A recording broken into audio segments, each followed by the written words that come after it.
So, Page Six has revealed newly obtained photos from Sunday placing Mickey Rourke at a hotel in Los Angeles with his dog following reports that he was being evicted by his landlord, Eric Goldie. Last month, Goldie filed a complaint against the actor, reportedly failed to comply with a notice of eviction after Rourke. I want to say Cork. Rourke reportedly owed $59,000, $100 in back rent. And a source recently said that Mickey was what they call rich poor, living paycheck to paycheck. This weekend, his friend, Laya Joelle Jones, had posted a GoFundMe to help support Mickey. The description for the fundraiser said that life doesn't always move in a straight line, and despite everything Mickey has given through his work and his life, he is now dealing with a challenging financial moment that has put his house at risk. Steve, it reminds me of the character of the wrestler. Yeah. Exactly. Where the dude is running out of money. Yeah, and just doing everything he can to get by. Yep. So we do have an audio clip if you're interested. Yeah, on top of that, they released, the Daily Mail released a clip from Rourke's short stint on Celebrity Big Brother UK, where he had confessed to having to borrow some money to get by and pay off bills. And here's that clip. 2 years of COVID, so then a 7-month actor strike. I had to borrow $500,000 from the bank to get by and pay bills off. Yeah, so he was saying it was after the strike and COVID, and a lot of actors did get hit by that. But that's also somebody who hasn't really, I guess, watched their money properly. No, he's made, listen, his life is rife with all sorts of poor decisions, but I mean, when he's on his game, like the wrestler, oh my God, a heart-wrenching performance, an amazing performance. Yeah, so sad. Hopefully he gets stuff together. Well, here's a complete opposite story. Congratulations in order for Derek Hoff and his wife Haley Erbert, who revealed they welcomed their first child together. It was on December 29th. The baby girl, named Everly Capri Hoff, was announced in a joint Instagram post showing the new parents' hands holding their daughter's tiny feet. In the caption, they wrote, "Every step our lives has led us to you. Our hearts." Beverly. This guy's baby has some major league elbows. Not Beverly, Everly. But it sounds close enough. So. Beverly. Yeah. Our hearts have been cracked wide open, and our world is forever changed. The couple the baby can't read that. Who announced they were expecting back in July would later reveal they had also experienced pregnancy losses. In October, Haley revealed that she suffered a miscarriage, calling it a chapter of lost love, celebration, heartbreak, and everything in between. Previously on the Jennifer Hudson show, Hoff opened up about his excitement to become a dad, saying, "Sometimes I forget I'm doing things and I just glance over and I see her bump and I'm like, whoa, I'm going to be a dad." He was talking about when she was pregnant and he can't wait. She's putting on weight. Oh, that's right. She's pregnant. Yes. Oh, yeah. I like that guy. I do too. Yeah, I do. Yeah, I want to say we've talked to him before, I right? think we've had him in the studio. Yeah. Yeah, we did, yeah. Paris Jackson shared a candid Instagram post reflecting on sobriety and mental health, marking how difficult life became after getting sober in 2020. She wrote, "Getting sober ain't always the indication that life is perfect," adding things felt very, very hard for what felt like an eternity. She said a few years in it all got very, very hard, and for what felt like an eternity, and I didn't have the same survival skills that I was used to having to cope, and I had to learn to live life on life's terms. This makes sense because my brother, in case you've mentioned it, it is an aspect of something you achieve, but it's not everything. There's a lot of people who live, your sobriety can't be everything that is about you because you're living your life and you're encountering other things. Yeah. And so a lot of times, I guess people will live in that as that it's everything about them, and that's no way to live. Yeah. Treatment, she said, treatment-resistant major depressive disorder is, apparently it's called CPSTD and OCD. And she said, I'm sorry. This is what you read because there's a word redacted here. Sorry, I'm confused. Could you repeat that? Treatment-resistant major depressive order is a bitch. Okay. That's the word they left out. All right. And she said, so is CPSTD and OCD. If you've got this... Easy as 1, 2, 3. Or... OCD. Easy as 1, 2, 3. OCD, you and me. She we'll said... clean the house. She said, if you've got this or anything of the sort, you're not alone. Hang in there. And if no one's told you they love you today, I love you, is what she said. There is OCD. Easy as 1, 2, 3. I love, in my neck of the woods, East Mount area. Yeah. And a couple of streets, I've mentioned this. Somebody has taken to just putting delightful little decorated signs around that say you are loved. Yeah. Somebody was doing that in my area. Not exactly the same thing, but positive. Yeah. Little, affirmations or confirmations on little signs. I thought they were really cool. I smile every time I see them. Yeah. There was also something I stumbled across years ago. We were walking, I think we were at Lake Nakamixon, walking around the park there, and I came across this little crocheted heart. Very, very small. It's like, size a little bit larger than a quarter, maybe a silver dollar or something like that. And I picked it up, and on it was a little note that said, along the lines, it just gave this positive message of, you're wanted, you're okay. An affirmation. And it was, it also, I think it might have had a phone number on it, but it was for people that might be considering suicide. The suicide. And I thought that what a lovely gesture. And I actually ordered a few of those. I forgot. This was years ago. And you could go around and place them around yourself. And that could be the one thing really cool. for somebody who's having some kind of day message. Where that little thing seems to be a message, you would hope. That's what I think these signs do in a way. You know, maybe you're down and you see something. Nothing's guaranteed, but it can't hurt. Right, exactly. It might just change you for a moment. Yeah. And that moment might or it might make you go, he's goddamn signs. All over Why the place. Why did I ever move? Why was I born? But it might be enough to just lead you to down another path that moment, and then that path might lead you to something even better. Who knows? Yeah. Who knows? Who knows? Or it might piss you off. Yeah. I don't know. That too.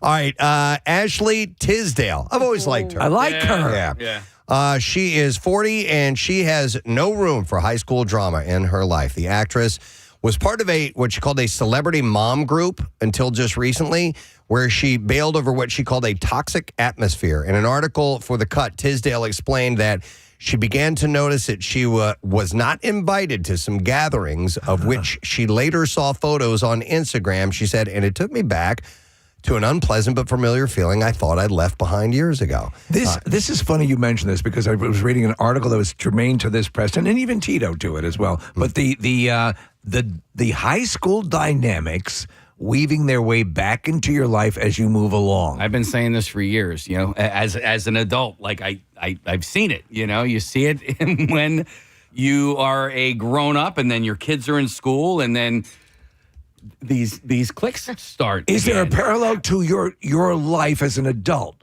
In other words, I didn't allow it to. Yeah. But I was caught up in all that stuff in high school. Right. As a grown up, I tried to refuse to be a part of it, but I saw it happening, I think it's part of why I have bailed on social media like I have and as non-existent in that world as I am, because it reminds me of that. It does. It reminds me of the behind the back and oh, look what I'm doing and you're not doing this. And even when I would post things that I was proud of or happy or an experience I had, it was really cool, I would also feel kind of guilty about it too. Yeah. You know what I mean? No, I hear exactly what you're saying. And it also distills down to, well, how come you didn't like this picture? How come you didn't like it? And it becomes things that are really so Petty. meaningless. Yeah. Yeah, no, I've seen it my whole life, like continuously. Yeah. Up and, at work, in life, with friends, with partners and relationships. And when I saw the story, I laughed out loud because imagine it. Preston, you were with me and some friends. I know what you're talking about. What was that, 15, 20 years ago? Mm-hmm. And we all had to look at each other and go, today's a social media free day because there's one person who's not invited. Wow. Wait, Yeah. wasn't invited or just wasn't there? Wasn't invited. Wasn't invited, and the group that I had hooked up with here didn't want this person to know that they were all out together. Wow. They It were didn't- kind of behind their back. It did involve tickets, so there was like getting a certain amount of tickets to something. Dude, I could but I see think it was that. still on purpose. I can see that. And these are people that not just you guys would know, people listening right now would know. Is that the time that I had to get in the trunk because we were going between like two places and we all squeezed into a car together? We didn't put you in the trunk, but I took stuff out of my back seat and put it in my trunk. No, I did not lock you in my trunk, but I Wait, wouldn't put it why past was I it. not invited? I don't care. It's that kind of thing, right? Yeah. You like reach out and you talk to a couple friends one day. You guys want to do something on Saturday? Okay, let's do it. And then suddenly you post a photo and the person's like, well, why wasn't I invited? It's like, we weren't talking at that time. Do you think, and I want your honest input on this, Marissa, do you think this is more a product of the way women will socialize? Because I think, and I don't mean that to sound misogynistic or anything. I just, there's a dynamic that I see happen a lot that is just, it seems more female-based. As this topic came up and Yeah. I was joining in, I was about to say, Steve, I wonder if it's women, but I didn't want to classify that because I think it really is based on the person. But No, it's I true. think that this There's no is hard and probably, fast. I think maybe women are more likely to talk about it Yeah, or to And be also affected more by likely, I believe, to Yeah.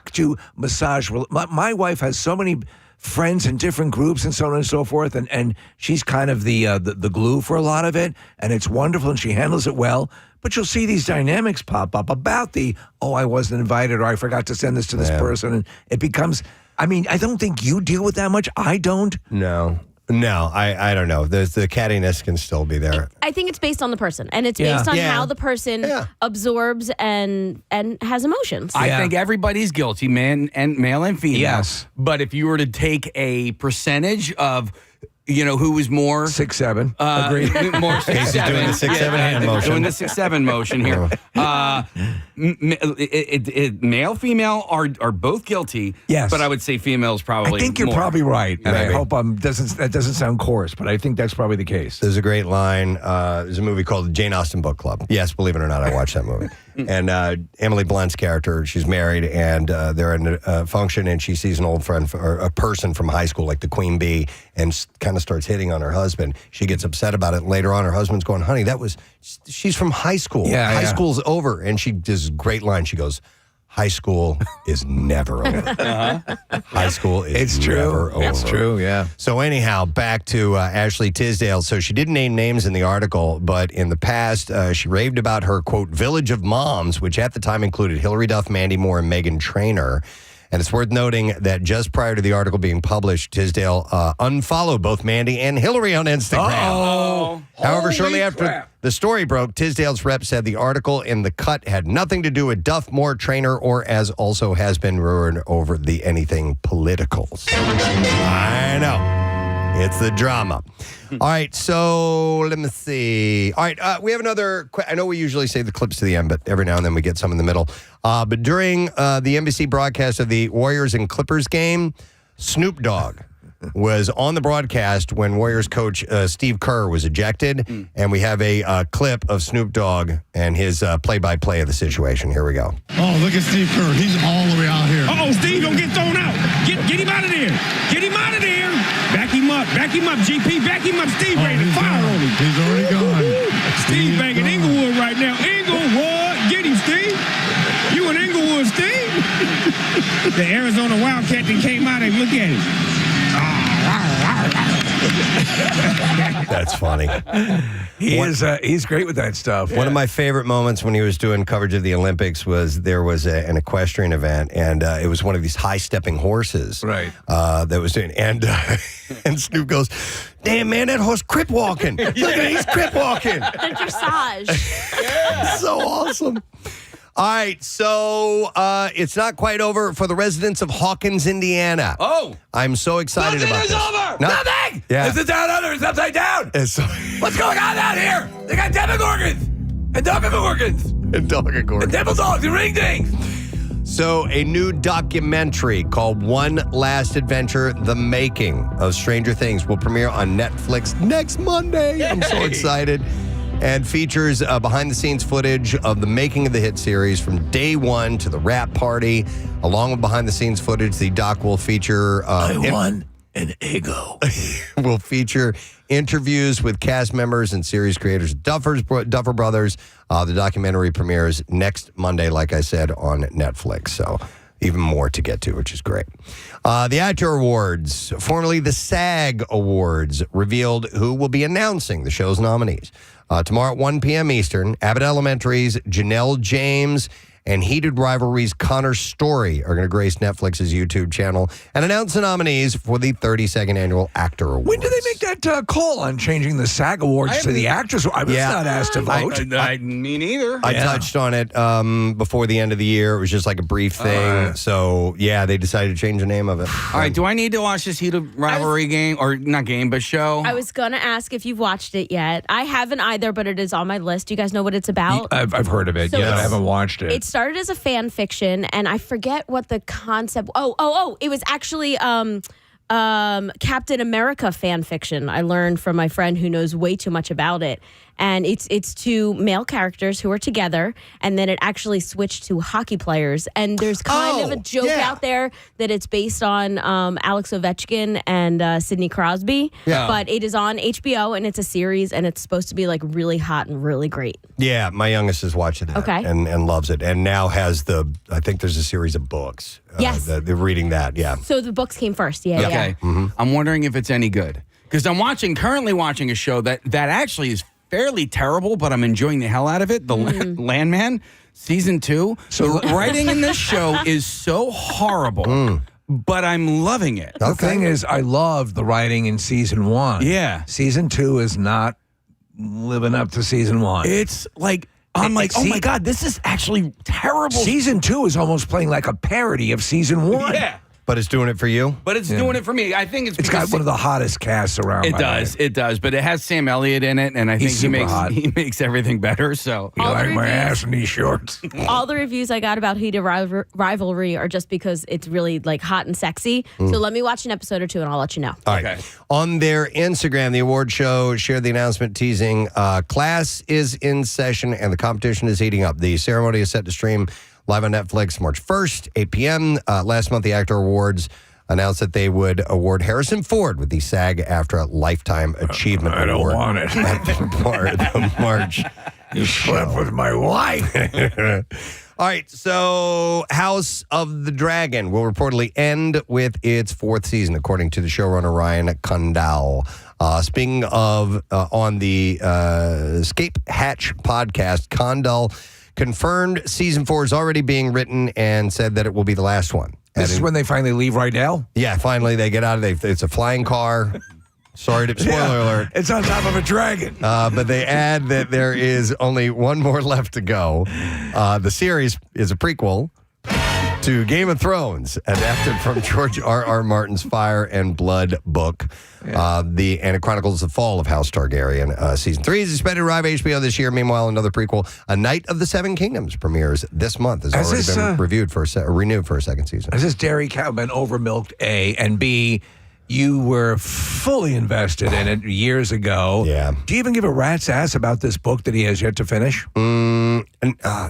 No, I probably will, but there's a lot. The problem with when you take a big gap, is there's a lot of catching up to do before leading into that final book. It becomes work. Yeah, so I don't know. And I gave up on the House of the Dragon, but A Knight of the Seven Kingdoms might be interesting. It's going to be a little less fantasy, a little more straight ahead medieval type of storyline. So I don't know. We'll wait and see. Netflix is bringing back Emily in Paris for a 6th season. The announcement comes just 2 weeks after Season 5 debuted on the streamer. And while the name of the show is Emily in Paris, much of Season 5 took place in Italy. Oh. What? And, Not even there. there were hints that another location change may be on the way for season Where the 6. hell is Emily? Yeah. With Gabriel taking a job on a yacht and sending Emily a postcard asking her to join him in Greece. I got to watch season 4 and back before that season 3, 2, and 1. Yeah. Yeah, And then right. you'll be up to speed. Yeah. All right, and then one last this is a movie story. National Popcorn Day will be on January 19th. Yeah. As a one-day nationwide celebration led by Cinema United and the Cinema Foundation. The big day features theaters offering special popcorn deals and promotions. Chains like Cinemark are bringing back the fan-favorite offers such as Bring Your Own Bucket. Yeah, you can bring like a 5-gallon bucket if you want. I'll bring a goddamn spaceship. No, I'm gonna bring I'll bring a garbage can. Yeah. Yep. National Popcorn Day is one of those moments that remind us why people love going to the movies, and it's about sharing big screen experience and enjoying an amazing combination of movies and popcorn together. You know, for the longest time, when I my second apartment was right near a multiplex, and even if that was just passing by, I would go to the concession stand and buy popcorn. So I effing love popcorn. I went to Bryn Mawr Film Institute to see that is this thing on the Bradley Cooper right movie. Did you popcorn up? Oh, of course. In fact, I think they have the best popcorn in the whole area. And that's what I was most excited about. But Steve, on the way out, because it was a later film, so all the movies were done for the night. They have all the leftover popcorn in bags for you to take home for free. That's Yes. awesome. Yeah. And they might as well. Right? It's all just going to get tossed anyway. You know how, listen, Preston, we have a storied broadcast career, despite what you might think. We're in the Radio Hall of Fame. We've met celebrities and all this stuff. Tony Award winner. One of the greatest occurrences ever in my entire radio career was when the circus was coming to town, and they gave me one of those bags that they bring the popcorn into to the concession. Like a human-sized bag.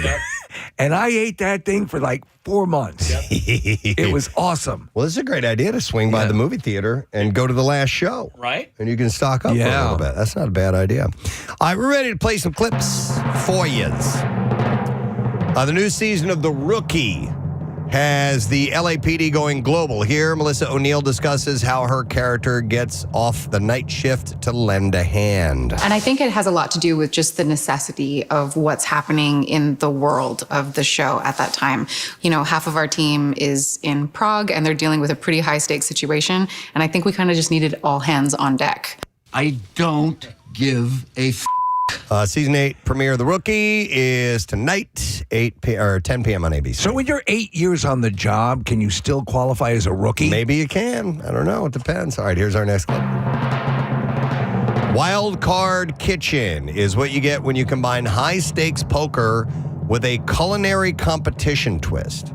Okay? And here, Eric Ajapong talks about what makes the show so unique. There's nothing like it on Food Network, to be honest. You know, Food Network is so heavily inundated with like heavy, like really intense competition shows. Wild Card Kitchen kind of takes the opposite end of that spectrum, so to speak. A more jovialness. There's like a bragging rights. It's kind of feeling like you're a fly on the wall in a room full of friends playing poker. Shut the f*** up! So, new episode of Wild Card Kitchen will be on tonight, 9 p.m., and that's on the Food Network. I watched a ton of holiday baking competition shows this season, and the model is the same for all these things at some level, no matter how they try to spice them up. But I'm a sucker for them. I just pulled up a video of this Wild Card Kitchen, and it's kind of like Chopped, but instead of just getting a basket of ingredients, you get a card that says what your ingredients are. Yeah, so You they're gotta go dealing from make a it. deck, and it's random stuff that comes out to you, and you got to That's go. cool. I'm not. I got tired of the food game show. Yeah. or the competitions. I would rather an instructional, and I know why they're so popular. Yeah. But I just personally am bored of them. I'd rather see somebody showing me how to cook do something cool. something. Yeah. Anyhow, that's our entertainment report for you this morning. We're going to take a quick break. We'll come back in a second. We got a full day ahead of us. It's going to be remaining cloudy today, but we got warmer temperatures as the week goes on. I mean, like getting near 60 towards the weekend, which is a pretty sweet deal. So we'll come back in just a moment and hang out with you. Stay put. Okay. You know, We've all been guilted into 20%, by the way. I know. It used to be 15%. Totally. That's what I was saying. It used to be 15%. But I was a server, and if I didn't get 20%, I was like, oh, man. Oh, man. I was a server at a restaurant in the mall, and King of Prussia Mall, and it was a place that used to be called Brew Moon, and then that became Rock Bottom. Yeah, so when I worked there, Casey was Brew Moon, and it was a great restaurant. I really liked working there. And then Rock Bottom was a good restaurant as well. But people generally tipped less because they'd been shopping in the mall. And so it was not a great place to be a server because people would come in and they would have spent a lot of money while shopping, and then they felt like they were going to cheap out a little bit at the meal. That sucks. Yeah, it did suck. Yeah. So location, obviously. Yeah, for sure. Yeah. The only other time I was a server was this place called Murphy's Old Irish Pub, which is still in Alexandria. It's on King Street, and that was a great job. And Steve, we would have regulars there almost daily, and people would come in for lunch, and then Friday and Saturday nights people would come in, and you get to know the customers, and once you get to know them and there's a rapport, you usually get tipped pretty well as a result. You also appreciate when a customer understands that means everything. The tip means a lot. Yeah, and so. you knew which guys wanted coffee as soon as they got there, and when you get to know your regulars, it's a cool experience. Nah, love it. Let me go to Mike next. Hey, Mike. Good morning. I have 3 testicles. Pretty close to it. Sounded like Gary there. Wrong. Nice, Mike. All right, what's up, bud? I was working at a pizza shop years ago, and a guy would bring his daughter in, and he would dress up as Santa Claus, and she would dress up as an elf. As an elf. Yeah, that's so smart. I took my daughter and did the same thing, and we made bank. That's a good idea. Delivering pizza around the holidays dressed as Santa Claus. Man, that's a smart move. That's a great idea. Santa, getting a present from Santa. Yeah. Ooh, solid. All right. Owing to your impression, dressed like Gary Lauer. Well, then could you do it for other holidays? For, around Easter, you had the Easter Bunny, or around Halloween? Veterans Day, dressed as a veteran? Or No, that'd be wrong. Probably not do that. That's just stolen false valor. valor. Yeah. Or you could do, but for the 4th of July, you could be like Uncle Sam or something like that. Sure. I do have a cousin that used to deliver at the same pizza shop I have, and he used to wear these crazy hats. He was a DJ. Love it. A party DJ. Okay. And he would wear these crazy hats, and he would make ridiculous amounts. Good idea. For Hanukkah, you could dress as Jackie Mason, Preston. Something that kind of stands out. I like that. All right, thanks, Mike. By the way, we did a welfare check on Gary Lauer, and we never heard from him. We never heard back. Yeah. You're right. We did that the other day. So, Gary Lauer, if you're listening, we just want to find out if you're okay. Doesn't sound it. Call us and let us know. I had 3 testicles. I'm going to go. Here's another interesting one. A good idea if you deliver. I'm going to go to Steve. Hi, Steve. Good morning. Good morning. You bitches keep bothering me at work. Well, that's what bitches do. What's up, man? Yeah. So I deliver in Lansdale. And one is they usually give about 45 minutes to an hour to deliver, as you guys know. If I'm coming close to that, I will call the customer and let them know that I'm on my way. That's one thing that, does work. Another thing I would do is I would wear Philly shirts and Eagle shirts. That also helps. Oh, that's nice. So support the wearing sports shirts. Teams, Yeah, okay. Right, especially during the games and Sundays. I mean, I'll bank like $200 during the games and Sundays. Now, if you pull up and there's like a Pittsburgh flag in the window, do you? Do you keep a bunch of jerseys in your car? Go Steelers! That's a good idea too, man. If you see some indicators, a license plate frame, or Penn State, you switch real quick. That's pretty smart, and it would be worth the investment.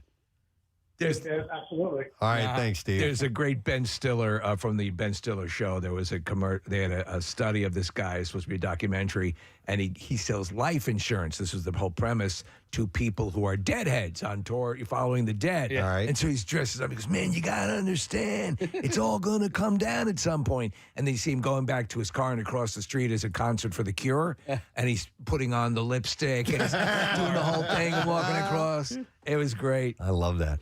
I wonder if I would. I kind of enjoyed being a pizza delivery guy. Do you want to do it again? I wonder if how enjoyable that would be. We should deliver pizza to people for one night. Make that.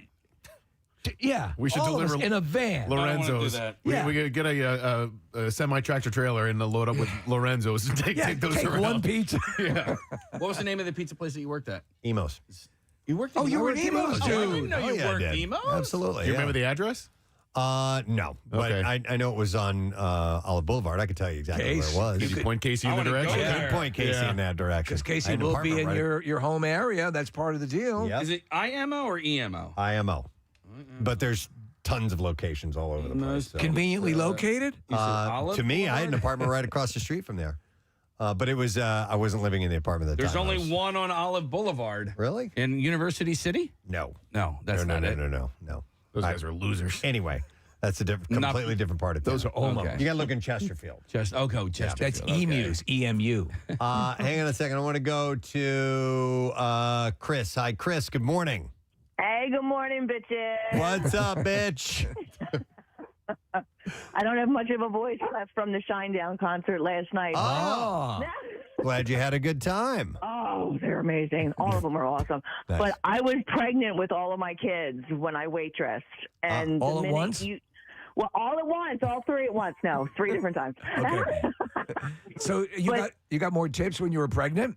I got more tips when I was pregnant. You would start to even arch your back, do a little waddle, like when you're bringing things out. Playing on the sympathy. Exactly. You work it. You carry pictures of your babies inside your little folder that you're going to write down their menu, what their order was. Right. A quick question. When you were done having children, did you ever one evening consider stuffing a pillow under your... Well, after all the kids, I actually didn't go back to waitressing, but I don't think I would be above that. No, actually, if it works. Now I think about that. Thank you, Chris, by the way. If you're a place that doesn't have like regulars all the time, you could put on like a fake cast or some kind of little fake injury. Well, what's the thing that we've heard that they'll do? It's okay. I'm working on my birthday, but it's still okay. They'll mention that it's their birthday. Yes. Right? Isn't that a thing? Isn't that a go-to? You could easily do that. Yeah, Right. Absolutely. All right, Casey, I got a call on line 1 here. Good. Yep, I don't know what kind of setup we need for this, but apparently he's on the line, and I guess he's okay. It's Gary Lauer, ladies and gentlemen. Gary? What's up, Preston? All right! How's my family? How's everybody doing, man? He's alive. We're good. We're doing all right. We just haven't heard from you in a long time. You know what? Absence makes the heart go fonder. That's my mom said. Wow, that's actually Gary. right. That's correct. Very prescient. How you doing, Cap? How you doing, sweetheart? How you doing, sweet tea? Good. How are you, Gare? I'm good, babe. I miss you guys. I miss you terribly. I would really like to win Bill Weston's seats, man. He would love that. Oh, my God. He would. Yes, he Oh, would. my God. I would be in a suite. Oh, my God. We'd have so much fun, man. So, Gary, what's been up? I don't care if it was Manilow. What have you been up to? Barry Manilow. Oh. No, I said I don't care if it was Manilow. Just to be in Bill Weston's suite would just blow my mind. It's not a suite. I don't think these are sweet. It's just their tickets. Oh, but I don't care. Give me a ticket. I'll have one for Bill. You'll have one for You Bill. remember, I have a cold beer for Bill. Gary for one day worked for Bill. He was Bill's assistant. That Oh, was we the got to do greatest it thing again. we We ever have, did. we have to do it again. An encore performance. Bill loved that. How's your summer been, Gary? Everything's good in the hood here, man. I'm just dodging bullets, man. You know. Oh, yeah? Yeah. Oh, literally, Gary. Literally, yeah. Yeah. It's terrible, man. It's terrible, bro. Gary, where are you working these days? What's that, bud? Where are you working these days? I'm not. Oh, not at all, That's huh? cool. I'm not right now. I'm having a hard time walking with my right leg. What happened? I don't know. My doctor's a quack. He took blood, like 8 tubes of blood. I don't know. He's a quack. And then drank it.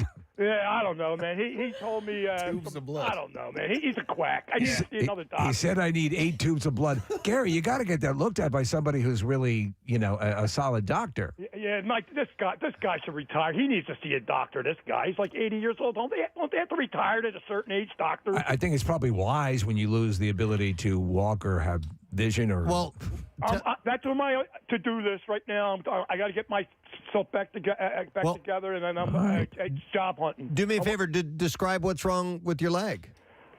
You know what a Charlie horse is, right? Yeah, sure. Yeah. Yep. Yeah. Well, no sooner I walk from here to 7-Eleven, then I should get my beer, and I can't even walk back. I have this Charlie horse. It just goes all the way up my leg. Yeah. Sounds like It's sciatica. very, very painful. And I mean, muscle relaxers. I would love to have one of them, but No, you don't want that. No. It doesn't go well with your beer. Yeah. well, I drink that every day. Yeah, doctor's orders. Exactly. How are you doing, Nick? And how's your son doing? Ben? yeah, doing great. Thanks, Gary. Appreciate it. No, you're a good guy. Everybody's there. Is a good guy. Casey's a great father, great dad. Preston, you're a great dad, a great father. Oh, Well, so thank you. nice. Thank you, Gary. Steve Morrison, Shotgun Steve Morrison, you're an excellent husband and a great dad to them dogs and cats. Folks. Thank you. Am I shotgun? Yeah, you're Shotgun. I was Steve Shotgun Morrison. Steve That's why I said Shotgun Steve It's Morrison. been so long, I forgot my name. Who's the oil can? Me. Oh, that's Casey. Oil Can Foster. Oil can Yeah. Foster. Okay. All right. Remember we used to Foster's drink came in the- the oil can? And I'm Yeah, just. Foster oil cans we used to drink. Oh, that's what that's. How you doing, Case? How's your family, bud? Everybody's good, man. Yeah, I was just worried about you. You didn't check in last week, so we got a little bit of in a concern. while, man. I only call Pierre Robert once in a while, and I wish him a good day and tell him I love him. And it's cake. So what kind of job are you looking for? I want to Gary? work. I want to work back in the kitchen again. I can run a kitchen and morning manage. It's what I do, man. Okay, so you've worked I worked the breakfast shift at a restaurant. I like to open up in the morning so I get everything ready for lunch and get All right. and prep and get it all ready for dinner, and I'm out. I do a hard 8 hours or I leave. I worked 8. I'm a ball player. I come to work for 8 innings, man. I go in there and knock it out, man. All right. All Well, 8 innings. listen. If anyone, All 8 innings. If you can help me up, man. well, you get one off for good behavior. I have a great resume. I have a good resume, man. If you're going to help me up, get a kitchen job, working in the kitchen. Well, you got to fix your leg. Make sure you're drinking enough water, Gary. She's right. Kathy's right.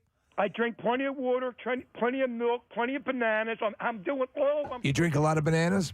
Well, I eat bananas. Oh, okay. Okay, good. Well, let me tell you something. Just get yourself. Listen, we know that you'll work a solid 8 if you can get your deal. You're looking for like the breakfast shift at a restaurant or like a takeout place. So if anyone knows of anything, let us know. That sounds excellent, Steve. Thank you so much, young man. Hey, Gary with WMMR. Thank you very much, Marissa. So it's been a while. We've been off for a couple weeks, and we haven't shuffled around the streets of Philadelphia. It's time for the city beat, folks. So we're going to Scoobly wow wow. get in it. Feet, beat, meat. That's all you need to know. That's it. All right, so a new baby African penguin at the Adventure Aquarium in Camden was unveiled yesterday, and now they have announced a contest to name the baby penguin. I love this because it's twofold. It's to name the penguin and then how best to prepare it. No, you don't. We're not going to eat it. No, it's adorable. It's funny how you when you talk about the changes that some animals go through when they are young to what they become when they're older. We essentially look like small versions of humans, but there's this massive change that takes place. But it's adorable. Yeah, they're cute. Casey, I know you have a knack for coming up with names for dogs. Yeah. Do you ever, collect those names, have a repository of them, and maybe you could dip in there and find something, a great name for this penguin? Well, my latest dog name actually could go with this With the penguin? Yeah. Let's hear it. Go-birds. Go-birds. Go-birds actually. That's one word. Yep. Go-birds. Where do you stand on go-birds? You. I don't love it. Yeah. I think it's a cute idea. Yeah. But the plural at the end It throws me off a bit. Yeah. What about any one of our band names? Dude, okay. So yesterday, finally, I wrote them all down and I printed it up. Really? And I have it here with me. Okay. I have the full list of the Preston Elliott band name repository that I've been collecting for years and years and years. I'm not going to read it. I'll just show you. Give us a taste. I'll show you. This is the full All right. collective here. Oh, my God. It is, hang on, 1, 2, 3, 4, 5, 6. I'm counting the pages. God, we could sell this too. 6. The music industry. I was I have in 8 pages. Well, about 7 pages. I was in a store the other day, Steve, and they had a little notebook, and on the front of it just said band names. Oh my God! Really? Think of what we could. Think of all the money we won't make. I'll just give you. I highlighted my favorite ones. Okay. I'll just give you one for now because maybe eventually I will reveal the whole thing. But I really like this one. Saskatoon Bible Camp. So, and here's another good one: the Shoe Tree Dildos. Okay, I mean, come on! I've got pages and pages. Oh, of these those are names. great. I don't think they'd be right for a penguin. No. For a penguin. But where did Shoe Tree Dildos come from? I don't know. You have Something no idea? Steve said probably. Okay. It happens a lot while we're discussing something offbeat, and then 2 words or 3 words are put together, and I'm like, that's a great name. It's almost like when you're playing that game where you look for the there's a whole page of letters and you look for words within the and that's the same word thing. search. Yeah. So I agree with you. Those probably wouldn't be suitable for a penguin. No. Don't think they should do the penguin make penguin face. No, don't that's do been that. done, That's kind of old, but The penguin's sibling is Schubert, if that inspires, okay. and his parents are Hubert and Mushu. And Mushu, that's right. So the unnamed chick was hatched November 21st and was the third African penguin to be hatched at the Adventure Aquarium last year. The announcement of the new chicks are held off until they determine that the new bird is healthy and expected to survive, so they've gotten past that point now. The other two baby African penguins, Duffy and Oscar, hatched earlier in November. What I do remember about the penguins when I visited them is that they stank. Yeah, they do. Yeah. They do. Horribly bad. Well, Yeah. So there's also always at the Adventure Aquarium. Yeah. They have the penguins as well. Yeah. And that's fairly stinky. I don't remember the zoo stinking as much, but yeah. What about? Oh, so I thought that was Adventure Aquarium. My bad. What about the name Oswald? Because of Oswald Lee Cobblepot. Harvey Oswald? No, Oswald Cobblepot. Oh, okay. Oh, yeah, for the penguin. Oswald would actually be good, though. He is a nefarious, horrible, strangling pimp. Yeah. Yeah, that might be not the most appropriate for a penguin. You remember that they stank. All I could think about is that they have CDs hanging in their little enclosure to kind of, the light reflects on them. They like the and it shimmering distracts stuff? them. Oh, Oh, I don't really? remember that. Really? Okay. And they choose the artists. Yes. Yeah, they get to choose which musicians are represented. Harvey Danger. So, Maddie Alskovich Pohl, a biologist, says that the aquarium's in the aquarium's introduction video, although he's a little bit younger than the other two, he does make up for it in size. He is quite a big baby penguin chick.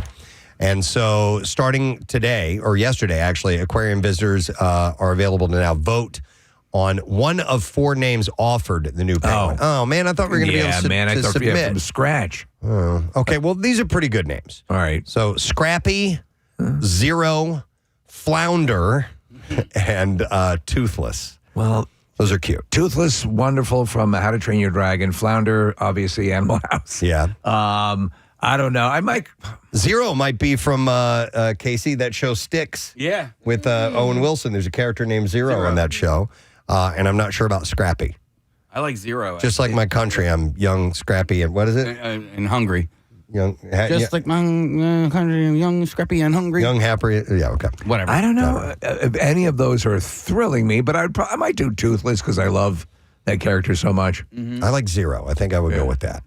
The unnamed chick is being parented, like Marissa said, by Mushu and Hubert, and they also parented a 2024 chick named Schubert. How about Moobert? Then their Mushu was named for a dragon sidekick from the movie Mulan, the Disney movie. Okay, Mulan. yeah. So the aquarium's birds and mammals team chose possible names using a dragons and sidekicks theme. Here's my suggestion, and don't dismiss it immediately. Okay. If you want global press, name it the C word. Yes, do it. Right? If you want to make waves, Yeah. want to get your name out there. You will not believe what they named the penguin at the Philadelphia Zoo. Mm-hmm. Are you kidding? Is it the zoo or the aquarium that has It's it? the aquarium. Oh, I'm sorry. Adventure In case I Aquarium. misunderstood. Okay, yeah. So the naming contest will close on January 19th, and the winner will be announced January 20th, Penguin Awareness Day, the aquarium staff had said. So that's why they're doing it on that day. African penguins, by the way, which originate from the waters around southern Africa, are classified critically endangered. So the hatches are important to the survival of the species. Do you know what they have over the Adventure Aquarium, which is kind of a cool thing, is they have the porcupines. Yeah. Which are, okay, you got these too. Yeah, I don't know why those were chosen to be a part of the aquarium. They're in with the hippos, I believe. Is Button still there? The hippo? so. Do we know? I think Because so. Marissa, we went there like the first or second year we were here at MMR. We all went over there together to meet Button when she first showed up. Yeah. And I have no idea. Got to be a full-blown hippo now. If that's just full status. And you know what? They're simultaneously adorable, but they're deadly. Are deadly. Yeah. They're awesome, though. They're really cool. How long do hippos live? Because in 2019, Button turned 22. So that would Is that make possible? Button 22. Yeah, I don't know. 5, I have 6, no 7. idea what their longevity Yeah. is. I assume it's fairly long, but it does seem to be a high-stress life. There's that iconic photo of me, like Button's mouth completely wide open, Yep. and then my mouth next to it, my tongue ring hanging out. I made you do that because at the time we had learned that you could put your whole fist in your mouth. Can you still do that, by the way? I don't know. It's You know been what a it- minute since I'm trying. I'm a married woman. That would make you even you don't have better. to do that anymore. Yeah, that's when you stop doing it. The thing is that you could, a human adult could easily fit in that friggin' mouth. Yeah. That hippo mouth. It's amazing. Oh, I thought you meant my mouth. All right. So if you want to help name the penguins, you can do that. You can check on the Adventure Aquarium website. All right. Here's another thing. I like this. From the City Beat. They're going to do some cocaine. This happened shortly before we took a break, and I wanted to point this out. It's kind of an older story. You may know it, but I thought this was so cool. It's out of West Deptford, and somebody had sent me this story, and I forgot they were somehow or another, they knew the people involved. So when a lottery rep called John DiCarlo and told him that someone at his bar won over $590,000, he knew something was up. And it was from the Quick Draw game, a popular activity among patrons at Southwood Bar in West Deptford. Drawings take place every 4 minutes. And on the night of December 8th, a New Jersey lottery rep informed DiCarlo that someone in his establishment won that $100,000 that afternoon. But something was up. Nobody at the bar that day indicated that they were holding a big winner. And maybe the lucky patron didn't want anybody to know. They secured a large sum of money, stuff like that. But maybe they didn't realize that they won the ticket and was discarded and possibly gone for good. Yeah, how do you go about finding that person? Listen to this. So what ensued was a man's holiday season journey of detective work, dumpster diving, and rummaging through piles of garbage to reunite a life-changing slip of paper buried in chicken wing residue. Wow. With its rightful owner. That's right. So DiCarlo said that there were multiple people playing that day. He said it took a little detective work to get down to that individual and then take a chance. Do I dive into that dumpster or not? He said because it may very well not be there. So the way the game works, ticket holders can select up to 10 numbers between 1 and 80. 20 of those numbers are drawn every 4 minutes, and players can select their wagers and how many draws they want to play. Most players at the bar only select 1 or 2 numbers, which yields a smaller prize, but you're far more likely to match a couple of numbers than all 10. Each ticket features a second progressive game underneath, and for an extra fee, players can win a growing jackpot by matching all 10 numbers. And bet $1, you can win 10% of the prize. Bet $5, you win 50%. Bet $10 to win it all. DiCarlo admits that he didn't know about that part until the lottery rep had called, and that's when he learned that a patron had bet $5 on the progressive jackpot, which had been nearly $1.2 million. Few people pay attention to it since it's a tough win, you know? Yeah. He said, so I called my bartender, and I said, did anybody go jumping for joy? He said, for most folks, that would be a significant semi-life-changing event, and they're like, no, nobody did anything. So he and his wife, Denise, the co-owner, were in alignment, and they were going to do whatever it took to find that lottery ticket and give it to the winner, but they didn't know who won. The jackpot was won at 3:16 p.m. that day, so DiCarlo examined his bar security footage from that period. He narrowed it down to a few people and then selected a possible patron. The footage showed that the customer with a ticket folded over the edge of the bar, which was later brought to the trash. And he said, I couldn't see it in the camera if it hit the trash or not, but I thought if that's a ticket, they didn't claim it, it's not in their wallet, there's a good chance it's going to be there. So he decided to search the dumpster the following day. And so he apparently it was reported that morning, media outlets, that there was a winner there. And so everybody started calling him and saying somebody at the bar won. He's like, yeah, I know about it. With calls. So he got into the dumpster. He took out 10 bags of trash. He put them in the back of his car. He took them home.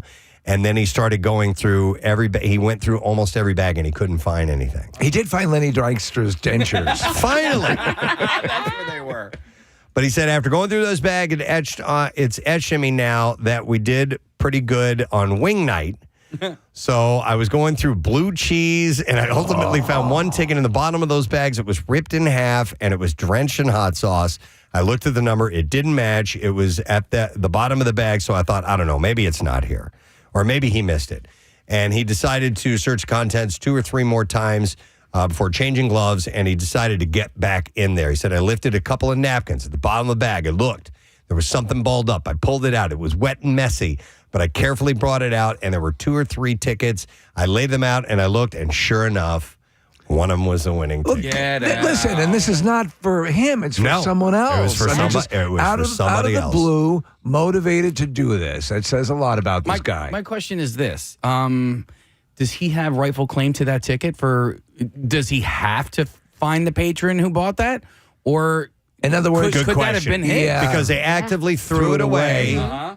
That is a very good question. But they did pay for it. Yeah. So he's not that type of person. Right. Yeah. You know, and he could have easily. I mean, that amount of money can change someone's life. That person didn't know that they threw away a winning ticket, Ryan. So I'm kind of having an existential crisis because this bar is actually down the street from my local watering hole back home. So there's a bar up the street called Captain's Corner, which is one of my absolute favorites. And just I'm thinking about all the times, like, you know, I like ex's dads would go in there. Like it's one of those like drive by it and you miss kind of places, but I think I might start attending this place if there's going to be lottery tickets to be had. And a staff nice enough to do something. Yeah, exactly. Seriously. So he called the winner, and the winner wants to remain anonymous, but he asked if they played the lottery, and the winner said, yeah, but I didn't win. And he said, not so fast. And he explained it to him, and he set him up with it. And I have no idea if obviously this person needs to give him some type of a reward for going to that great I think length. you'd have to. I mean, at least like 10 grand or something like that, right? Or at least let him lick the chicken sauce off. Yeah. And I wonder if he gets a fee, like when the PA lottery or any of those lotteries hit, they get like 10% or something. Yeah, maybe he's going to get something, And but maybe he needs more. Yeah. He deserves more. But that might be why the lottery actually called him to begin with. Good point. Yeah. To issue that, they sell those tickets there. It's a good point, yeah. And it's a good motivation for him to go find it, because if he does get something, it's in his best interest. Here's another question. All right. So they call him and they're going to do, here's your percentage of the win because you're the facility that sold it. Do you need to have, they know that it was sold there. Does it matter if the recipient or the person who bought the ticket? Good question. That's a whole other aspect of it, right? I wonder if it's not redeemed, if the place that sold it still gets that bonus or not. It's a good question. But I thought that was a great story. It is a good story. Somebody doing the right thing. So I wanted to pass that along. So kudos to you, John DiCarlo, and the gang at Southwood Bar. I thought that was cool. All right, something else from City Beat. The Atlantic City Expressway is going to stop accepting cash at all its tolls on Sunday. That's when it starts. And drivers without an Easy Pass will be billed more than double the fare amount per trip. They're going to make you do it. Dude, Yeah. I'm having such a struggle right now with Easy Pass. I just had to re-up everything because you got to go on. It's not easy to navigate. Okay. But it says it right in the name. No, it's not. Their website is just not user friendly. It is not. It's not. And also so I don't know if my transponder's bad or what the deal is, but I re-upped everything, and then we literally just went through the tolls over the Christmas break, and like the day before, I re-upped everything, and then when we went through the tolls, it says pay on, unpaid, and then it took my picture, and as it took my picture, I'm looking at the camera like, what's going on? Like, come on, I just paid all this stuff. You had a similar situation probably about a year plus ago, and it was Jersey, right?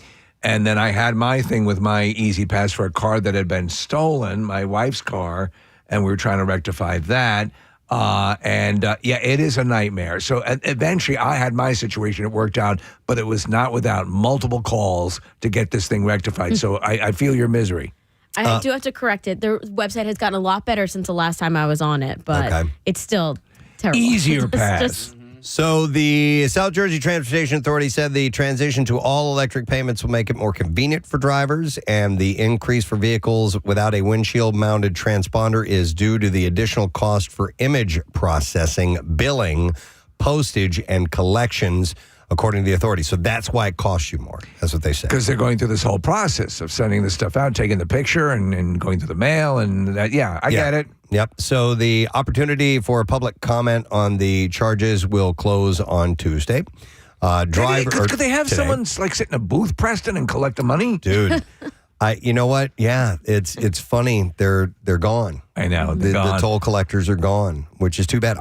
Do you guys encounter any? Are there any human beings left anywhere? There are. When you come over the bridges, they have Easy Pass and toll collectors. When you're coming over Commodore Barry, definitely Commodore Barry. I can't. Oh yeah, I haven't been in a while. Yeah. I know the AC Expressway's gone, but the Parkway, do they still have the tolls then, or no? Not at all. I haven't seen any on the right after Parkway. Ocean City. Right after Ocean City, Okay. there is a toll, but I couldn't tell you. Is it someone or is it a skeleton? Yeah, I don't know. Last time I was down the shore, my friends and I asked this question: do you guys actually know how much it costs you to get from your house to the shore point? Rochelle told me the other day. It's like $9 or something like that. It cost me $0 to get there. It cost me $6 to get home because I have to pay the toll to go over the Commodore Barry Bridge. But I go all the way down, Commodore Barry over, what is that, 322, 55, 347. There's no tolls. And then We were trying to compare over the summer taking New Jersey Transit down because it's like $10 one way. I can go right at 30th Street Station, go right to Atlantic City and be down there, or driving. And I had no idea how to add up all the tolls. Yeah, and we sometimes it depends on whether it depends on traffic. Yeah. If we're going to take Commodore Barry and it's free because you don't get on the expressway that way. But yeah, when you do have to take the expressway, you're paying for sure. So the drivers will either be billed through Easy Pass accounts or via toll by plate, which uses, of course, photos of the license plate taken on the gantries. And they'll mail a physical bill to you. Tolls will increase by 3%.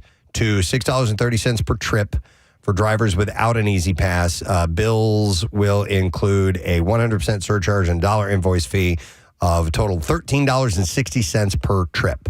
I want to get I want them to put up a website that is a collection of all the awkward photos and faces that are taken, because you got to figure on a daily basis how many are collected. My last one, I literally was looking at the camera going like, what? By the way, toll by plate bills will be issued 30 days after the license plate was photographed on the expressway or once $50 in tolls are recorded, whichever happens first. There's a $5 late fee if the bills are not paid within 30 days after receiving it. If that penalty isn't paid the following 30 days, then there's an additional $50 fee, and the driver could have their information sent to a collection agency or the vehicle registration suspended. And then if you want to call them, you can be on hold for an hour and a half and then talk to the most miserable woman named Aisha. I remember that. Will hang up on you. Yep. Yeah. Well, our text board is lighting up with a lot of people who had good experiences. So maybe it's just you guys.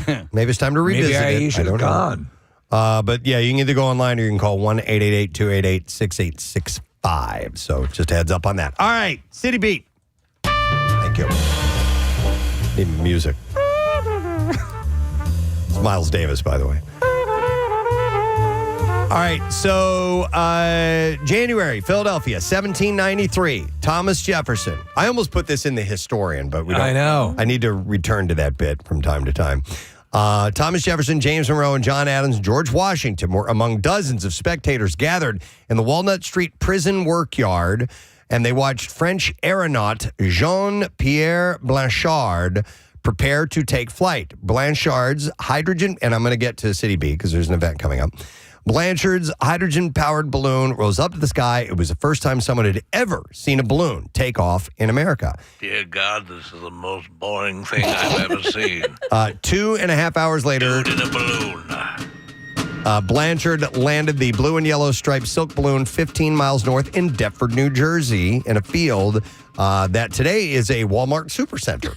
It is pretty amazing because it's basically the birth of aeronautics here. In America. Yeah. So it was America's first balloon ride, and it will be remembered Saturday at the Athenaeum, where the Walnut Street prison workyard once stood. The festivities kick off the Philadelphia Historic District's 52 Weeks of First. It is a weekly day party marking events that happened in Philadelphia before anywhere else in America and often the world. Each Saturday, the Historic District will partner with local institution to host a free festival, or Firstival, as they're calling it. And this will be the part of a year-long celebration of America's 250th birthday. I think it's cool to celebrate stuff like this. Yeah. So each of the locations that have these events are going to feature a foam sculpture illustrated by a mural arts of Philadelphia artist commemorating the historic event. Okay, Marissa is associated with this somehow. Marissa, how are you associated with this? Okay, so on top of this, they are doing 52 episodes, like a new episode every week tied to these firsts. First one is a balloon. Second one is New episode of what? just kind of like a video show. Okay. Yeah. Okay. And I recorded it. I'm the host. Very So cool. I'm doing Of the this first balloon couple one? of them. Of this balloon one. I chatted with Nor'easter Nick. I think we talked about him before. Yes. Yes. Yeah, he owes me an email. Well, he's my best friend now, Okay, and good. we'll connect. And we were talking about, the weather conditions and what it was like, flying a balloon in the first balloon in America. I saw you post this, Marissa. I didn't realize that's what this pertains to. So, Yeah. and so how many of these have you done? So we've done 2 so far. The first one is a balloon, and the second one, guys, is the Mummers Parade. And do you want to take a guess of who my guest is going to be? Jackie Bam Bam? Jackie Bam Bam. So is this the first 2 are there only 50 more to go? Only 50 more to go. And you're doing all these? I'm only doing a couple, and All then I'm right. going to hand it off to a new host. There's a great picture of Marissa sitting with the guest as they're chatting, and you'll notice that Marissa's sitting in a chair, and her feet are resting on a microphone stand box that was used to obviously keep the microphone stand in when they bought it brand new. But Marissa's so tiny, her feet couldn't reach the floor. That was in the photo. I love it. So she's using that. Hey, you do what you got to do, man. The team that filmed this is so incredible. They were great and all sweet and like huge fans of the Preston and Steve show. So they were Love so it. excited to have us on. Nice. So a little bit about the history, and you'll learn more about it by watching Marissa's video. But while in Paris negotiating an end to the Revolutionary War in 1783, America's A-list forefathers, Ben Franklin, John Adams, and John Jay, witnessed some of the world's first balloon rides. Are we doing this balloon thing today?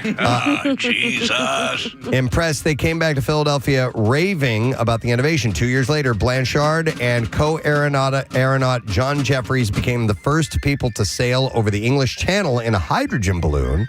They chose hydrogen because hot air balloons were powered by fire and prone to explosion, thereby making any flight there more than 3 miles very risky.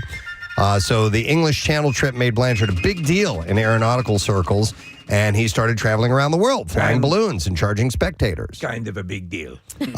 So on January 9th, 1793, Blanchard made his landmark 45th flight, and that was in Philadelphia, turning the Walnut Street prison workyard into the birthplace of aeronautics in America. What a great place to launch from, the prison workyard. Yeah, Well, we talk about this. I bet you there's a lot of sodomy going on in there.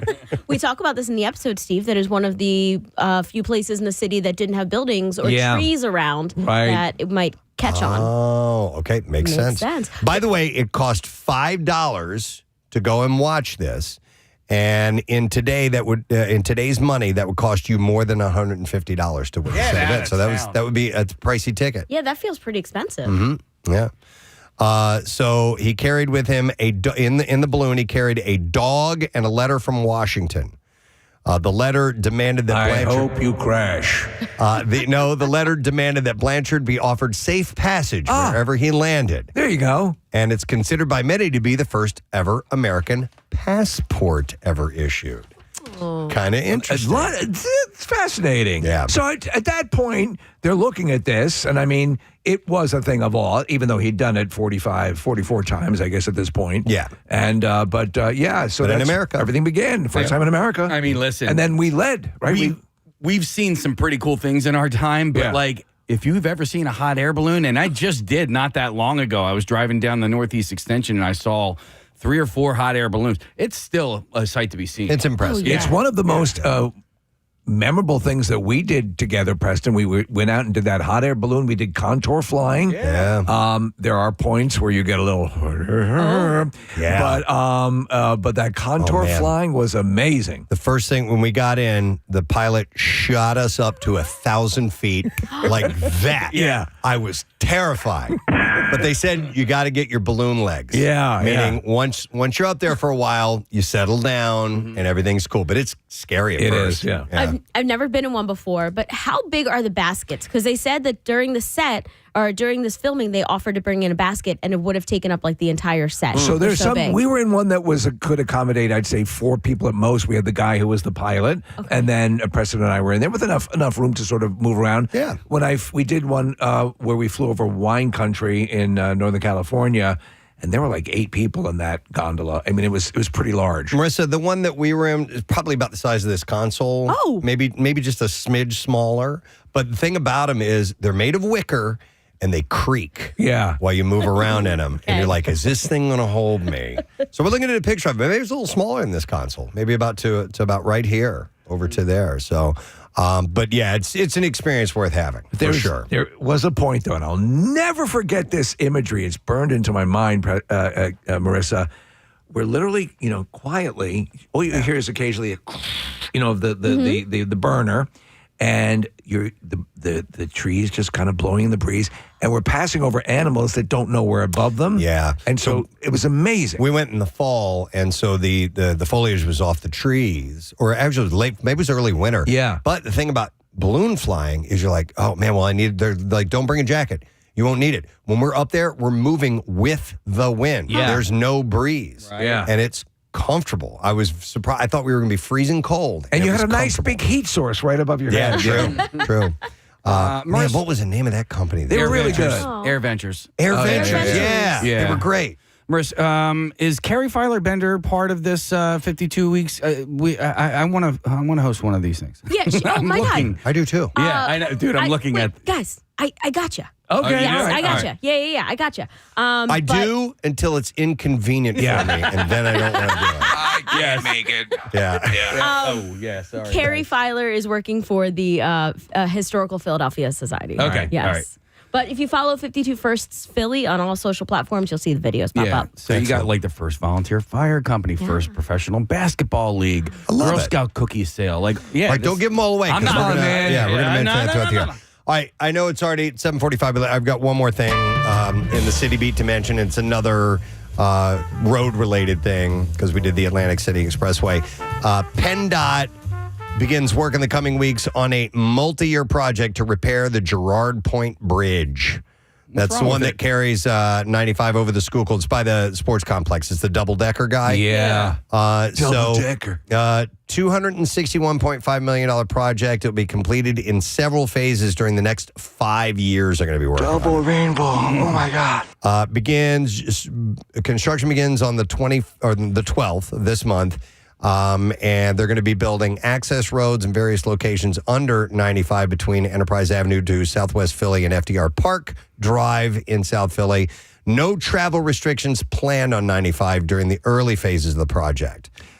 So, by the way, that bridge was completed in 1973, was renovated last between 2010 and 2012, and about 148,500 vehicles travel across the Girard Point Bridge daily. It's wild to see, I guess, over the past couple of months, I did a little bit more driving down in the city and seeing where the overpasses, that connecting the work on that overpass down to the river is taking place is pretty amazing. The cap. Yeah. It's pretty wild. Yep. So the bridge work is 90% funded by the federal government, with the rest covered by PennDOT's Bridge Preservation Program. Several years ago, the Girard Point Bridge had been among 9 bridges that PennDOT had proposed charging motorists a toll to cross in order to raise funds for its maintenance.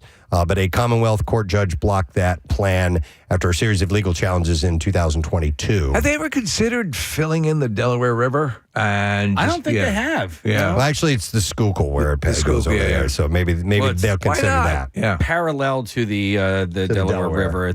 I think they should rename that bridge the Preston and Steve Bridge. Oh, absolutely. It's a double decker, right? Yeah. Preston and Steve. Right. Yeah. I like it. What do you think? Yeah. Sure. I'm on board. All right. I don't know why it was named the Girard Point Bridge. Yeah. Me neither. Marissa, you mind? Mitch? Mitch. Come on, Rich. Come on, Mitch. It was Rocking a named little bit. after Gil Gerard, Preston. Gil Gerard. Buck Rogers. From Buck Rogers. Yeah, He died recently. I didn't know, he? which makes it more poignant. Yeah. So PennDOT said that plans to maintain 3 lanes of traffic in both directions over the bridge to avoid disruptions that would impact travel to the sports complex for the World Cup and the All-Star game in June and July. Did you find any information, Mitch? Not Shut up. Which one of you guys would be the top and which one of you guys would be the bottom? Preston's it always has to. We are very. If you've ever taken a picture with us, you know we're very fastidious about placement. Yep, we try to be. I'm on the left. Yes. From if Preston you're viewing first, the camera. then me. Yes. And, left to right. It doesn't say there's not a No. Wikipedia page. There is, but it has no information of why it was named that. Is there an OnlyFans? I'll have to do Bridge OnlyFans It pages. opened in 1973. There's got to be. Hang on. Girard Avenue's nowhere near there, right? What are you saying? I don't know. There had to have been something called Girard Point around there, maybe. Let me keep Or doing that some was a digging. command. This one's a challenge. Give me a moment. Girard Point. Point. Maybe it was a dog. Good dog. Yeah. Good. Sit, Ubu. Sit. Dude. Girard was a dog. They named the bridge after a dog? Yeah. God. All right. Well, anyway, we'll get to the bottom of it eventually. But heads up. So that starts in the next few weeks. It's going to be a multi-year project, but hopefully it won't be closing down too much. It's going to be a very exciting year. Obviously, all this stuff going on with the birthday and all of these projects. And even though they might put you out a little bit, on the other side, it's going to be really cool. Yep. All right, speaking of the other side, we're going to take a break. We're going to come back. And on the other side, Bizarre File stories await you, my friend. All you have to do is stick around. We'll be right back. Stay there. Watching any good shows that you can recommend or anything like that to us? Well, I just told you, I got a flat screen TV now. I know. That's why everything was flat. I got this Roku or Roku. Roku. Yeah. And I can watch movies and I got regular basic TV now. Like I'm watching I'm watching Mike Jerick and that other girl. Alex Harley. Whatever. Holly. Yeah, I watch them guys every day, man. That's cool, man. That's great, man. And I'm just so glad everybody's well there, man. And Billy Burns is the best guy in sales, man. Wow, Bill Burns. Shout out. Wow, man. Bill Burns is a good guy, man. Bill Burns is a good guy, He man. is. Yeah. What about Chuck? Chuck D'Amico, he's a class act, just like Eric Simon, man. He's a good guy, man. He knows everybody. Harry is running down our entire I love my family, man. Yeah. Who does payroll here? Yeah. I was watching this morning some of that some of that Shinedown show from Camden last night. Yep. Yeah. And look, they were one of the best bands in the country right now. They're hot. They're on fire. Yeah, they have a huge fan base here in Philadelphia. Cadillac Brent Porsche, that's his favorite band. Yeah. You know, man, when they were out there, they were doing it for Johnny. That's stupid Johnny, man. They ain't got nothing on me. Anyway, okay, Smith, you're going to deliver some pizzas. I'll be your sidekick. Yeah. Okay, cool. We got to really follow through on this, Preston. Do you know? For a brief period, Gary, your name was considered for going across country with Casey. Man, if he can get me out of Philadelphia, I'll be blessed, bro. Yeah, but I've been down the shore in 20 years. Do you want to get out of Philadelphia permanently or just for a little trip? I just need to get out of my hood, man. My hood is shot. It's very dangerous, right? Oh man, look, the cops, the EMTs are the hardest workers in the city, and your Philadelphia Fire Department, man. Detectives, man. I see my friends every day, man. Shouting them all. They're all my friends, man. They're good guys, man. They're good guys in Philadelphia Police Department and firemen and the EMTs, man. They're all my friends, man. Well, you're the mayor of Juniata Park. Yes, I am. They knock on my door and they give me brass knuckles. Hang on.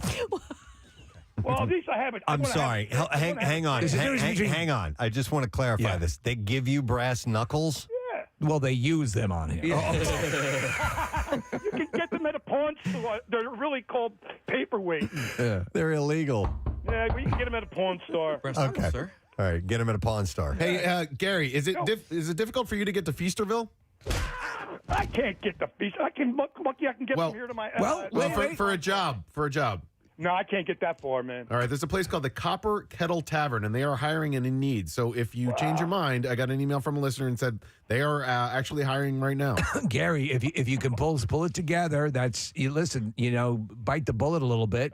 If somebody's offering up some work, it might be. I understand all that, and I really gratefully, and I'm very humbled by that. But I can't walk from here to the L, man. Okay. Wow. I live right in Juniata Park. My L is Erie and Tarsdale. Let's get your leg right, all right, and do some. I got to get.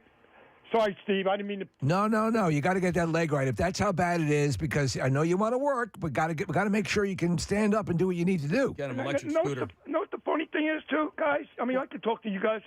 And my right side of my leg, my toes are not, like my left side of my leg, my toenails are all clear. You can see the blood, red. And on my right side, it's like they're like dead. My nails don't even grow. Huh. Yeah, I don't know what You got to go to the doctor. Are they discolored or anything like that? Yes.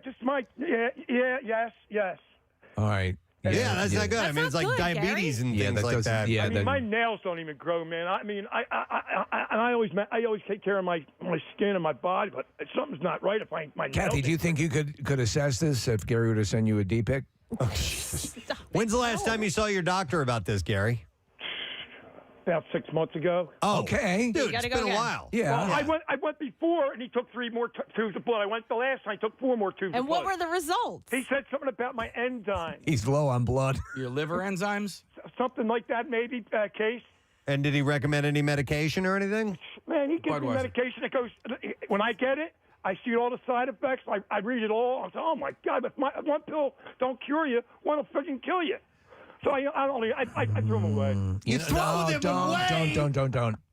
Can't do that. The only thing I take is 800 milligram Motrin, and I break them in half. Gary, you have to listen to your doctor and take the prescribed medication. I know a lot of things have potential side effects, but if you've got something serious going on, you got to take the chance, the minimal chance that something might go wrong and fix the problem. I'm going to have to look into another doctor because this is not. This has been going on for too long now. It's upsetting me. Do us a favor. Do us a favor and make sure that you follow through with that. So the next time we talk to you, you have a new doctor who's taking care of that leg. And then when that happens and you're ready to get a little bit more ambulatory, we can get you set up, or at least nice people offering jobs can help you get back on your feet. All right? Listen, that sounds great. And by the way, hey, real quick, if I may, I know I took up a lot of time. I wanted to know how Sweet Tea, how's Chase doing? Good. He's great. Thanks, Garrett. Get yourself healthy, will you? You're the greatest mom ever. You really are. Thanks, So, Gary, listen, go to the doctor. You might have a diseased liver, bro. So you might want to head on over to the doctor and not go and drink beer today, you know? I could do that. Okay, and make sure if you're prescribed something, take it, man. Well, if you see this Preston, man, of all them side effects, I'm like, man, this is going to hurt your liver. This is going to hurt your kidney, your lungs. Well, if the doctor's telling you, you got to listen. Yep. I just think make sure it's a doctor you trust. So get a new doctor, get yourself checked up, get your leg back up and run. But you can't. Or if they're telling you to make some if you're not comfortable with the medicine, they're telling you to make some lifestyle changes. You have to do it. Yes, I'm all for that too. Also. All right. Because I lost some weight. I lost some weight also. All right. Well, I used to be $145, $150, and I'm not even nowhere near that now. Yeah, that's a little I'm really troubling. concerned about you, Gary. Yeah. Well, I really appreciate Preston, man. It's really truly means a lot for me, and right now I'm inspired to do the right thing and look into a better doctor. You do that. We want to hear from you next week. All right, that you made some minutes. All right. I'll call you next Monday. In case if you can't give me a call, we can talk about Bill Weston's tickets. Yeah, we're not going to talk about that. We're going to talk about getting you healthy. And listen, you can blame the doctor, but a doctor's is only as good as his patient, right? Yeah. So you have to listen to him. And I would recommend going sooner rather than later, today. Yeah, I need to. I definitely got to change doctors. I have to go doctor shopping. And Gary, look into it today. Gary, you got the time. You don't have work holding you back. So and I have medical insurance too, so I have to take advantage of this. do it today. I will not put it off, Dad. All right. I like it. And then All right. check back in. All right. I'll call you next Monday, Preston. All right. Thank Thank We're going to hold you to it. Thank you. I'd like to thank Bill Burns, Chuck Nico, Eric Simon, And my Lord and Kathy Savior, Sweet Jesus Tea Christ. Romano, Steve Morrison, Preston Elliott, Todd DeFeo. Nick McElwain, and my main man with the pots and pans, Casey Boyd Foster, and Marissa Mocha McNada. All right. Well done. All right, Gary, hang in there, man. Have a great day. Thank you, guys. See you, buddy. Wow. Poor Gary. I didn't quite. Obviously, there's stuff going on with his toes and his feet. That sounds not good. Here's the deal. He's calling his doctor a quack. Yeah. His doctor prescribed him medication and he threw it away. And he's talking about enzymes. Dude, you can't mess around with that. No. You cannot mess around with that, and you definitely can't. If you've got a liver problem, you can't be drinking. Drinking beer, yeah. Gary, down to the 7-Eleven. come on, man. Yeah. All right, well, listen. It was a good call. It was important that we spoke to him, so I'm glad we did a wellness because something's going on, and hopefully we can kind of nudge him in the right direction to get something done. I had 3 testicles. And they'll want to see that. They'll want to check all 3 of those, too. All right, well, listen, we have to take a break. Yeah. We have our buddy Michael Giacchino is going to be joining us a little bit. So let's take that break and come back in just a moment. Make sure you stay with us, friend. So Casey sent me this article. It was from the New York Times yesterday. And in the NFL, there's a tradition that's been going on since the 70s. It's called the rookie dinner. And so the veterans have to take the rookies out to dinner, but the rookies have to pay for the dinner. Right. It's been shown in sports movies periodically, Yeah, so, but apparently there's starting to be more rumblings about is this a good idea or not, because sometimes the tabs, which can average between $5,000 to $25,000. Come on. Well, it depends on if they take advantage of them. Of course. You know, And I bet you the inkling quite often is to take advantage of them. Right. Funny to that's them. the deal. Yeah, the because higher they can get the tally. Well, because they had it done to them, too. Yeah, It's that type of thing. It was done to me, and we're going to do it to you. That type of thing with initiations, essentially, is what this is. But the point they're starting to make out is even though we see the NFL as, these high-dollar individuals, not everybody gets paid all of that money. No. And some of them and up front. And some of them might last a season, and they've blown money that in hindsight they probably should have kept. Yeah, they probably needed. Yeah. But it's also, listen, these guys are ordering cognac and expensive bottles of wine, and obviously the food. It's the booze where you spend all the money when you go out to dinner, without question. So we had in my sorority there was a night where the what's it called, Case? The Hell Night? Rush night? Is it during pledging or? No, we were orgy? pledging. Oh, pledge night. Yeah. So it was during pledging. I forgot the word. It was during pledging. And so the whole sorority, sort of created this like spooky, we're mean people, night. And so, to scare, whatever. We knew what was going on. And it You're razzing them. It was being funny. They were being funny. And it ended up being a fun night. After it's all over, there's a big party, the whole thing. But they got the year that I was pledging, the sorority got in trouble for 93.3 WMMR. All right, thank you, Marissa. Real quick, we have a follow-up on the Girard Point Bridge. Yes. We were wondering who that might have been named after, Girard, but I had thrown out there and said, well, maybe the point, Girard Point is a location, and so somebody had texted and said, yes, there is a geographical location named Girard Point in Philadelphia, as not just a bridge, and it appears on official maps as a cape/point of land near where the Schuylkill River meets the Delaware River. All right, makes sense. Now, it's still a name, Girard, right? And so somebody had texted in, someone else had texted in. That first one was from Stephen H., and then this one, I don't know who it was from, somewhere in PA. They said, Stephen Girard was a wealthy, early, prominent resident of Philadelphia. Think Girard College, Girard Avenue. So maybe he was the one that Girard Point was named after, and then they named the bridge the Girard Point Bridge. That seems highly likely. Seems highly likely. Press, this last text also kind of spells it out. Let's see, his name and location, Girard Point. Big Fat Gorillas. No, that's a band name. Prominent Philadelphian Stephen Girard, a wealthy merchant and banker, though the specific Girard Point name likely refers to the geographical junction near his former holdings connecting the bridge to the city's historical landscape. So there you go. I love all that stuff. I know some people's eyes roll white, but I think we're all...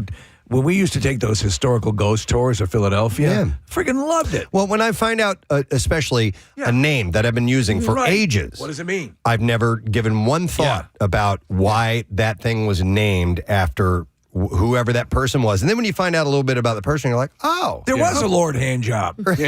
Well, driving by Girard College, Casey, you prep dad over here. I'm sure you pass it all the time. It's a beautiful campus. And then when you learn about the college itself and helping inner city school kids. It's very cool. Yeah. Very cool. And then Steve just sent me a cool little TikTok about the Granite Run Mall and where it got that name. I had no idea that it was a granite mine right there. Yeah. It's the exact basis for it. And it was basically a huge... It's like a quarry? Yes. A very deep quarry that they had to fill in. Which makes sense if you know that area, because was that 352 is kind of up above that. Correct. So that makes sense. Yeah. How about that? How about that crap? You learn stuff from time to time. Real quick, a shout out. Yes. This says, hey, good morning, and good morning to see you, and welcome back. This is from Trish, a.k.a. Tater Tot Kitty, who says, my dad, Jeff, turned 70 on New Year's Day, and I wanted to send him a juicy shout out. He recently had quadruple bypass open heart surgery. Wow. So I'm thankful he was able to celebrate. Please send a shout out to my fellow YouTuber. So here's a chart.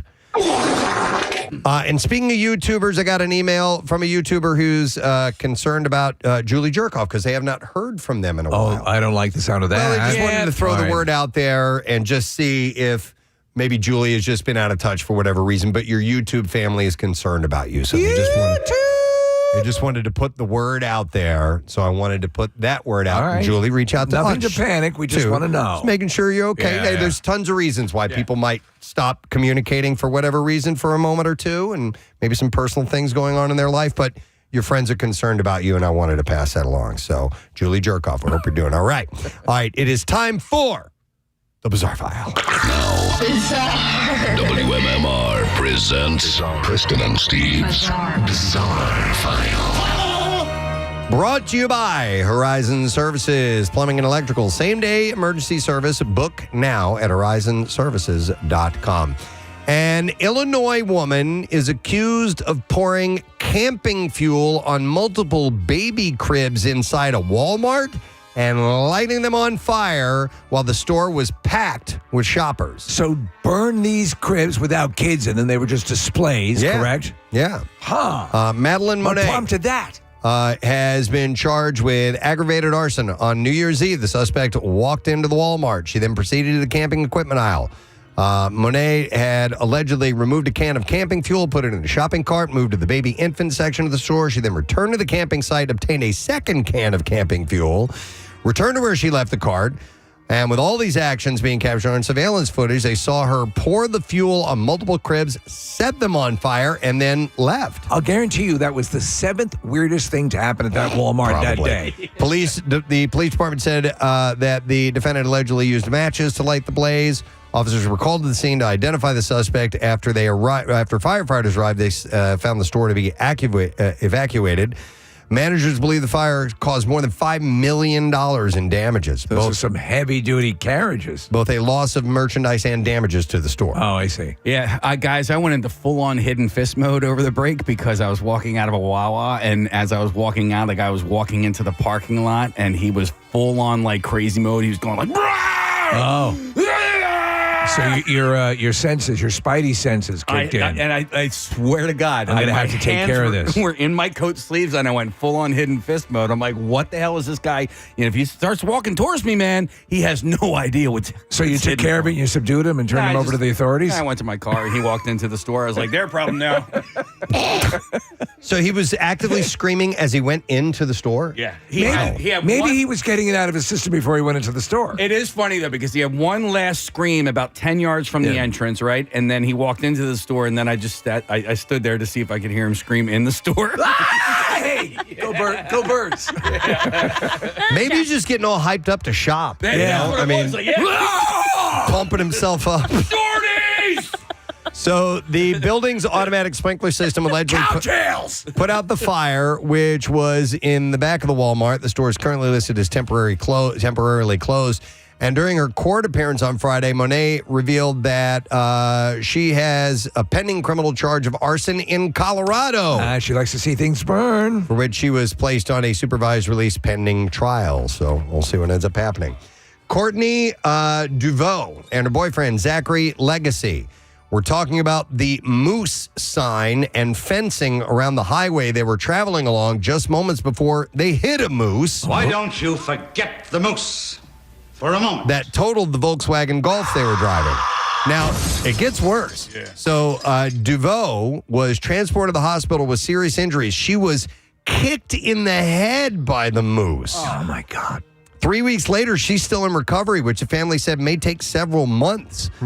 Legacy, who was driving at the time, saw the moose's front legs strike Deveau at least twice in the head as the dying animal tried to get its limbs off of the car. So this thing, I guess maybe it went into the car. It I don't seems know. that way. And by the way, when a moose will attack, they'll stomp and kick. I mean, deadly. Well, this thing was just dying, Yeah. and it was just flailing and kicked her in the head. So Legacy had said, I tried to get in front of it, but my seatbelt was on, and I was so in shock, I didn't know how to press my seatbelt button to take it off. I was just trying to get in front of her. He said he was crying and felt helpless on the dark, cold highway until professional help arrived. He said Courtney stopped responding after the hit and did not respond for a long time until she was treated at the hospital. Just talk to me. I know I'm going to pass, but your name is Legacy?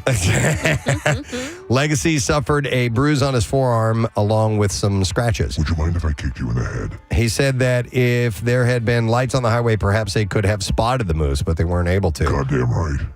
So Jennifer DeVoe said she learned about her daughter's accident when a woman called and texted her using Courtney's cell phone. She suffered a traumatic brain injury, had a fractured jaw, and some fractured ribs. Yeah. And she's been making very little progress every few days. That's the last call a parent wants to get that their child has been kicked in the head by a moose. Yeah. All right, here's an interesting story. This is out of Tasmania. The mayor of the, well, there's Tasmanian devil. Get ready to play it again in a minute. The mayor of the Derwent Valley has issued an unusual public health warning after apparent bite marks were discovered on a public toilet seat. That's Mel Blanc doing that live straight through. Yeah. It's amazing. So Mayor Michelle Dracolis has taken to social media asking people not to eat toilet seats. Yeah. They do look tasty, though. The bizarre request came after the mayor personally discovered what appeared to be bite marks on a public toilet seat while using council facilities last week. She said it appears as though someone had taken a few bites out of a toilet seat. And I will say it plainly, please don't eat toilet seats.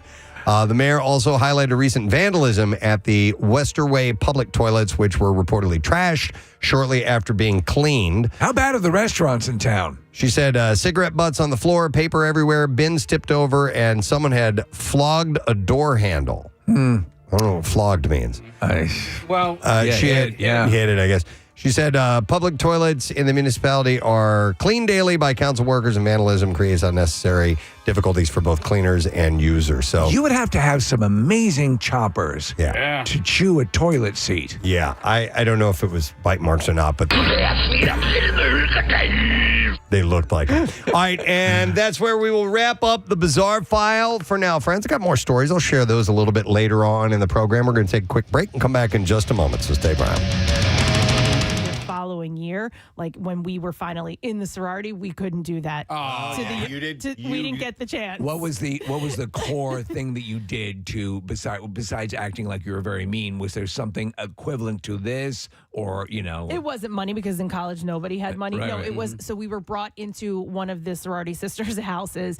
They put us in a basement. It was very dark. Like it was almost remind you of like a haunted house, spooky, scary. Sure. They all came in like all dressed in black, and we were blindfolded. Like it just was. Right. Honestly, it was so dumb, but we were laughing. Yeah. It was fun. That's cool. Before we go down the sorority and fraternity path, which I'm sure we're going to because that's the easiest to go to, but I wanted to see if there are other professions that might have this rookie type of initiation There's gotta be. thing. And I'm sure that like construction sites probably do their little thing. Oh, yeah. Maybe in the medical field, because interns there usually get the crap work. In the military. Military and police. Yeah. Yeah, that absolutely. too. And in radio, I remember interns were pretty easy to. Now we don't do that here. They actually have work to do on our show. But if you're doing a different shift, it's a little bit less involved than the morning show.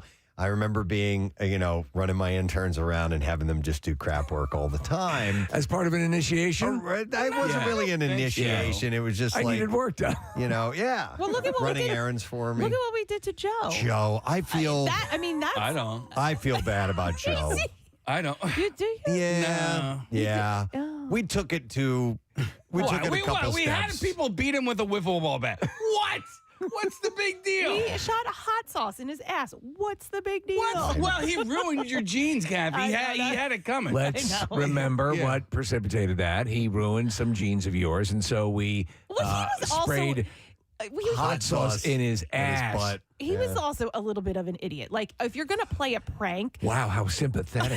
Wow. Joe, I lost one on the table today. It was okay, though. Kind of an idiot. Wait, why did we make him sit on top of the crane for 24 hours?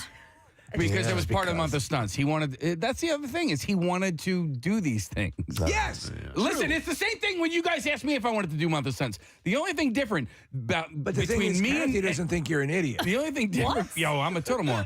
The only thing different between me and Joe was that I was getting paid a whole $17,000 a year. All right. So when you guys asked me to do month of stunts, I was like, okay, yes, you can drag me behind a horse. You can have me drive a car into a pond. You know what I mean? Like. Yeah, there was something alluring and appealing about it, and so when Joe is saying yes to these things, but that's a more long form. I see what you're saying, and like to make the point with you, Kathy, about this sorority and fraternity. These are things because I think there was something I'm remembering and maybe falsely remembering from The Wolf of Wall Street, where they had sort of an initiation thing that they would do with with those guys. But that kind of thing, I'm sure, has its variations. Right. And bringing up the sorority thing, the point of that story was that I was where it stopped. You know what I mean? Like, our class was where it stopped, so we were the group that couldn't do it. So if this ends in the NFL, then that group's like, damn it, son of a bitch, we didn't get our revenge. Well, I feel a little bad about how the Joe thing? Yeah, just a little bit. But all right, anyhow, we're going to move on. I'm going to go to some calls. 215-263-WMMR. I'm going to go to Ed. Hey, Ed, good morning. Morning, guys. Hey, what's up, Ed? So this is a typical thing we did in the fire department, even as volunteers, is when the rookies would come in, we would send them out to find tools that didn't exist. The most infamous one is go fetch the water hammer. I don't know if you know what water hammer is. It's when you shut the hose line off too fast and the hose jumps. That's water. So we tell them to go do that. The one we did in our fire department, which was we love to do, and I probably still do it, is we have a tanker truck. And we would tell the rookies that the tank needed to be stirred. So we would give them like a long-handled broomstick or something, and tell them to go up to the top, open up the lid, and start to stir the tank. And we would have them do it for like 15 or 20 minutes until, we were laughing so hard they'd realize, wait a minute, maybe this isn't a thing. Right. It isn't. Of course, the water does not need to be stirred. It's water. And what do that all the time. What did they have you do in your initiation? There was a water hammer thing. There was a lot of that. They kind of go look for things that did the hose lengthener. The fun that. I love hose it. straightener. Yeah, I've heard of on a construction site, go get the board stretcher. That one. Yeah, that's another one. Yeah, exactly. Yeah, I love it. Yeah. Thanks, Ed. Nice. And I think there's a prank in baseball that they pull on bat boys when they tell them to go get a key to the batter's box. Oh, really? Yeah. That's a good one. And they go looking around everywhere for a key to the batter's box, which doesn't exist. It wasn't part of an initiation, but you talk about the interns early on, Preston at Y100. We would send them out, the time we sent them out for Java. Oh, that was fun. Yeah. Wasn't that Joe? No, somebody else. I remember they came back. Yeah, I couldn't find Java. All they had was coffee. Yeah. But that wasn't really a prank. That was just them not understanding what Java was. I'm going to go to Matt. Hey, Matt, good morning. Hey, good morning. How are you guys? Good. What's up, Matt? Well, I was in the Marine Corps for 4 years, and I actually called you guys a while back about the difference between explosions and movies and how they are in real life. Right. Okay, yeah. So while in the Marine Corps, I was in Iraq in 2004, and I had a prank played on me because I was a new guy, just a young 19-year-old kid, and one of the guys told me to go get a pricky 5 and sent me to one specific older sergeant to go get this pricky 5, which is in terms known as radio communication equipment, and it's also known as a prick 119. But you don't know that, so you go walking over to a sergeant and say, hey, I need a pricky 5. Okay. And you have no idea what you're saying, and he turns and looks at you and says, what did you just say? And then you say, I need a pricky 5. And he just chews you want a pricky 5? I'll give you a pricky 5. And he goes off. Wow. So you're just sitting there going, you have no idea why you're getting yelled at. You have no idea what you said. You turn around and everybody is laughing at you. So, and you're just like the little puppy with his tail between his legs, like, oh no, I just did something wrong. Yeah. But you return the favor years later when you tell the young guy, when you go for with some of our vehicles. I was a Motor T driver. You have vehicles with air brakes. There is no fluid for these brakes. Okay. So you send the new guy, go get me some brake fluid right now, Marine, go. It's up in the warehouse. You need to go look and go right now. You got 2 minutes, go. And he comes back to you with a red face, scared because he can't find the brake fluid for the 7-ton truck. And you just keep going back and forth with him. And then I wasn't as hard on my Marine, but I did yell at him for not finding the brake fluid. But you pull him in and go, Marine, do we have brake fluid in these trucks? And it dawns on him. He goes, oh, no. And it's like, come on, Marine, you got to be smarter. You got to think on your feet, you know? Oh, I love that. As you get older, I think you try to teach them a little bit, but man, did I get my ass chewed while I was in Iraq for looking for a pricky 5, man, and you get it. Matt, looking back, though, with the whole thing and that sort of, fraternal thing, and you were sort of, I assume it was done from a place of love, and everyone goes through the rite of passage, and absolutely. Okay, now yeah. You're in the club, you know. Now they bring you in, and now they made fun of you. They had a laugh at your expense, but now you know better. But it also kind of, I think it teaches you how to think. Yeah. You know? And like when somebody says something to you, you think about what they just said, not just, oh, okay, roger that, and then you just run off and go do it. No, you think first, and then.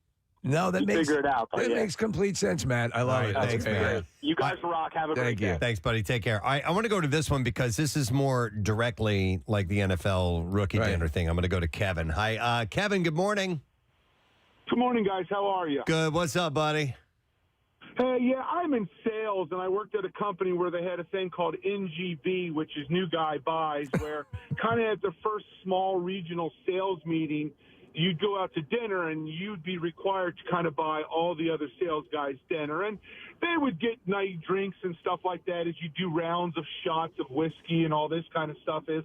So the bill was a couple $100 is, but what you found out is the next day at the sales meeting, if you kind of took it like a man and didn't whine or complain, you found out two things is one, everybody pays you back the next day, so you not out all those money. Okay. Nice. And two, you find out everybody else was doing shots of watered down Coke, and you were the only one actually doing shots. Oh my God, that's brilliant. Yes. That's brilliant. Oh my God, that's good. That's great. So it is. It is kind of a hazing and all that. But like I said, is if you kind of take the company line and do what's required, you only end up paying for yourself. Though you are really hungover the next day. You know, Kevin, though, that really ends up that is a sort of, it's almost like a Rorschach test. You're getting a psychological preview of your coworker. Not that you live and die by what happens that night, but somebody rises to the challenge and does that, and then they find out that their coworkers also, when they pay the money back, they weren't going to leave you on the hook. That's a good thing to learn. WMMR. All right, thank you very much, Marissa. We didn't get a chance to recap too much on New Year's Day yesterday when we came back, but unfortunately, I stayed up late New Year's Eve, but I didn't get too dinged up and felt pretty good the next day because we were going to go see, Stranger Things at the Netflix house. So we're in the morning, we're making some breakfast, and Rochelle's like, well, put on the Mummers Parade. And so, I'd spoken to the Xfinity remote and pulled Mummers Parade. First of all, I'm like, WFMZ? I'm like, that's out of Scranton. I'm like, why am I watching the Mummers Parade on a Scranton TV show? So I guess that portion. The Mummers Parade is not part of my tradition of New Year's Day as far as, like, every now and then I'll go check it out. Yeah. Take a peek and spend a couple minutes with it and then, or leave it on as background. This is not my scene or whatever. But I was kind of surprised at that. And double surprised, I'm like, is that Larry Menti? That's Dawn Stensland. Yeah. And do they work for WFMZ? Or are they kind of sourced out for this? I don't know because but I can say that it's Channel 69. And they have been airing it for a bunch of years. I know my husband grew up in the Kutztown area, and that was his local channel. He would watch that before watching 6ABC. And Larry and Dawn have been hosting it for the past couple of years. I mean, this is my tradition. I love the Mummers Parade. I usually run out of my house, but before I run out of my house, I'll turn it on. Usually you have to catch Jackie early. So I've just been used to those two guys hosting. So WFMZ, they covered the Cardboard Classic for us. Yeah. Right? They're right there and right by Montage where their studios are. You know what? Larry and Dawn took over when, is it Steve Highsmith who retired a few years ago? He was like the Mummers guy. Okay. There've been a few, and so they'll carry it for the earlier part, and then it ends up on 6ABC. Yeah, so there's almost two sections of it. Yeah. There's the part that's on Broad Street at City Hall, and that's, from 9 a.m. till about 8 o'clock. And then at 8 o'clock, there is the part that's at the Convention Center. Right. And that's the part on 6ABC. Okay.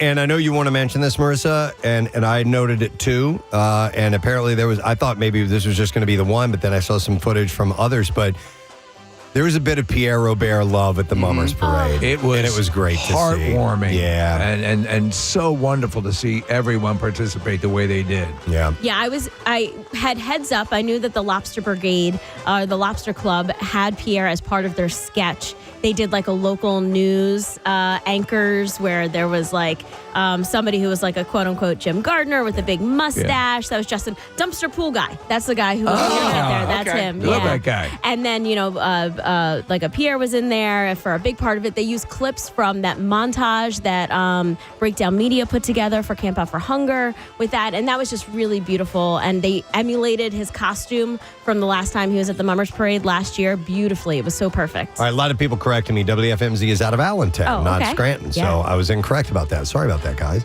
But yeah, it was really cool to see that. So I had a heads up about that. And then when they started popping up, when his face started popping up on signs throughout the other like Wenches and comics sketches, I melted. Yeah. I think Jack's was one of the clubs that just had like a big great day in the morning. And then there was that other sketch where there was the big Pierre, like Mona Lisa style heist. Oh, it was so beautiful. He loved the Mummers, and as you well remember, he trotted that huge Mummers outfit that Jackie lent him out to Burning Man. Yeah. It was really cool to see. I hope that carries on. I hope we'll see more of Pierre, not just this year and so shortly after he passed, but maybe that's a tradition they'll carry on. Marissa, what time do you usually get down there? So, so I'm going to share something. I'm going to answer your question, then I'm going to share something.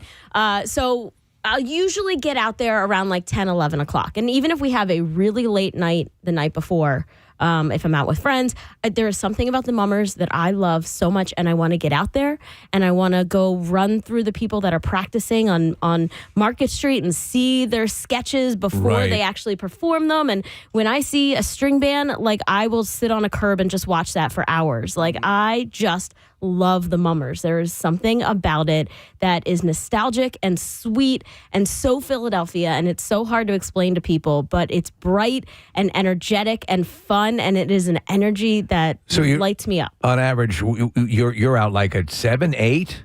Well, I think it begins at 9. Right, but they're practicing, Oh, well, so they're lined up on Market Street. For a long time. Yes, and it goes from 9 a.m. till 8 p.m. So they're just constantly turning over on Market Street as the new ones line up, like any parade. You see them testing up. So we watched it in Florida. We found the WFMZ app. We streamed it on our television. We were up at like 9:30 because I always want to catch Jackie. He's in the very earliest group of fancies. So wait, you were not in Philadelphia on New Year's Day? No, I was down in Florida. Okay, I thought, all right, so when we talked yesterday, I thought you flew home so that you could be home for the Mummers Day Parade. You were watching in Florida. I was watching in Florida. Okay. I woke up at 9 a.m. in Florida to watch the Mummers Parade. And I continued watching it until about 2 p.m. Okay. Wow. I watched all of the Mummers Parade. I mean, not all of it. Actually, that's just a chunk of it. So Jackie was telling me that, obviously Jackie is legendary. And we had the whole thing at the camp out. He always, the Mummers who are big supporters of the camp out came out, and it was a wonderful thing.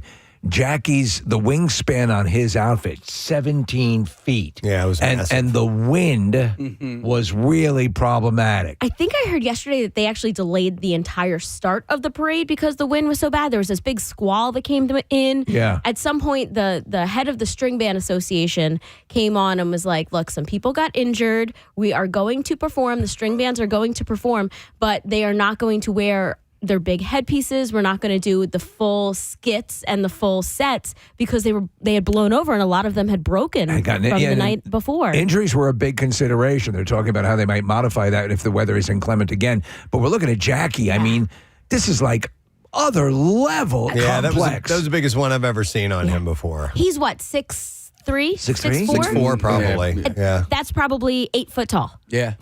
I mean, it is gigantic. Yeah. And so Jackie came in second place, which, and I was talking to him about it this morning, he lost to his girlfriend. Yeah, Brittany won it. So Brittany won first and he won second. And he came in second, and I said, hey, are you a little bit jealous? He's like, no, man.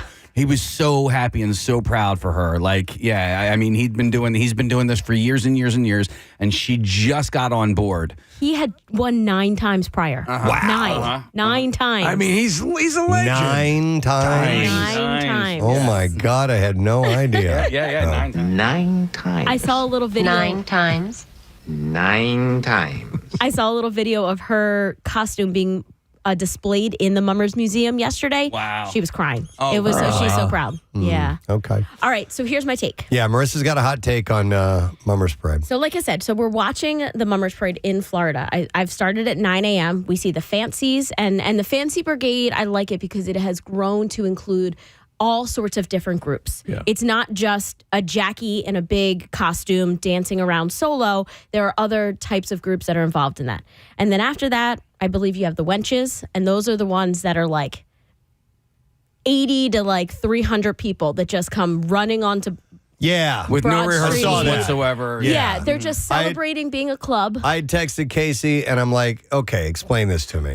I'm looking at uncoordinated people doing choreography that they have not practiced in any way, shape, or form at all. Well, so I don't think the wenches have any choreography at all. Well, they just kind of like sprint out. There were groups that came up before. It was only like 3 or 4 of them together, and they were trying to do some sort of knee kick, and they were just, all of them were off. And I'm like, do you know this what is kind of embarrassing. To me, it's more like flamboyant loitering.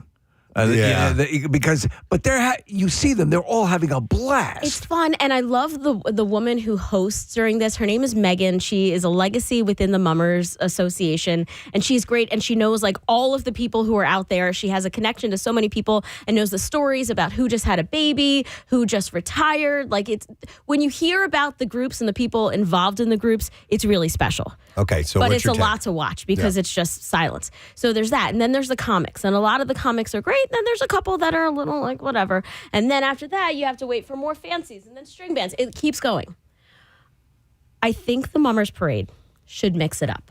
Okay. I think it should be like a fancy, and then throw a wench in, bring me a string band, and then another couple fancies, and then a couple comics. Okay. And then a string band. Like, let's produce this parade a little different. You think there's to not keep- a broader sampling because you go through these huge chunks where if it doesn't happen to be the thing you're into, you're going to be bored. Is that what you're saying? Very much. I think it's a very lucid point. It's a very Marissa point. Marissa sees things and she's like, this could be done differently. Yeah. This could be run differently. I am a producer at heart. I know. That's what I do. That's where I came but from. like, listen, when you get into a huge chunk of something that doesn't interest you, then you could just walk away for hours at a time. So like Preston, you're talking about like the wenches when you're watching this, you're like, I'm just watching a bunch of drunk people in dresses with umbrellas with no choreography. And this does nothing for me. And if that's going on for 2 hours or however long, you tune out. Casey, you're absolutely right. And I assume that there are many reasons why to do this. Tradition, they're all getting judged, so Tradition it's a lot is big, easier. yeah. And it's a lot easier to judge when they're in groups. But our friend's neighbor had come by, and we were trying to explain the Mummers Parade to her and explain how special it was. And she literally watched like 3 of the wench groups, and she was like, all right, I'm going to go for a walk, guys. So we couldn't bring her into it because that just happened Come back to be in the 4 time. hours. Kind Yeah. of, you know? By the way, here's a text that says, hey, I'm a member of the South Philly String Band. We escorted Preston through the Big Dill. We were on 19th Market setting up at 5 a.m., and there were several people injured by flying props. Oh, wow. Props like full metal pieces of scaffolding flying through the air. Our actual string band competition is being postponed to a future date.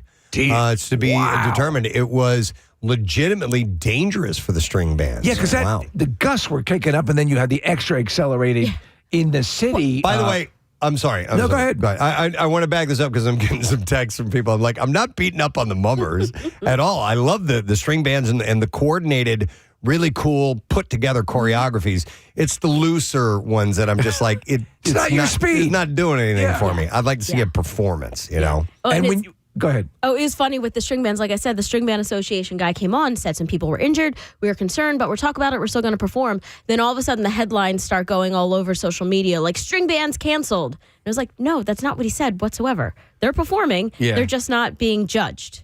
Oh. Yeah. All right. So I hope all those people are the okay. big judging is in the evening when they put on the big. And that's a different brigade. Different brigade, Yeah. I have never been to a mummers parade, and it wasn't like we always had it on in my house on the television growing up, and then when I was of the age to maybe go down, I was always way too hungover to get up and go there on a New Year's morning. There's multiple ways to experience. My wife has been down a couple of times, and it is a big drink fest. You know, it is either you get it or you don't. And it's almost kind of cool that people from out of the area. Yeah, I didn't get it when I first came down, and I like knowing the people and seeing them come out to the camp out and come out to different events. It's like, I get it now. And so this is where my heart is. Like, I've been going to this thing my entire life. My great uncle and aunt used to live on Broad Street near the Dolphin Tavern, and we would be hanging out their, front stoop, and mummers would come over and put their hats on us, and it was always a tradition. And I've seen it over the years, and I've seen what the crowd was, and it has dwindled down a lot. Yeah. And I would love, maybe this is another way to reinvigorate it a little bit. You need to get it reinvigorated on the television screen. Yeah. Press, I kind of liken this to the Cardboard Classic, right? You have some people that are good at building and constructing a sled, and then other people that aren't. But for the majority, people just want to be at the party. Yes. The event. Right? The event is the event. Yeah. There's a great series of pictures that our old boss, Jim McGuinn, works over at XPN. He lives in South Philly. Posted pictures of a variety of people in their mummer costumes pissing on his street. Just taking a leak out there, on people's houses and stuff. I guess in that area, they need to put a few more porta potties. It happens all over the place. It is everywhere. Stop and think about it. Can your average porta pot accommodate a fully decorated mummer's costume? I think Depends. it depends which group you're with. Yeah. But we're talking about the energy of it, and that's why Pierre loved it.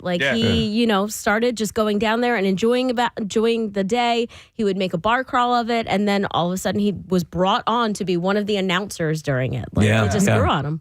All right, hang on a second. I want to go to we're going to go to Tim, who is a Mummers Parade marshal, who's joining us. Hey, Tim, good morning.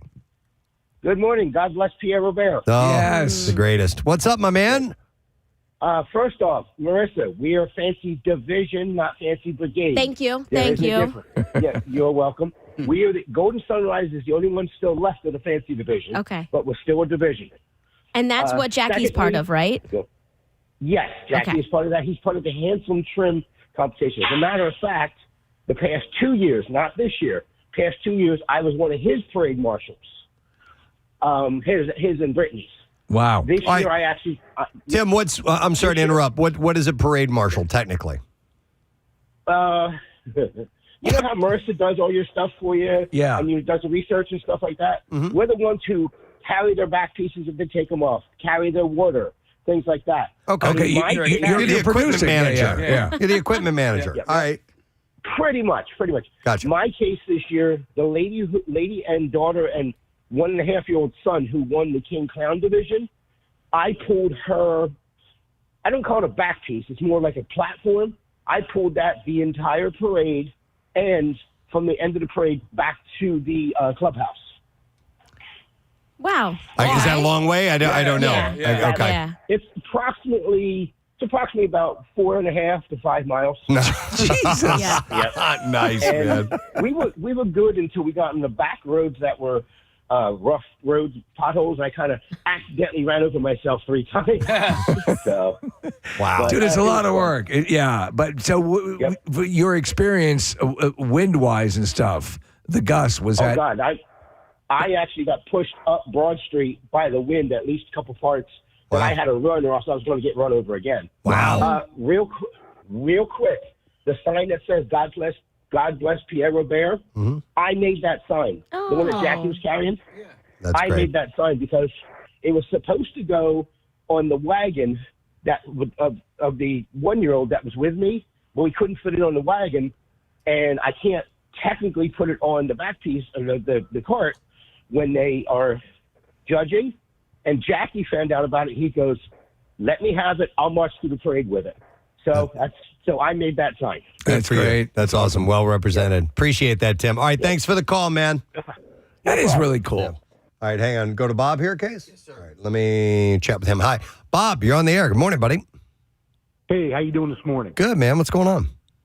All right, so I'm Bob McNamara, born and raised in South Philly. Met a woman from Florida, moved to Florida, but I live in Florida, so I come back and forth for parade stuff. I'm a member of Riverfront Mummers, and we are in the Winch Brigade Association. Okay. So there's different associations. You got the comics, and you got the Winch Brigade Association.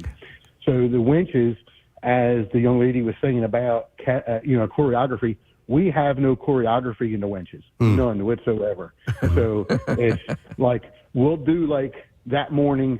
As soon as we get to City Hall, we tell a few people what to do, and they do it. We hold back the other 200 members, and as soon as they're done, the 5 or 10 people that are doing something real quick, then we cut the other 200 people loose. So why not, with those 5 or 10 people, work something legit out? Because the comics and the winches in the beginning of time never done any of that. All we do is the mummer strut. It's about having a good time, being with your family. And what the other clubs do, the fancy brigades and the string bands, they do all that choreography, and they spend a ton of time and a ton of money with it. So we're like the people who we call some of them one day a year mummers. So some of our people. That's what Marissa was telling me. So Bob, that's what she said. This is what it seems like to me. There's a walk-run 5K. Yeah. Some people choose to walk it, not that committed, and then the other people run it. So for here, you get to be a part of it, but you don't, as you said, you're one-day mummer, you get some of the fun, and that's really the whole purpose, correct? Yeah. So you got 200 people, and we probably got during the whole. So we have a clubhouse. Our clubhouse is on the corner of 2nd and Siegel, and we have people that are like. You'll probably get maybe the same 10 or 20, maybe 30 people at a meeting. Our biggest meeting we'll have when we vote for theme presentation, because anybody could bring up a theme for that year. Like this past year, our theme was a patriotic theme for the 250 years of America. Right. So that's your biggest meeing because everybody wants to vote on the theme. Who makes the I costumes? think I saw you guys, by the way. Yeah. Who makes the costumes? So we have Sue, who does the majority of our work. It's a lot of our work. Captain is, it's a ton of work. And she just doesn't only do our club, but she does other winch clubs. Our captain is Buddy Vizak. And because I still want to be so involved, I drive Buddy Vizak crazy from 1,000 miles away. I don't think I'm smart enough, Bob. I don't think I'm smart enough with the divisions and the brigades and all. There's a massive structure to the mummers and all of this that goes on. I mean, it's a lot to keep track of. Is it who? So who oversees the whole thing? So you got like the winch division. In the winch division, we got Charlie McKenna. He's the president of the winch division. Charlie McKenna does a great job all year long. So every division has different, seniority people that hand down stuff. Is there a president that oversees all the divisions? Well, that would be the city of Philadelphia. Okay, all right, I got it. All right. But just so you know, the winch division every club has to have a brass band playing for them. I like that. That's my favorite part about those moments is the brass band. So we are, like when I tell people what we do, I explain to them, we're like New Orleans on fire from 5 in the morning to midnight. Yeah. And it's great, right?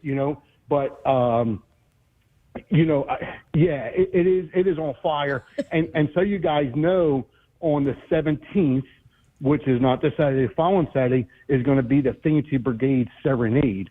All the clubs will go serenade the winner of the Thinity Brigade division. Cool. That's their tradition. Okay. That is their tradition. You're talking massive amounts of tradition, and that is, again, I don't think I'm smart enough to keep up with every aspect of this thing, but it is amazing. And we had a whole bunch of you guys out. Jackie, obviously, a massive supporter, and you guys came out to the camp out. And lots of donations and stuff, and we always appreciate all the mummers and how they reach out and support all the various charities, especially the ones we're involved with. But that's just selfish. But yeah, it's always great to see you guys. So let me give you a big part of history, which is amazing. This is really amazing. So the parade was only 125 years this year. The traditional licensed permitted parade, the mummers parade, was 125 years. But Bart, are you ready for this? George Washington was a mummer. What? Nice.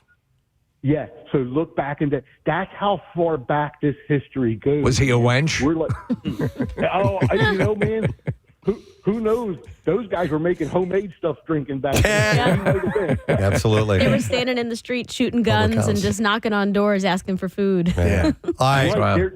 There goes the old song. Man, I'm bad with the words, but give me gin, give me whiskey, give me food. They knock on the doors with shotguns, and this is where I wish people of Philadelphia and people visiting Philadelphia, especially this year, right? We're going to have so many people visit this great city that we're from, right? They should go to the Mummers Museum and support it and look at the history, man. It's amazing. Well, good advice. It's amazing. All right, Bob. It's amazing. All right. Well, thanks for checking in from Florida. We appreciate it.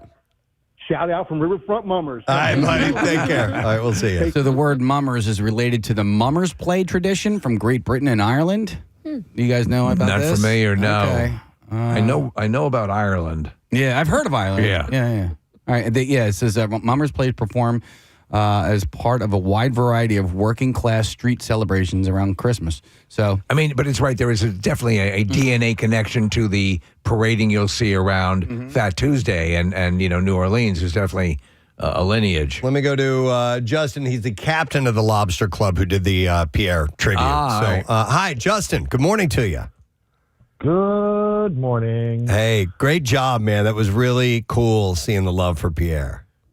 Absolutely. It was an honor for me to do it, my club to do it. It was actually as I go through my, we don't really know what our skit's going to be until September or something.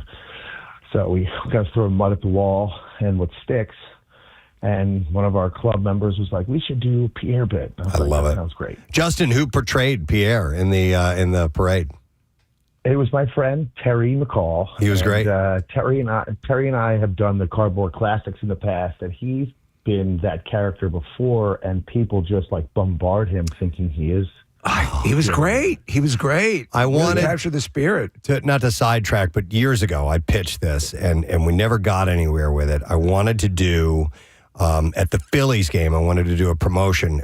I wanted specifically to do it on opening day, which was 100 Pierres. Yeah. And I wanted to get 100 people dressed up as Pierre with the wig and the beard and everything, and it never came together. I thought that would have been so cool to have that represented. But you guys did an awesome representation with Pierre and your buddy as him. There was no mistaking who he was. I know, right? The shoes, the hat, the jacket. It was great. That's really cool, man. Thank you guys for doing that, and it was it did my heart good. It was. I had a lot of good material pulling off of that supercut Camp Out for Hunger clips that you guys do. Yeah. Yeah, really that's what I was really surprised at when the audio was being played. I'm like, that's from our Camp Out for Hunger. Yeah, it was. Yeah, excellent. Wow. Nice job. It really drove my message home too. It's like, and the music kicking in at the end when it all works. Yeah, and there's I didn't realize there were so many supercuts of Action News.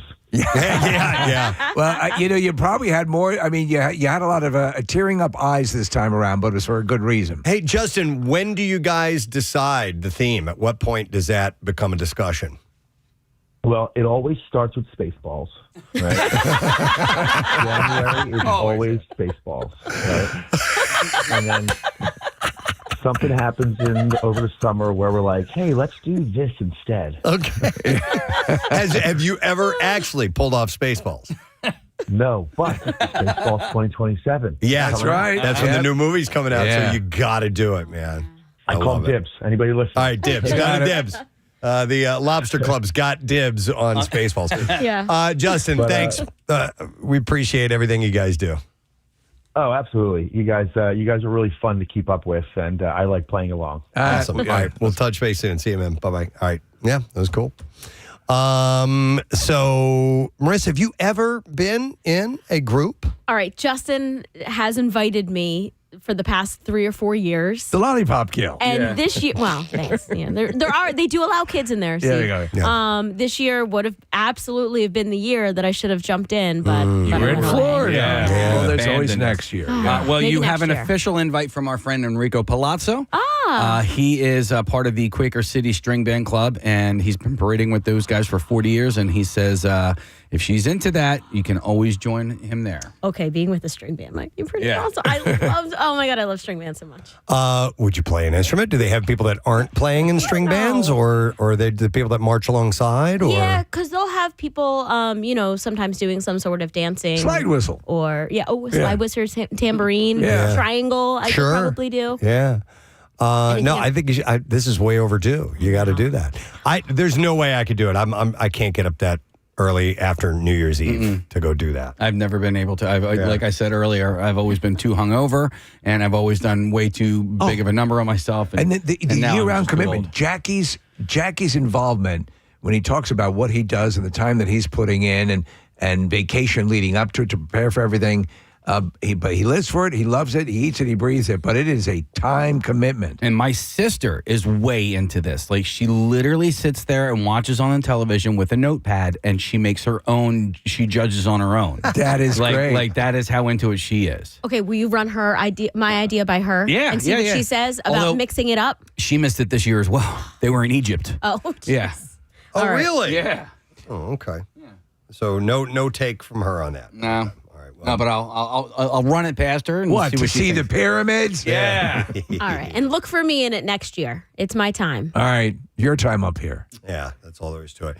All right. Well, anyhow, it was a huge, successful event, and congratulations to everybody that was a part of it. A lot of Pierre love and lots of Pierre love. Thank you for that. That was really cool. So, let me see. What was I going to be? I'm going to mention. We do have to take a break. But before we do that, there was something I wanted to mention real quick, and I'm looking for a picture of something that I took that pertains to this, and I can't quite find it.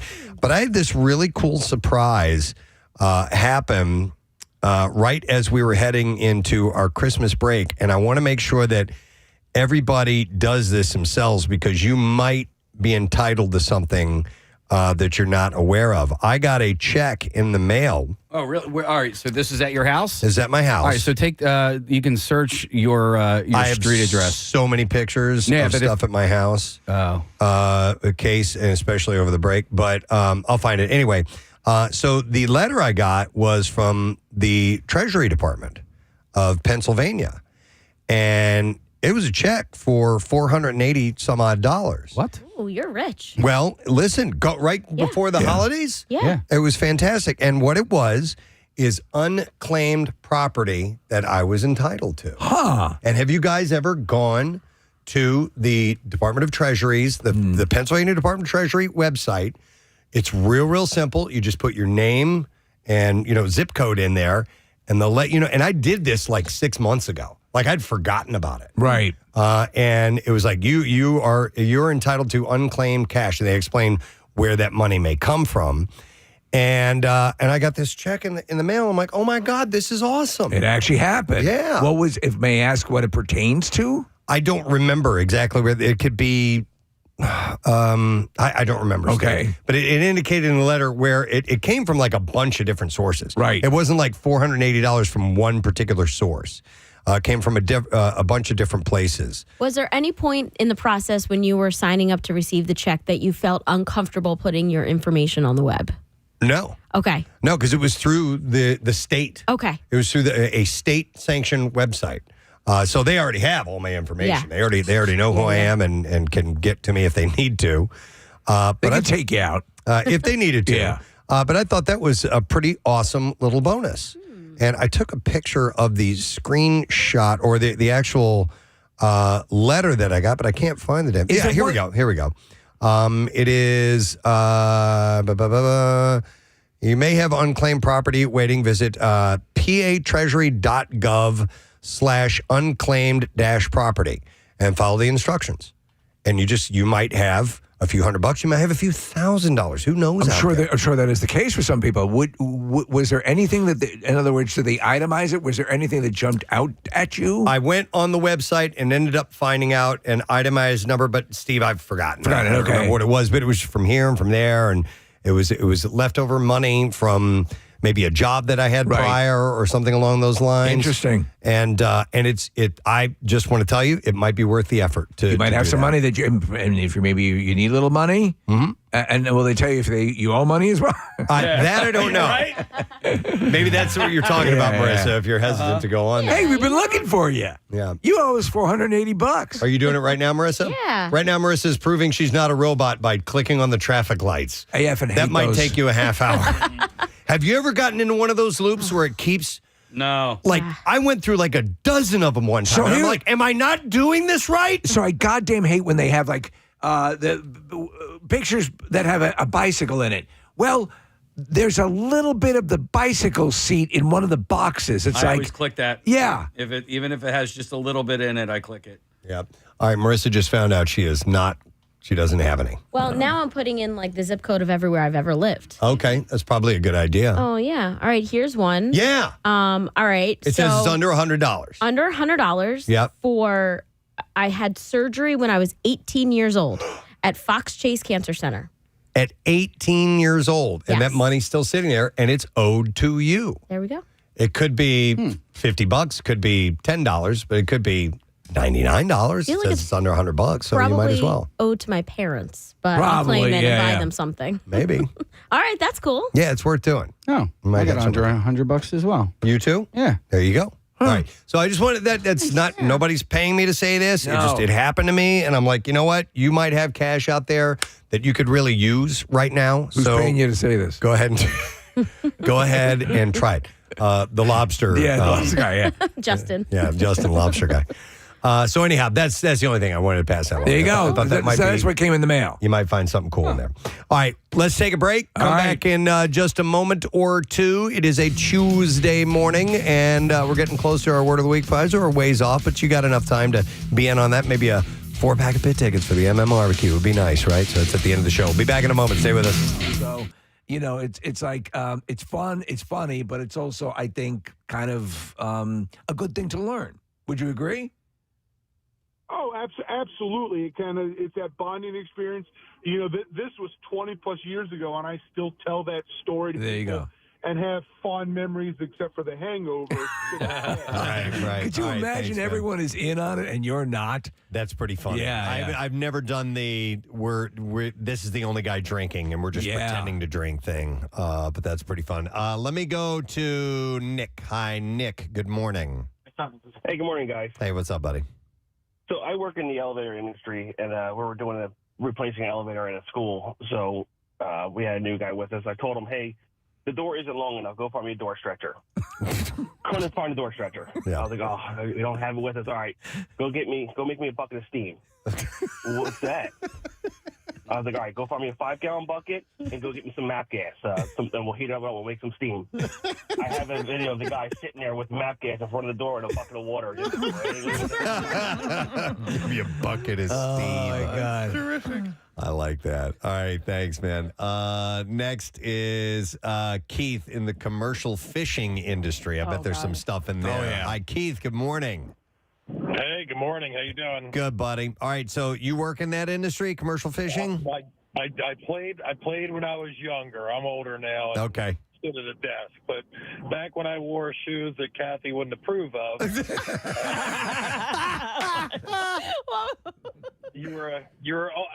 I've eaten a lot of bait and a lot of fish parts and just a lot of unmentionables because that's just how it is. Oh my God! That's how you prank each other? Like dared to, or you have to? It's kind of expected to. Wow. You know, you're the new guy. You got to show that you got some marbles, and you know, the whole idea is to try and get people throwing up and seasick. Okay, right. I mean, is that the equivalent of like eating the heart of your first kill when you're out hunting?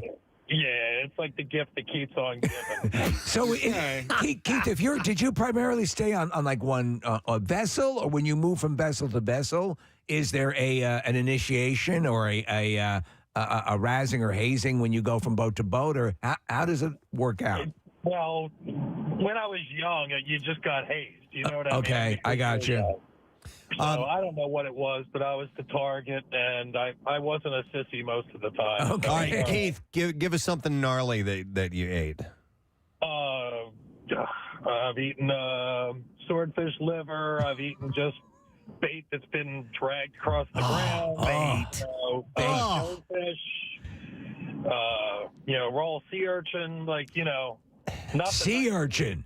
So basically, it's your Stroman, Preston. That's what you get in a can. That's disgusting. Yeah, my God, yeah. All right, thanks, Keith. Appreciate it, man. Let me go to, Jacqueline, who has a stonemason stuff to share with us. Hi, Jacqueline. Good morning. What's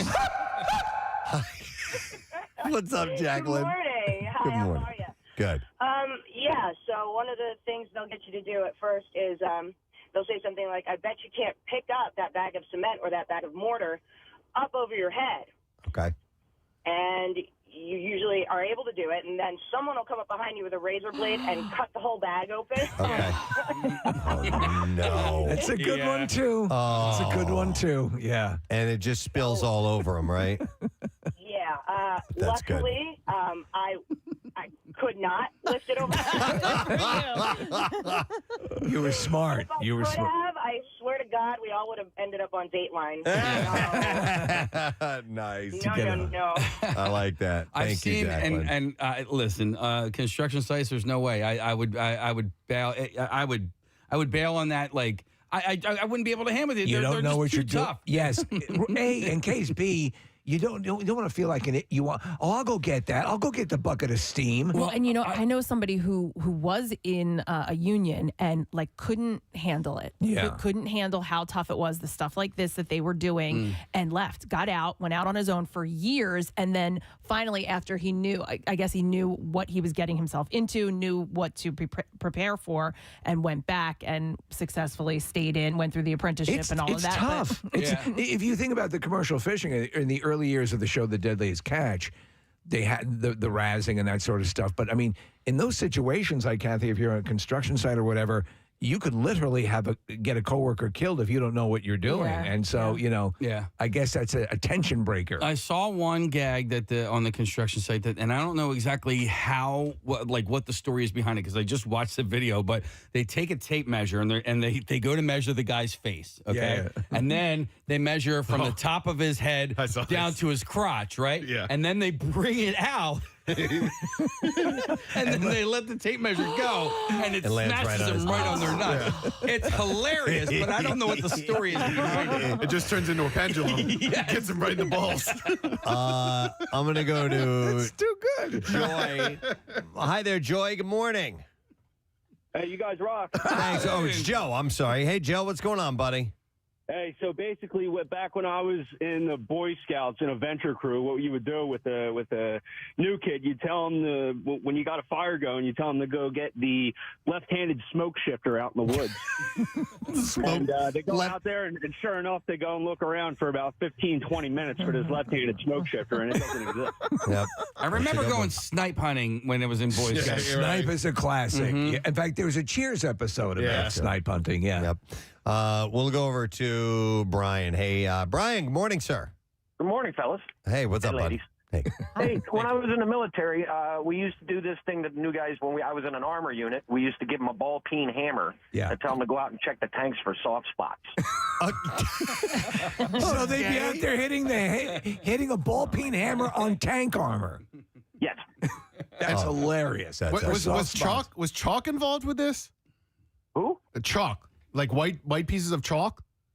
Yeah, well, sometimes, yeah. I mean, it all depended on how far we wanted to go with it, too. All right, because they had a... Yeah, I'm sorry to interrupt, because somebody else texted in with the exact same or a very similar prank, but they would give a rubber mallet and a piece of chalk, and they would have to go look for soft pieces of armor on the tank, and they would ding the tank, and inevitably it would sound different in different spots. So they think, oh, this is a soft spot. Oh man, there's not enough armor here. Yeah, and they go around the entire damn tank. Preston. Sometimes they'd be out there for hours, but it was always a good time. That is hilarious. That reminds me, Preston, of the Bugs Bunny war cartoons where they put him in charge of checking the missiles for duds. Yeah. Yep. Mm-hmm. All right, let me go next to Paul. He's going to talk about prison. Hey, Paul, good morning. Hey, good morning. How are you guys? Good. What's up, my man? Yeah, I worked in a prison for about 7 years, and, whenever you were the new guy, you always got stuck. When inmates came in, you had to do the strip searches. Okay. So they left that detail up to the newbies.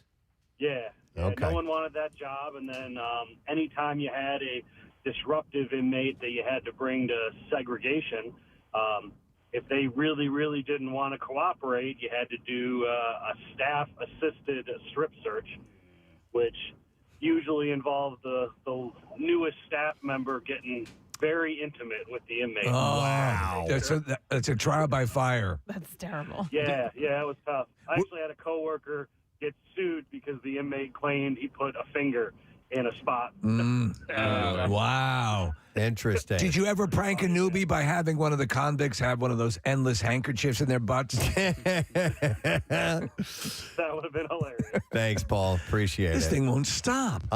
Let's see. I will go. Oh, yeah. Let's go to this one. Hey, Brian, you're on the air. Good morning. Hey, good morning. How are you? Good. What's up, my man?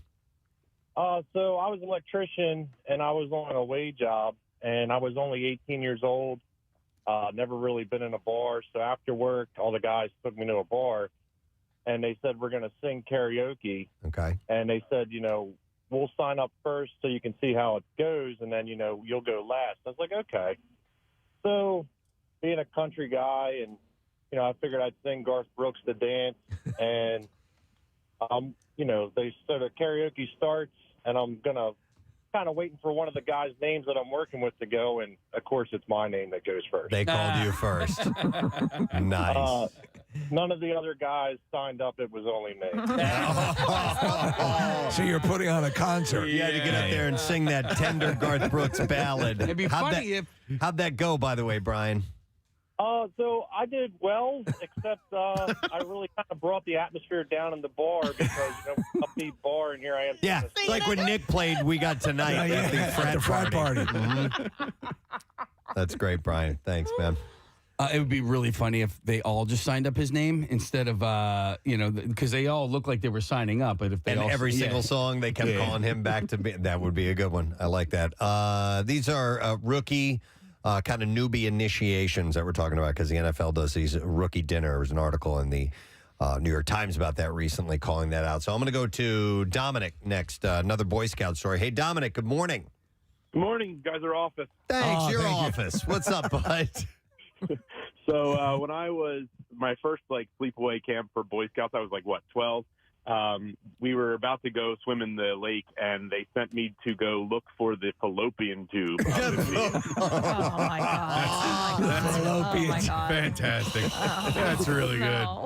Yeah, that was embarrassing, especially when you don't know those things. Yeah. So were you going up and asking leaders where the fallopian tubes were? Yep, and there was a nice warehouse full of kids. This had to be a thing they did every year because all I got was laughs right away. That's great. All right, thanks, Dominic. Which one, Casey? I was looking at number 6 because we had 2 calls that were just very similar. Okay, I'll go to Ben. Hi, Ben. Good morning. 3 WMMR. Thank you, Marissa. By the way, I'm looking at a number of texts that came in, Steve, concerning that money back I got from Pennsylvania, the Treasury Department. Yes. You should see the text coming in. This person says, all states, good morning, all states have unclaimed money. I did it for New Jersey and had over $28,000. Oh, that's amazing. Says New Jersey is much quicker than PA. I had a check within 6 weeks of going online and completing the form. And I think they also gave me the interest the state earned on it. Huh. And then, like a few, somebody said they got $3,000. Another one said they got about $1,500 and a bunch of others. So go check It's that out. well worth the time then. I might do likewise. Yeah, your state's Treasury Department, any state you lived in, make sure you just punch in your information, the unclaimed money portion. You might get something. Ryan. So I just did it on the New Jersey site. I had one, and under the amount, it just said undisclosed. Ooh. So if it turns out to be anything, there will be a nice dinner. I'm just making very good. Oh, can we go to Ryan Christopher's? Well, that's a very nice spot. We can definitely do it there. By the way, I want to mention this one thing while you're doing that. Cardboard Classic is coming up. I hit it at the very beginning of the show. It's going to be here Friday, March 6th. We are going to Montage Mountain once again.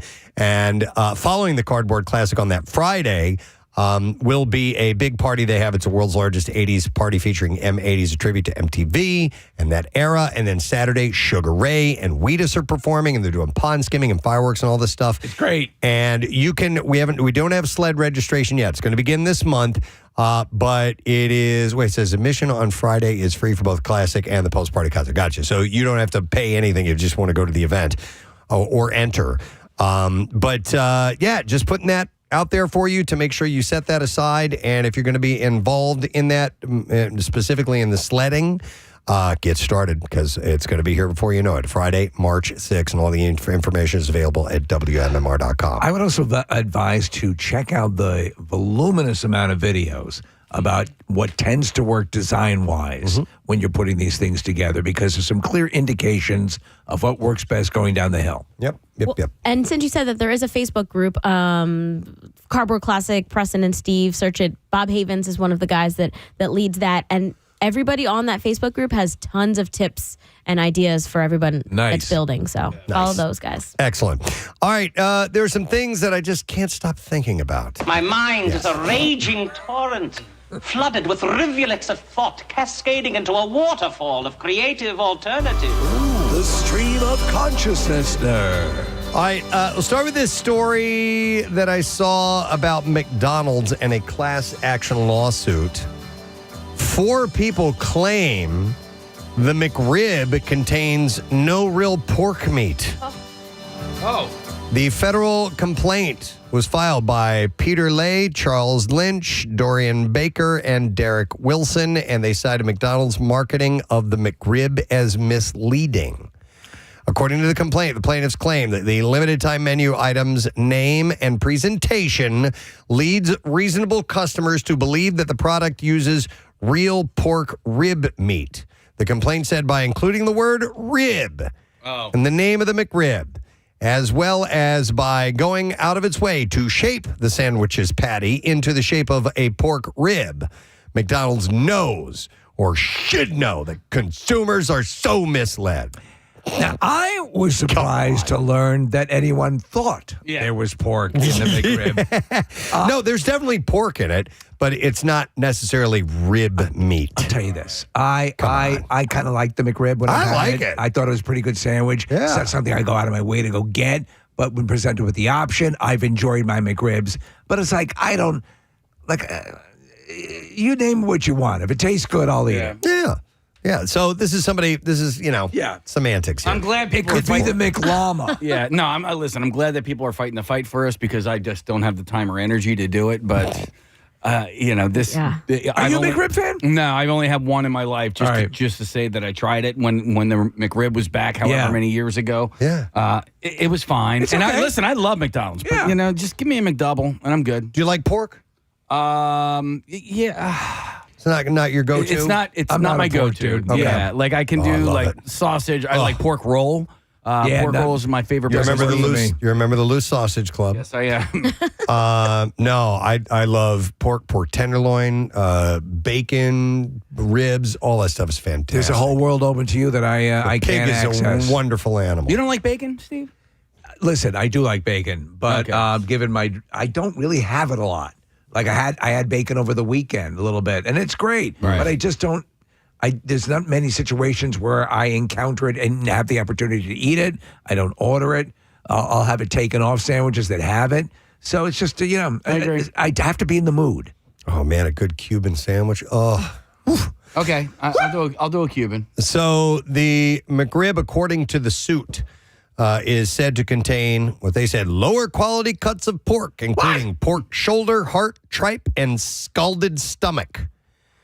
The suit intends to represent all consumers of the product within the last 4 years and cited 16 legal claims against fast food chain, including fraud, breach of warranty, contract violations, and violations of state consumer protection laws. They do put a lot of emphasis on this stuff, and they do. And in many cases, it's for good reason. I mean, listen, remember the whole thing about the foot long at Subway not being technically a foot guaranteed all the time, and that became a big lawsuit that Subway lost. So McDonald's said in a statement to the outlet that the popular item first introduced in 1982 uses 100% boneless pork. They said this lawsuit distorts the facts and many of the claims are inaccurate. Food quality and safety are at the heart of everything we do. That's why we're committed to using real quality ingredients across our entire menu, the chain said. Was there ever a similar class action suit for the McNuggets?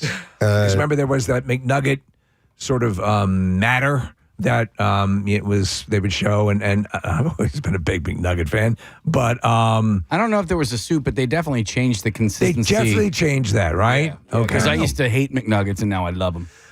They said our fan favorite McRib sandwich is made with 100% pork sourced from farmers and suppliers across the U.S. We've always been transparent about our ingredients so guests can make the right choice. McDonald's added that it does not use pork hearts, tripe, or scalded stomach in the McRib patty, and those items aren't allowed in any of its pork products. Then what's in the McTripe? It's a good question. It's rib meat, Steve. That's weird. Well, they had it right there. So, and I've told you guys this before. McDonald's was my first job, and I lasted 2 weeks and got the hell out of there. But I did make McRibs. They were selling McRibs at the time. And what the McRib looks like before you cook it, essentially, it looks like a shingle with 3 little raised lines on it. It looks nothing like it turns out after it's cooked. And then the magic happens. And then they throw it into this, at least back when I worked there, you throw it into this sauce bin. Yeah, we're looking at a picture of it. See, doesn't that look like a shingle? Yeah. And you throw them on the grill. You cook them for however many minutes, and then you throw them in the sauce and let them sit there, and there you go. That's your McRib. To me, the magic element, the onions. The pickles. The pickles. That's what I need. Yeah. Onions and pickles. Yummy. According to data cited in the suit, the suit claims that the false advertising of the product and its contents was to sell the McRib at premium prices. According to the suit, the McRib cost more than many items, averaging $5.63 in December of 2024. That actually sounds pretty inexpensive to me. And reaching as high as $7.89 at some locations. The prices on fast food now. Crazy. I remember the first time I was pulling through drive-thru and just got, food for a couple of people, and they were like, that's $28 or whatever it was. And I'm like, are you sure about that? Because I hadn't been to a fast food restaurant in a while. Yeah. And I was like, wow, I didn't realize the prices had gone up like $30 for just a McHaggis and a McTripe. Yeah. And I'm like, wow, when did that get so expensive? Not worth it. No, well, listen, that's why they used to have the value menus and, the Happy Meals or whatever, and now they all have like the $5, $6, $7 meal deals. It was huge for McDonald's. Yeah. So for me, my go-to, which I love, I'm a big McDonald's fan. Yeah. Is I'll do the quarter pounder naked. Mm-hmm. And I'll do fries. The best deal I ever remember seeing, Casey, came from Taco Bell. That was ages ago. This would have been late 80s probably. And there were 3 prices on the menu. $59, $79, and $99. Yep. $59, $79, and $99 for any one of those items that you could get. How you turning a profit? Awesome. Yeah. I was all over that. Right. So McDonald's has a $6 meal deal, and what I get is it's a McDouble, it is a 4-piece nugget, small fries, and a small drink. I think that's a pretty good deal for $6. And how often will you access I that? went there yesterday. All right, there you go. Okay. Yeah. 4-piece, small fry and small drink. And a McDouble. burger. And a McDouble. McDouble burger. McDouble burger is just a double cheeseburger with one piece of cheese instead of two pieces of cheese. Hold on a second. And a 4-piece McNugget comes with that too? Yeah. That is a good deal. Yeah. That's a really good deal. $6. By the time I was buying Taco Bell with my friends, it was 69 cents. Okay. And then 69.79. You don't know what it was like. 69, 79, 99? Yeah. Oh, wow. So you had to Went jump up a up. dime. Son of a bitch. And of course, now Dunkin' has a $6 meal deal Yes, too. they do. Which is great as well. Really good one. So we're going to mention that. Oh, we're living in the best of times. I got one of those on Sunday morning. It was great. Yeah. It's a good pick me up. Which, by the way, if any We run on vegetarians Dunkin'. are out there, when you go in the app, you can get it without the meat on it. Very easy to order. Oh, yeah. Yeah. Yeah. Okay. Well, anyhow, we'll see where that goes with the McRib. The stream of consciousness. Do you think the McRib case will end up in front of the Supreme Court? Dude, in our world, yes. So this is so cool. I saw this video over the weekend, and I'm like, I need to travel across the world to go to this. So Six Flags has opened a new roller coaster at Six Flags Qiddiya City, which is in Saudi Arabia. I kid you not. This thing is insane. It's called What the is it? Falcon's Flight. It's a roller coaster. It is, Steve, you've got, do me a favor, Sam, if you can pull that up, Steve. I want you to see this thing. It is outrageous. It goes over a cliff. Oh. It uses that linear induction speed, and actually at some points it slows down on purpose before you go over this cliffside. It's crazy. It is 640 feet tall, stretches over more than 13,000 feet of track. Steve, it hits speeds in excess of 155 miles an hour. Oh, my God. It's obscene. So we're looking at the world's craziest roller coaster. Yeah, this is the video that we're showing right now. I don't know if they have one in the daylight, if you can look up, Sam. I would have because to do it at day and night. So this is over an actual cliff? Yeah. Oh, yeah. Yeah, it's crazy. So it lasts more than 3 minutes, which is really a long time if you're going 155 miles an hour. Yeah. And the park is Six Flags first in Asia. It's located less than an hour outside of Riyadh, Saudi Arabia. It's got several other record-breaking rides, plus 18 attractions designed for families, younger guests. And I've never seen a roller coaster quite like this, Steve. It's the video we're watching is at night. I don't know if you're going to get. It doesn't seem that impressive right now. Yeah, I'm waiting for that drop that you're talking about. Yeah, see if you can pull up the daytime version of it. And I found out the last time we went to Universal Studios, and this is just a sad part of me and where I am physically and age-wise, is we rode that Hagrid's ride, which was so much fun. And we were there as a guest of the park, so they had a handler with us, and they were like, "You want to go again?" Yeah. And we go, "Hell yeah, let's go again." When I got done with the second ride, I thought I was going to puke. How did you handle Velocicoaster? The Velocicoaster. Well, that was fortunately a little bit later on. We rode that, and then I'm like, I think I'm done for the day. Wow. Okay, so we're watching this video now, and I know this is video and we're radio, but right. See, this is the part where they come up to the edge of the cliff. All right, it slows down almost to a stop. All right, and then they're okay. And it lets you rest, and then you go down the side of this cliff, dude, straight down. And how far and drop? Underground.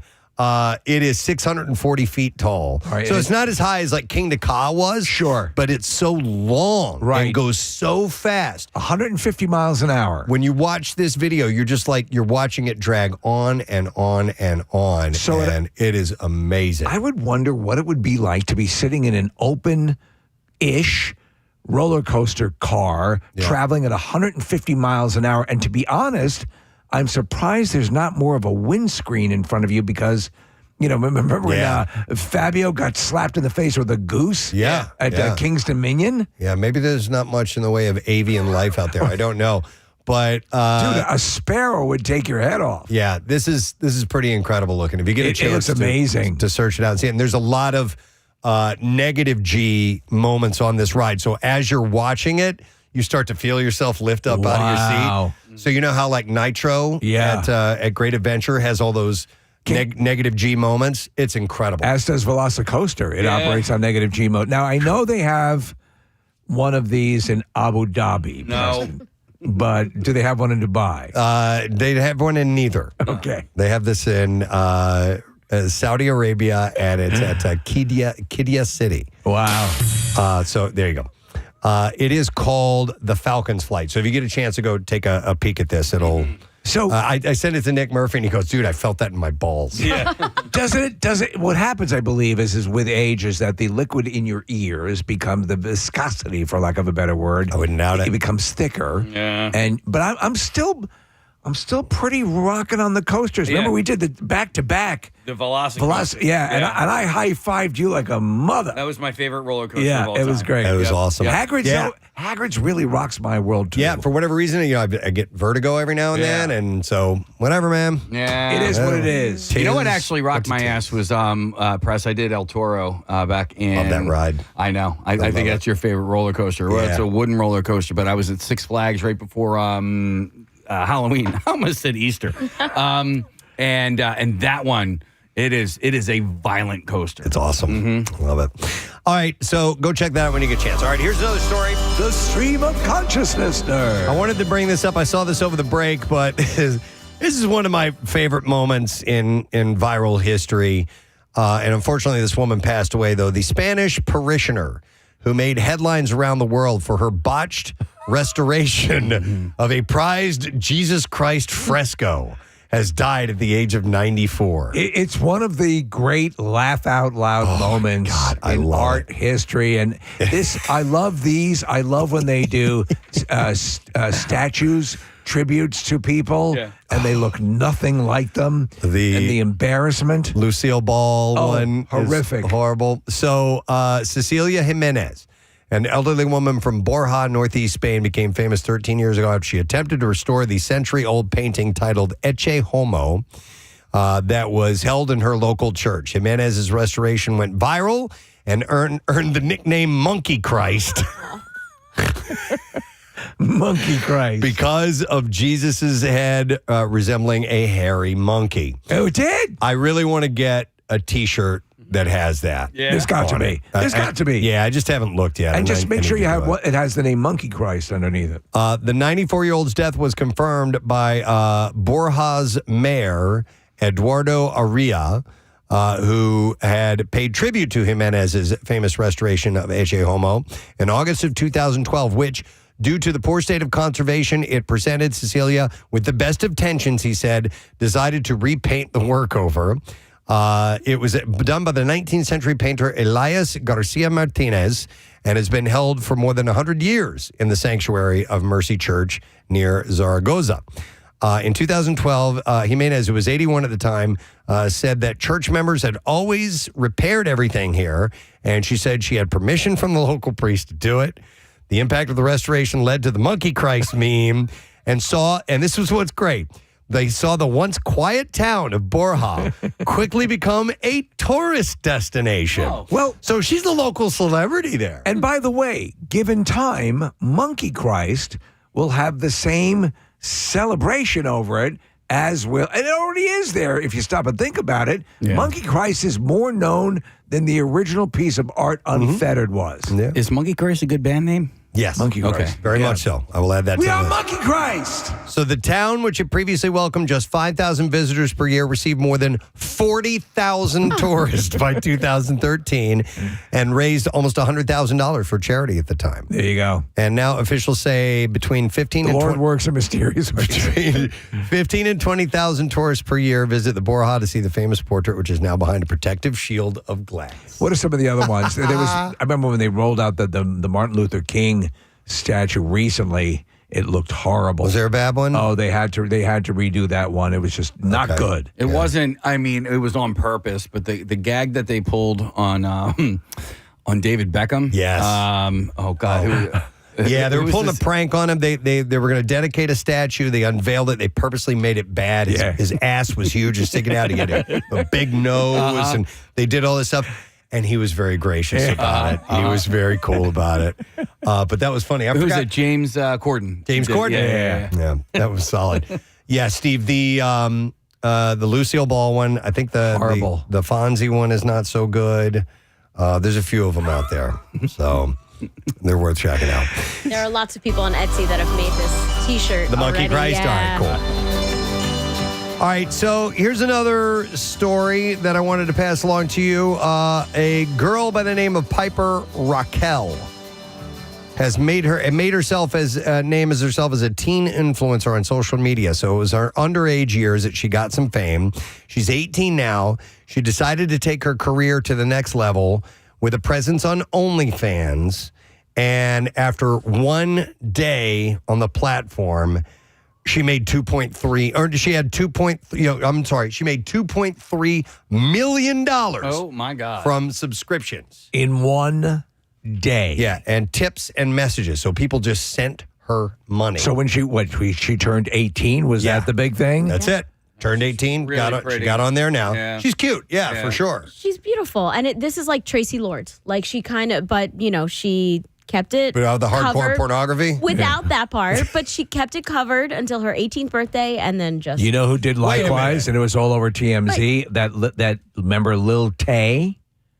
Lil Tay, I don't know the Lil Tay. rapper who was Okay. always she was like 11 or 12 and like flashing money, and she was obviously being fed lines from her overseer or manager or whatever, and she was supposedly had a lot of street cred. So she turned 18 and she got on OnlyFans and had something like $1 million in one day.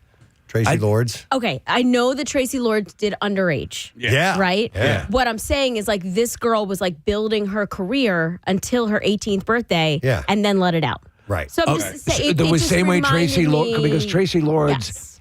all of the rights to Tracy Lords films, once they found out she was Sure. misrepresenting her age, became illegal. Oh, yeah. So then she immediately, upon announcing that she had been fudging her age, she released a porn that she had the complete rights to, and she became the only one And that was financially. like, the one and only after. But yeah, she just walked up, set up her OnlyFans account, and made $2.3 million. That's insane. We should do that. I've really lately flirted with the idea. There's got to be. I mean, listen, there are people that sit on cakes and do stupid stuff like that, and they make tons of money. I don't know if they make tons of money, but they make some money. What was her following before when she was just an influencer? A lot. Okay. Yeah, a lot. She has over 6 million on Instagram. Oh, well, there you go. Yeah, I mean, so you gotta she had start a with a big good following number, all yeah. over. Yeah, already. What men? Who are the most popular men on OnlyFans? Gotta figure like Wilfred Brimley. Yeah, he's probably high up there. Deceased, right? Is he still alive? I don't know. This Piper girl has 18 million on TikTok. Well, there you go. You just take a small percentage of that, port that over to OnlyFans. Because they got to pay for it over there. That's it. What if we just do morning radio on OnlyFans? On OnlyFans? Sure, people would be thrilled to do that. There's a kink for everything. That's true. You know? Is there a kink for paying for something you were getting for free? Dude, yes. Well, I can't wait to pay for it. In a cuckold kind of way. You make your significant other pay for it, and you get off on their the misery of them having to pay for something that they could have gotten for free. That thing is. Wow. No, but I mean, like feet. I could break out my foot modeling career again. Imagine a return on OnlyFans. What an incredible story to tell. All right, so hang on. Is she doing explicit material on I assume OnlyFans she has now? to. Well, it does not say that, and she doesn't necessarily have to, because just the idea of doing My guess is that explicit work will get people to go and at least check it out and pay for a subscription. Can you, not having gone to OnlyFans, I've never been on it. Can you preview a potential account you're going to follow? To find out if it's explicit or not? Right. That's a very good question. I mean, are you just if have to anybody's listening that knows it, can text in and Jump let us in. know that before you pay for a subscription to OnlyFans, can you find out if they are explicit or not? Because that would suck if you see if that's what you're going for, and then you end up paying for something that has no nudity or sex or whatever it is you're looking for. Who got blowback for doing, they thought she was going to go full porn, but just was kind of like boudoir pictures. The redhead from Shut Up and Dance, who was with Zendaya. What the hell is her name? I've forgotten. Yeah. Wasn't that the name of that show, Shut Up and Dance? I don't know. Shut your hole. Hold on. Ryan Shuttleworth. Are you thinking of Bella Thorne? Bella Thorne. Thank you. Very good. Ryan. Yeah. Ding, ding. Yeah. Dang. Oh. Give that man a McRib. I think Charlie Sheen's daughter's on that. Yes, she is. Denise Richards' daughter. Wow. Yeah. Crazy. Must be proud, You should see Charlie. that for free. Ew. I mean, it's a lot creepy though, for people that just waited for her to turn 18. There's something so horrific about, it's already bad to begin with. But then you're counting down the clock until you start your, Until you're legally allowed to. Whoa! Yeah. I don't know. What you're saying about her? No. I'm Or about talking the about people the waiting to creepy see. old men that are like, that Dude. literally have a countdown clock. I know. Okay. We used to talk and joke about it, but I mean, this is a case Well, of we did a thing called the Dirty Old Man Matinee. We took people to see if the. Guess you didn't go to that. We went to see we Mean went to Girls Mean when Girls. Lindsay turned 18. But we weren't going to a porn site. We weren't a lot of that older then. Yeah. We're a lot older. It'd be gross now. Wow, yeah. Ew. It's freaking disgusting. It even discussed Charlie Sheen. Unbelievable. Well, people. All right, well, anyway, did anybody text in, say if they know? No? We have a good audience. No. They don't do that stuff. Yeah. They're not spending their money on that. They're on it. They have accounts, but they're not checking it out. All right. Well, anyhow, I thought you guys might find that interesting. The stream of consciousness. $2.3 million in 5 minutes. It's crazy. Jesus. Let's see. I got a number of things here. I wonder if Monkey Christ could have an OnlyFans. Oh, God, yeah. All right. There's a new travel scam. Uh-oh. This is from Travel and Leisure. Is it planning, a trip isn't enough? Scammers have found an angle. The new scam targets travelers with text messages that claim that there's a problem with their hotel reservation. What? The messages often include real-looking details like confirmation numbers, reservation dates, hotel names, which make them especially convincing. Recipients are told that they need to quickly verify payment information to keep their booking from being canceled. The messages may even promise that no charges will be made, adding a false sense of safety. So apparently it's gained attention after travelers shared their warnings online, urging others not to reply to the text directly. So I don't know if they're finding out that you happen to have travel plans. Right. Planning your summer vacation. Yeah. Or they're just going on the hope that you're a person who Like is fishing. Maybe it's Yeah, like fishing. yeah. I had one pop up the other day that I wasn't sure what to do with. I had a text message come from a phone number that was not in my contacts list. Right. And it said, hey, you ready to play golf tomorrow, old man? Oh. And I'm like, but the thing is there was snow on the ground. And I'm like, doesn't mean there's not a fire in the furnace. You know what I'm saying? Yeah, Well, delete and report spam. What was the area code? Do you remember? It was the letter L. I didn't delete it. I held on to it on the off chance that I might get another one that says, hey, dude, it's so-and-so. Are you going to answer me? Yeah. It says, hey, old man, you free to play golf tomorrow? It's spam. It's crap. Okay, but it's weird. How it knew who you like? It knows that you like golf and all that. Yeah, it's like I By got the way, one. so Said, it looks for things algorithmically. Yes, and these bots are sending out stuff like this all the time. But how would they know this is just a phone number. This is a random phone number reaching out. I would ask, I used to have, they're certainly getting on that. I get stuff all the time on my personal text messages from, hey, buddy, can we chat? Yeah. All of these things, and they're phishing. They're reaching out to see if you respond. The best thing to do is to immediately delete and report. Delete it, report it if you can. Right. And so when they start up an OnlyFans. When they get specific like that, I got one like, hey, bud, what time are we hitting the small penis convention? Yeah. And I was like, hang this has on to a be sec. real because I have a very small penis. Here's a text that says, oh my God, President, I got this yesterday. It says, oh, beautiful lady, want to go to Florida for some golf. Oh, that's humorous, huh? See? Except you didn't do that. Good fishing, and you're going to hit some of it. You did wakeboarding instead. I laughed because the one that I got most recently was, I think it was last year on a winter day, and it said, the kids' school is on snow delay. And I was like, that's not affecting me whatsoever. Right. And so sometimes they want you to respond and go, you must have the wrong number, Right. Mm-hmm. So I think you guys are right. I think it was a scam, but I thought the golf thing was a little bit specific for just a fishing thing because usually it's you have unpaid tickets or your subscription is canceled or, I got something one that along those says, lines. Hey, sea gobbler, where's my colander? What's a sea gobbler? I think it's the old Oh, man. the letter C. Okay. I think the old man is the part of it where they're just trying to like dangle it out there and be like, you might respond to it because of that. Yeah. Because it feels personal, but it's not really. Yeah. So, and I guarantee you many people do fall for that. Preston, how many people would you golf with that call you old man? Oh, plenty. Oh, yeah? Yeah, yeah. But you know what you can do, though? That's somebody who would be my age. They're calling themselves old man. Send as them well. back your PIN number and say, do you recognize this? Yeah. Do you think if there was no snow on the ground and the weather were somewhat favorable, you might have responded? I might have gone, hey, because I have at some point deleted contacts or whatever, and I'm just curious who this is. Hey, I don't have you in my contacts anymore. Who is this? If I have not communicated with someone or I get a message back, I will. Hey, it's Steve, because I think that text chain might have run cold or whatever. Right. Yeah, and I don't just assume people know. Oh, it's you. How quickly do you guys save somebody's number when they've texted you? It depends. It depends, but fairly quickly. If it's somebody I think I'm going to be, at least have somewhat of a need to communicate with, right away. I create a contact. I've gotten better at it over the years, especially when it has something to do with the show or the business that we're in. Then I have to, or because then, President of the Small Penis Club. No, because sometimes I'll have to go through like a text chain. I'll go, wait, who the hell is this? And you got to go all the way back and be like, oh, okay, it's the president of the Small Penis Club. Okay, yeah. Oh, he mentioned ball sack. I know who this is.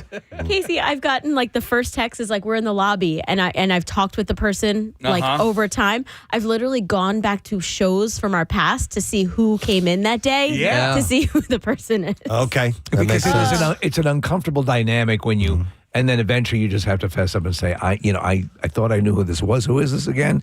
And you just get past that. So if you are indeed planning your summer vacation, be wary of texts that might come in. Yeah. And do you get the real estate ones? Hey, do you own the house at? Yeah, all the time. Yes. Yeah. Yeah. All the time. And calls. Yeah. Which we still have a landline. Those ones aren't as scammy. Those are just people trying to, buy your property at a premium. Do you know the funny thing is we still have a landline, but we disconnected the landline phone. We'll get the notification on the TV set. Yeah. And at 99.9% of the time, it's something from PA or something. It's junk. Real quick, we have an anonymous caller who works in cybersecurity. Hi, you're on the air. Good morning. Hey, good morning. Hey, so you've got a term for this type of scam? Yeah, so this is obviously phishing, and people know what phishing is, but the goal behind the phishing scam is that it develops into some sort of texting type friendship, and then it turns into something called pig butchery, where what happens is where what happens is they develop a friendship with you, and then first, I need $10, I need $5, I need $15, and the amount just keeps growing and growing and growing, and then you sort of just kind of get bled out over time by this quote unquote friend who you found by this phishing scam. So, it's fairly common. Then they make the leap. I assume the real big shift occurs when the request for money starts. Correct? Exactly. All right. Exactly. And that usually happens within 2 weeks of the start of the friendship. Okay. All right. Yep. Pig butchering. Makes sense. So let me ask you a quick question, anonymous person.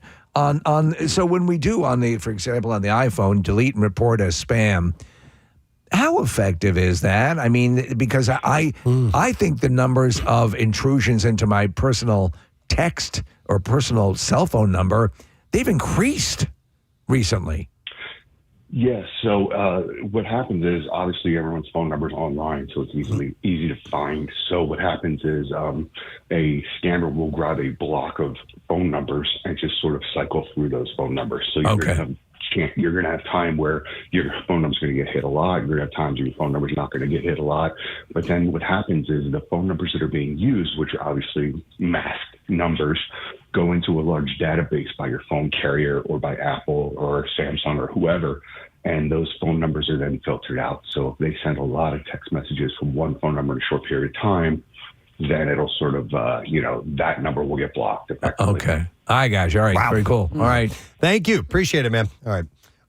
And by the way, somebody had texted and said, most likely the person wanting to play golf with me was Charles Barkley. Checking and see if we could set something up.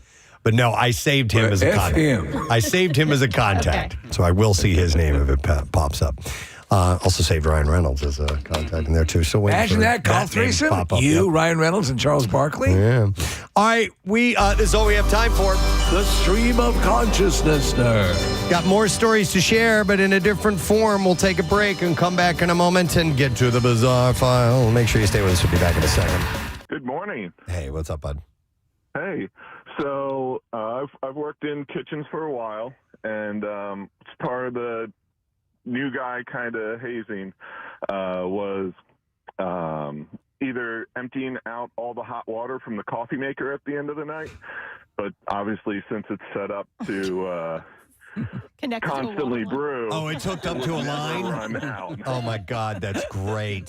So there's guys there 5-10 minutes just emptying it out. Also, it's just constantly running.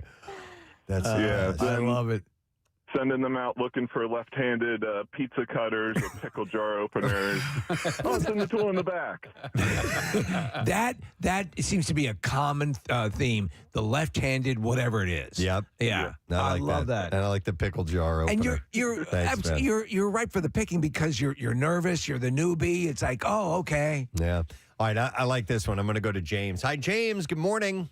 Hey, good morning, guys. How you doing? Great, man. What's up? Yeah, way back in the day, my brother used to tell this hilarious story when they worked at U.S. Steel. There was this huge crane that would move material from building to building, obviously operated from a tower, crane operators. And they would give the newbies this hokey little box with 2 buttons on it, a transistor radio antenna stuck in it, and tell them that was operating this crane. And they would like push the button, and this huge crane was coming. That's excellent. That's so good. So they think they're operating a huge crane. It's terrible. They felt so important, like they're operating the first day, and I'm operating this crane. Oh, I'd pay good money to see video of that. Oh, that's awesome. That's great. Thanks, James. I appreciate it, man. All right, we'll see ya. You're watching this huge thing movie. You got this little. They're letting me do this on my first day? First day, I was a crane operator. I'm going to go to Alex. Hi there, Alex. Good morning. Good morning. You guys rock. Thank you, Alex. We're talking about razzing the newbies. What's your story? So when I was a kid, 16, 17, I worked at Chick-fil-A down in Florida. Mm-hmm. And I would train. I was a team leader, manager, whatever, and so I'd have to train the new kids who were my age, of course. But so I the girls especially, because the guys never fell for it.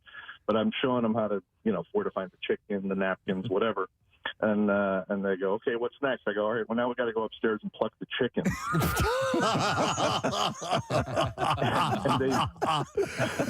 And they go, she go, what? I go, yeah, upstairs. That's where do you think the chickens come from? So and inevitably a couple of them started crying. But hang on, Alex. Tell them, I'm just joking. Alex, is there even an upstairs at the Chick-fil-A? Yeah, it was a very small office Okay. thing, and I convinced them that there was another door. You gotta go pluck the chickens. That's fantastic. All right, Alex, thank you. Oh my God, there's so many other good ones here, gang. But we gotta take a break. There's another one that an electrician would tell them to watch out for that invisible floor glue. It's going to be stepping around everything. Oh, my God. Thank you guys so much. And then Samantha, as a waitress, said they would tell people to water the fake plants. And there's good things. Oh, I love Jessica's amusement park. She'd drop bolts and screws from the top of the ride to make them think it was falling apart. Oh, no. That is terrible. These are good, folks. Thank you. All right, so the rookie dinner in the NFL. But the difference between the ones that we heard about on the phones is this would cost you $25,000 to take the guys. And that's real money, and it's going away for good. Right. So it's a little bit different. But thank you for sharing. We do appreciate that. Speaking of $25,000, we got $1,000 to give away, and I want to make sure we're staying on time for it. It's for MMR's Yoo-Hoo Loot. And I've got more details on that in just a moment. It's coming up at 8 o'clock. Stay with us. B-File on the way next. Preston and Steve on 93.3 WMMR. Text here to read. It says, good morning, to all. And it says, avid podcaster here. Great day for the Phillies. Playoffs, baby. And the gorgeous Manthes fall activities list. Can't wait to hear it. And then they write, shooby dooby doo wop, Casey boy. I think it's the shabba shabba doo wabba doo wabba doo wabba. Good game. Yeah. Hi, Grandmom. Yeah. That one? Okay. I think, maybe. Hi, Grandmom. So anyhow, yes.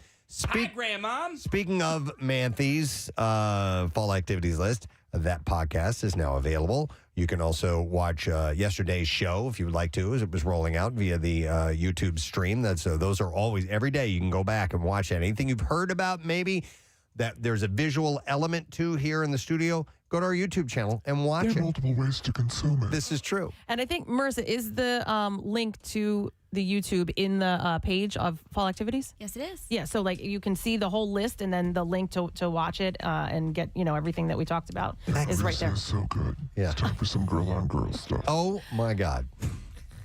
Anyway, thank you, Manthe. Okay. All right, so I saw this article, and it is a survey of over 1,500 residents in 30 major U.S. cities to determine which cities swear most frequently. Cursing, okay? So using swear words, curse words, however you'd like to refer to it. What, on a personal note, what's your level of cursing? It's kind of high. It's not, I think Casey is by far the highest of any of us here. Yeah.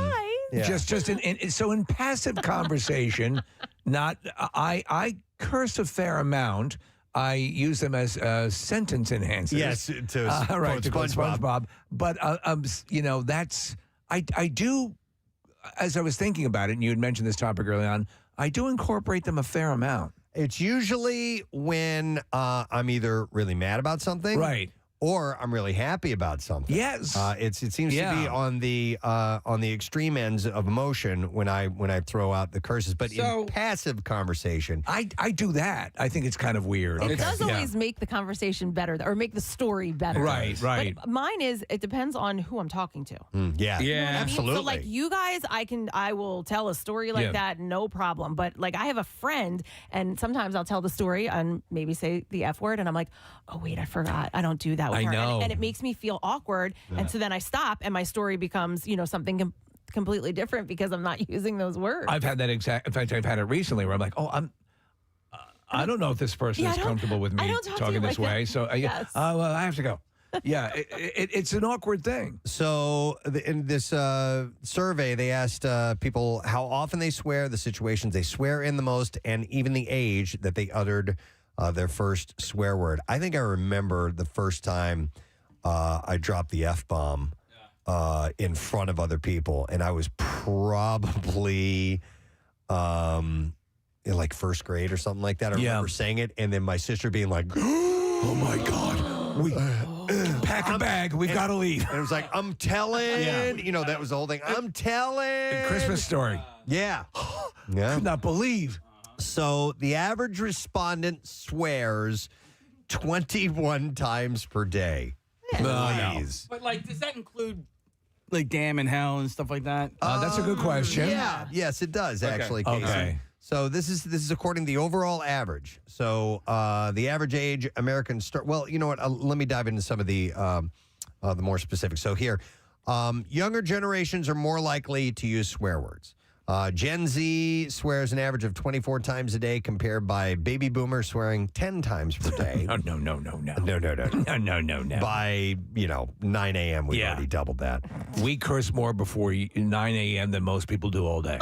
Men swear more than women. 22 versus 18 times per day. This is per this particular survey. So the U.S. cities that swear the most, that curse the most, where do you think we in Philadelphia fall? I'm going to put us way up there. I think we're high. way top up. 10. I feel like the Northeast is a hotbed for cursing. I'm going to put us top 5. Okay. Yeah. We're number 4. All right. We're number 4. Now we're number 4. We're tied for number 4. So I'll give you the top 5 and all the ties. So number 1 is Columbus, Ohio. No effing kidding. Yeah, right? Is it just because they wake up in Columbus, Ohio? That must be it. You start the day by dropping an F-bomb as soon as you roll out of bed. Columbus, Ohio. Okay. Would not have called that one. Number 2. Oh, F, I'm in Columbus. So Las Vegas is number 2. Yeah, that makes sense. Well, there's a lot of people losing their mortgage. Yep. That was one of the first cities to legalize cursing. Number 3 is Jacksonville, Florida. So far, none of these in the Northeast, Case. Wow, okay. What is that? Number 4, a place you're familiar with, Casey, Oklahoma City. Wow, okay. Recently went through town there. These seem to be a bit more, I would not figure these locations for a high level of cursing. Well, but maybe just mental duress is the reason. I had heard that the entire middle of the country is like, just, don't curse. Yeah, I don't. Thanks, Marissa. A big friggin' deal this week is with Camelback Mountain. We have a chance for you to get an open-to-close lift ticket to Camelback Mountain for just $40. $40. And so a lot of times these big friggin' deals are like half off. So you want to take advantage of this. It's 12 hours. You can enjoy 39 trails, fully lit night skiing, and high-speed lifts at the largest ski resort in the Poconos. And you can go to WMMR.com/deals and take advantage of that. Yeah, the night stuff that they have there is awesome. The tubing hills that they have that are like all illuminated with with colored lights, really, really cool. And if you do have an opportunity to stay overnight there, the lodge, it's a really cool hang. Marissa, that's your name. We did the pond skimming there. Oh, yes. Yeah, last year. It was a lot of fun. Is that fun? Yeah. It's Cool. end of the season thing. Now, do you do the pond skimming on skis? Yes. Yeah, And people how'd were you doing do it it? on skis and on snowboards. And did you get wet? Oh, I didn't. I thought you judged it. did it. Yeah, Okay, no. I We were gotcha. judging it. No. No. I saw the video. It was amazing It was how really much great. it's the same sort of, it's the people that can do it well. Yeah. All right. 80% of the people got wet. Yeah. WMMR.com/deals. Take advantage. WMMR presents Preston and Steve's Bizarre File. Brought to you by Horizon Services. They offer the same-day emergency service with no emergency fees. You can book now at horizonservices.com, and help is on the way. The story is out of Yuma, Arizona. First responders rescued a man that was trapped in a chemical mixer. At a mill, yeah. First responders were dispatched to Gowan Milling on reports of an injured person. Turned out the man had been trapped in a chemical mixer.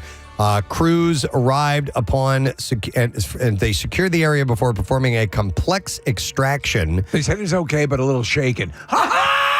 With the help from technical crews, hazmat teams, and law enforcement, the man received medical care during and after the scene. Paramedics took him to the local hospital.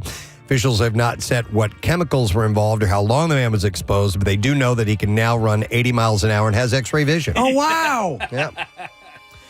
A USPS driver in Florida is facing criminal charges for trying to run over a 10-year-old after he saw the child was riding a scooter with a package he had just delivered. So the boy, I better kill this kid. So the boy was bringing the package to a neighbor's house because it was dropped off at his home by accident. This guy delivered the wrong package. Oh, man. Well, I don't know if he did. Well, anyhow, this kid was trying to do the right thing. Right. Florida Highway Captain Jason King said this isn't just a simple oops crash with a 10-year-old on the road. This is an intentional act by a United States postal worker. William White is accused of trying to hit the 10-year-old while he was riding the scooter with a package near his home. White had dropped off a package at the wrong address, police report stated. The child, whose family owns the residence, saw the package was meant for a different address.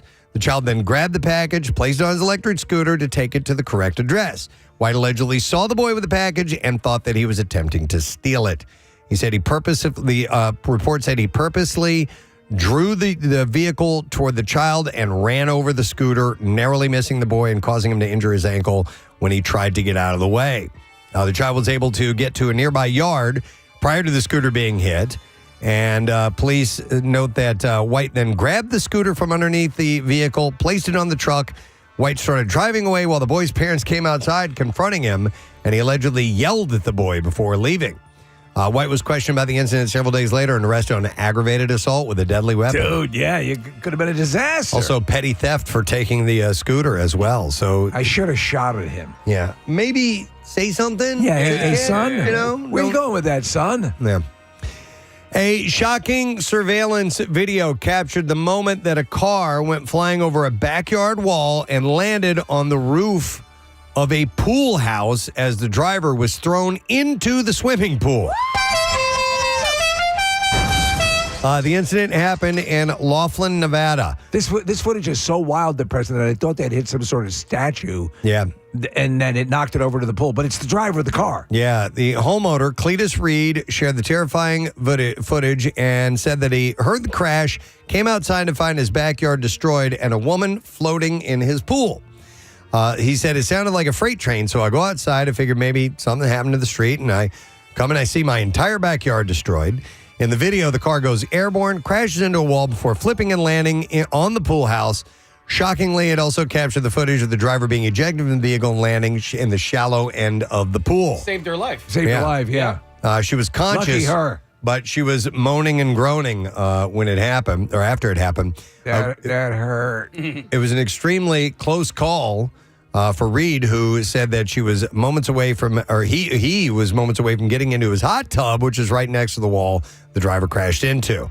Driver's taken to a local hospital. Records show that she had previous traffic violations. It's not yet known whether the driver will face specific charges or not. In New York City, the Manhattan Transit Authority is facing questions about the safety of their new subway fare gates after some people, including children, have been injured from them. 4 new types of fare gates are being tested out at multiple subway stations to eventually replace turnstiles at nearly 200 stations by 2029. The gates have already been installed at the Broadway Lafayette station, where a child got stuck. Their head got stuck in a gate. It's not good. The child's mother said that her 5-year-old daughter's head got stuck between the doors of the fare gate, and the bystander had to help get the young girl out. I can't move. She was taken to the hospital with head swelling. Her mother said video shows the girl's young brother screaming because he was separated from his family. He was trying to free the 5-year-old girl. MTA spokesperson Eugene Resnick said it is evaluating the performance of the new fare gates to make sure that they are indeed safe. So we'll see if Eugene. That's Eugene right there. All right, and then we'll do one more story and we will wrap it up. Let's see. Altoona police say that a local man is behind bars after he allegedly threatened a utility worker and attempted to steal his truck with the victim still inside the bucket of the truck. Authorities say that 41-year-old Dwight Gary Jr. allegedly approached the worker's vehicle and attempted to rob the victim. Don't you dare! Police say Gray reportedly instructed the victim to exit the bucket and empty his pocket. So this guy's up in the bucket of the truck.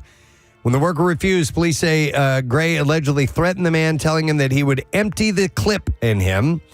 Officers say that's when Gray reportedly tried to enter the truck and drive away with the worker still suspended midair in the bucket. So he's trying to rob the guy while he's up in the bucket. Yeah, investigators say, it's not the smartest tool in the shed. Yeah. Investigators say that Gray was unable to move the truck and then allegedly proceeded to climb approximately halfway up the bucket. I'm coming up there. Before descending back down to the ground and took off in an SUV. Police say officers located Gray's vehicle and attempted a traffic stop. While doing so, Gray reportedly exited his vehicle and approached the officers while making claims of harassment. Gray was found to be under the influence and was taken into custody without further incident. I was wondering. And that is what I have for you in our bizarre file this morning. All right, we'll take a break. We'll get back momentarily. We'll see how closely you've been paying attention to the program with the lesson question. We'll get some trash. We'll get some music news. We'll have a good time. Stay with us. We'll be right back. That anything in and around the mighty Mississippi, they were like, no. Did Dumas tell you that? Dumas did not. Okay, no, right. But I did hear it. I thought recently I all right. You heard what? That the middle of America just doesn't curse as much. Yeah. Right. So tied for fourth is Philadelphia, Dallas, and Indianapolis. I don't like being in a tie. No. With anybody? We have to have an F off. I think we beat, absolutely. Yeah. We'd beat Dallas.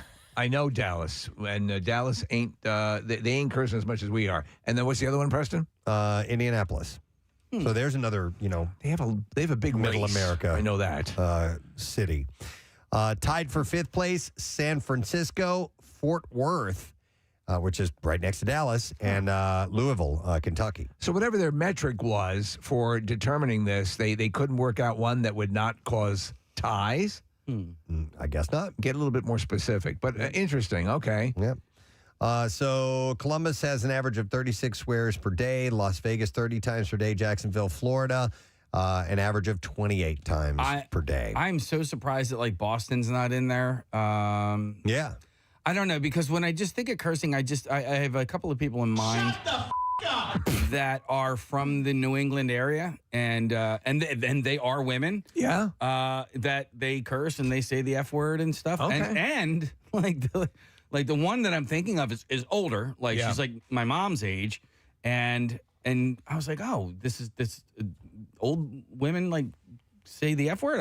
Because I don't know if my mother has ever said the F word. Oh, my mom dropped an F-bomb last week. Did she really? Oh, yeah. It was hilarious. I was cracking up. It was so funny to hear her say it.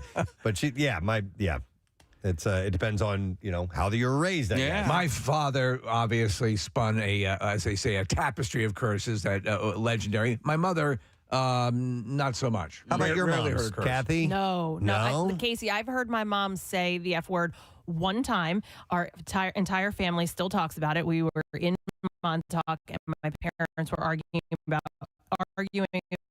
whether to stay in and eat and cook dinner or go out. And my mom said, we have effing chicken at home. Okay. And so we still remember that. That's fun. Where people feel comfortable using profanity are different, and as it turns out, most are comfortable swearing in public. Yes.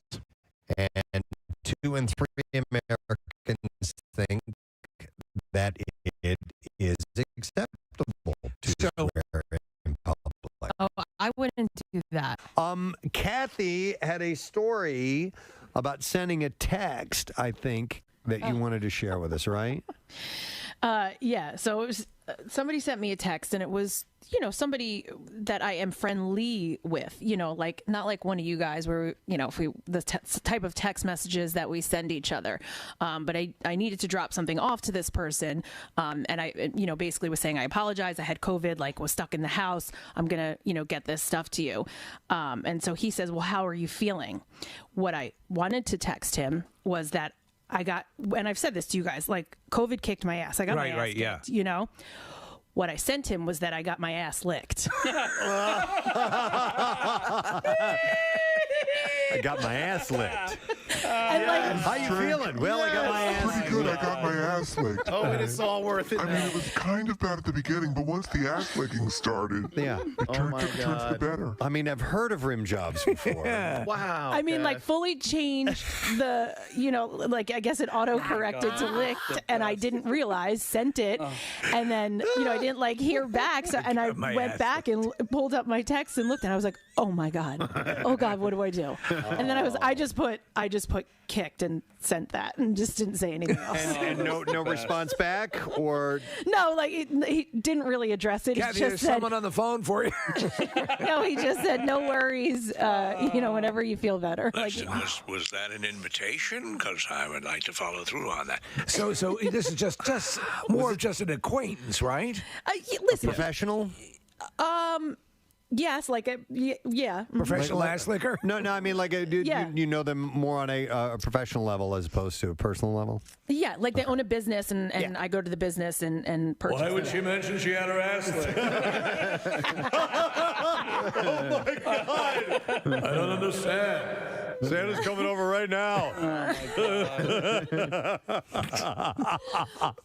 My mouth is pretty moist. I could do that. Oh, God, ew. Oh, God.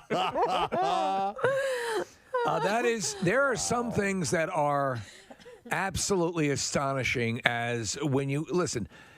That you wrote kicked. I'm sure you. I did. Right. So why is that not perceived as an actual word? I've had it happen. I think they were just trying to pull a fast one on you. Yeah. I think technology was like, ass licked. Yeah, it's built into the algorithm. The autocorrect feature is bizarre though. Like, I don't know. My mom sent me a text right before Christmas, and she wrote, I bought Ben some ski dicks from Buckman's and a U.S. National Parks wall map and push pins.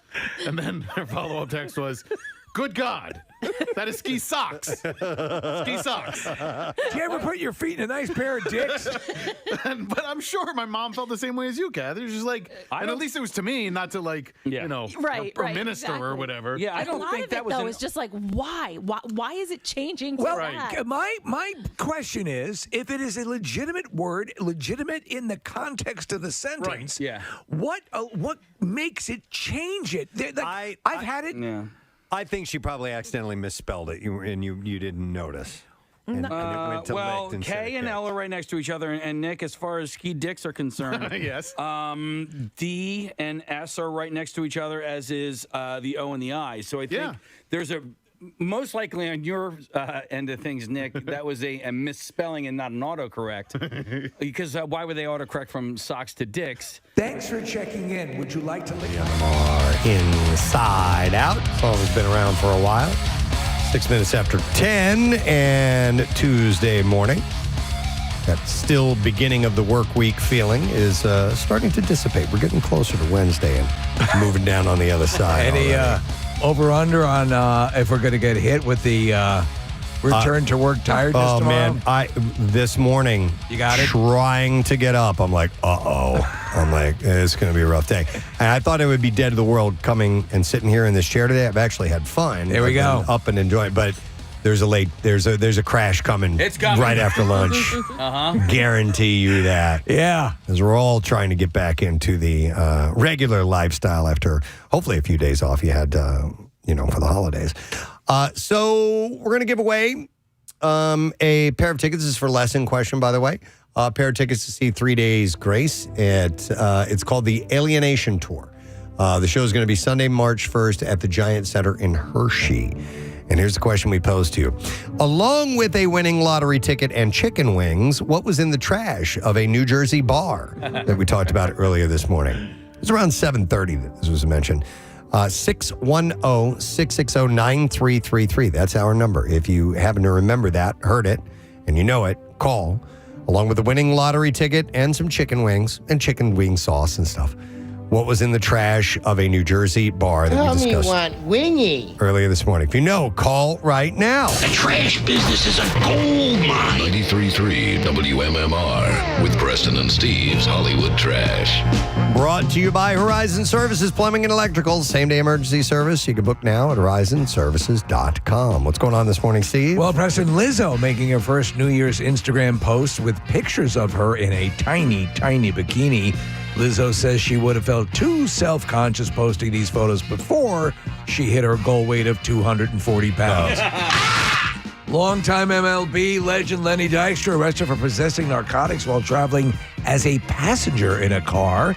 Dykstra told Pennsylvania state troopers he was taking the narcotics out to her farm where they could run around with other controlled substances. Oh, my God. And finally, 24-year-old Jordan Hudson making a social media declaration that she loves taking on all the internet trolls who mock her for dating Bill Belichick. Hudson says Belichick is more than twice the man they are, and not just by age. Yeah. And that's your Hollywood Trash. All righty, maybe somebody out there knows the answer to this question, along with a winning lottery ticket and some chicken wings and sauce and stuff like that. What was found in the trash of the New Jersey bar that we were talking about earlier this morning? 610-660-9333 is the number. They're still screening the calls right now, so we're going to see if we can get ourselves a winner in mere moments here. Maybe not. Might be a little too obscure for people to know the answer to. Even I knew the answer to this one. You did? And I forget everything. Even Steve just mentioned part of the answer moments ago. It's crazy. All right. We'll get to, you know what we'll do? Let's switch things up. We'll go into music news and wait until we get an answer. Here we go. Now, Preston and Steve's Music News on 93.3 WMMR. All right, just a couple things to mention in music news. We'll start with the fact that Black Sabbath guitarist Tony Iommi plans to drop his third solo album this year. The record marks his return after 2005's Fused. So it's been a long time since he's had some music out. He said, I shall have definitely my solo album out, he said in a New Year's message video. He said, I'm enjoying doing it, and it's been great fun, and I really hope that you enjoy it, too. I am having fun, and I hope you are, too. Fun was had by all. The musician reflected on 2025 in the 4-minute clip, and he talked about working with pop singer Robbie Williams on the single called Rocket. Carl Brazil, who drums for Robbie, invited Tony Iommi to perform on the track. He said, as far as I was concerned, it was going to be an album track, but then Robbie released it as a single, which is even better. So look for music from him this year. Any of that Robbie Williams movie where they digitally made him a monkey? It didn't. Did you? It's actually better than I like Robbie Williams, but it just seemed like too goddamn stupid. But it's actually pretty well done. Oh, I'm interested to hear his story, or his side of it. So I thought this was interesting. For 78 consecutive days, Taylor Swift topped the Spotify global chart with her track The Fate of Ophelia. Came out on the album The Life of a Showgirl last year. However, she's since been replaced at number one by a song that was originally released in 2022. And it's the artist known as Joe, a song called End of Beginning. And it's once again taken listeners and the Spotify charts by storm. And it comes down to the fact that Stranger Things took its final bow on Netflix. Joe, spelled D-J-O, and I've mentioned him before, is the solo music project of actor Joe Keery, who plays Steve on Stranger Things. The single initially came out on his 2022 album Decide, but was released as a standalone single in 2024 after gaining attention on social media. It's called End of Beginning, and it reached number one on their global chart with 6.5 million streams. And it's not the first time it's been there. It reached the same milestone in 2024 after going viral on TikTok and Instagram. Additionally, it currently sits at number one on the U.S. Spotify chart with 1.38 million streams. The renewed interest in Joe, and particularly in End of Beginning, makes sense. It's the end of Stranger Things and the end of 2025, and Joe Keery happened to write a reflective song about endings and beginnings. Joe, I love you. And you know what? I do like his music. And not just because I'm a fan of Stranger Things. It's actually good stuff. I will concur. It has a very quasi-altish, trippy vibe to it. There's a little indie feel, but also pop and kind of progressive music in it. Do we have any of it in the system or no? No, I don't think so. No, not yet. And I don't know if I know this song. I've listened to the album. My daughter's a huge fan. It addresses space people. It does. Yeah. Sometimes, they come from space, but they don't come from here. The first song I listened to him or them is called Charlie's Garden, and I really like that, and that seems very Beatles-led. It is, and that song is about his co-star, Charlie Heaton, who plays Jonathan. When they were filming, they had apparently Charlie's backyard backed up to Joe's, and Charlie, I guess, was growing a garden out back, and he was inspired to write It's Called Charlie's Garden. And in fact, the spoken word part in that is Charlie Heaton. I didn't know that on the either. song. And there's a song called Basic Being Basic that I really like. So it's good stuff. And we got to get him on sometime down the road. And then one last thing I'd like to mention is our good friend Kyle Mack and his band, Minute by Minute, are playing on the 8th at Ardmore Music Hall. Apparently, this is a venue they've really wanted to play. That's so cool. And so January 8th, this Thursday, Minute by Minute, it is the Michael McDonald Tribute Act, and they play everything from Doobie Brothers to solo Michael McDonald to Steely Dan to Van Halen, because he helped out with some Van Halen stuff. So January 8th, Ardmore Music Hall, Minute by Minute. Of course, they played our Camp Out for Hunger, and they're amazing. I would wonder if Michael McDonald has become at all aware of this, because it is such a unique, loving, tribute band, because they do the Van Halen thing. They do all things Michael McDonald. Well, we told him about it. Yeah. Yeah, we had a chance to tell Michael McDonald about it. Yeah, which he is asked cool. if he could join the band. He thought he might make more money. Yep. So to answer your question, he does. Yeah, man, that's very cool. All right, and that is what I have in music news. All right, we will see if someone does indeed know the answer to the lesson question today. along with the winning lottery ticket and chicken wings. What was in the trash of the New Jersey bar we were talking about earlier this morning? And we're going to go to Doug, try to get the answer correct. Hi, Doug. You're on the air, bud. Hi, Presbo. Yo. All right, Doug. So what did they find at the bottom of that the dumpster?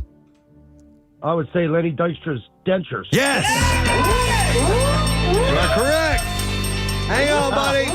You just got yourself a pair of tickets to see 3 Days Grace, who are going to be playing the Alienation Tour on Sunday, March 1st at the Giant Center in Hershey. Tickets are on sale now via Ticketmaster, so congratulations. All right, we got one more break to take. We're going to come back in a moment, wrap up our show. Letter of the day for Word of the Week prize.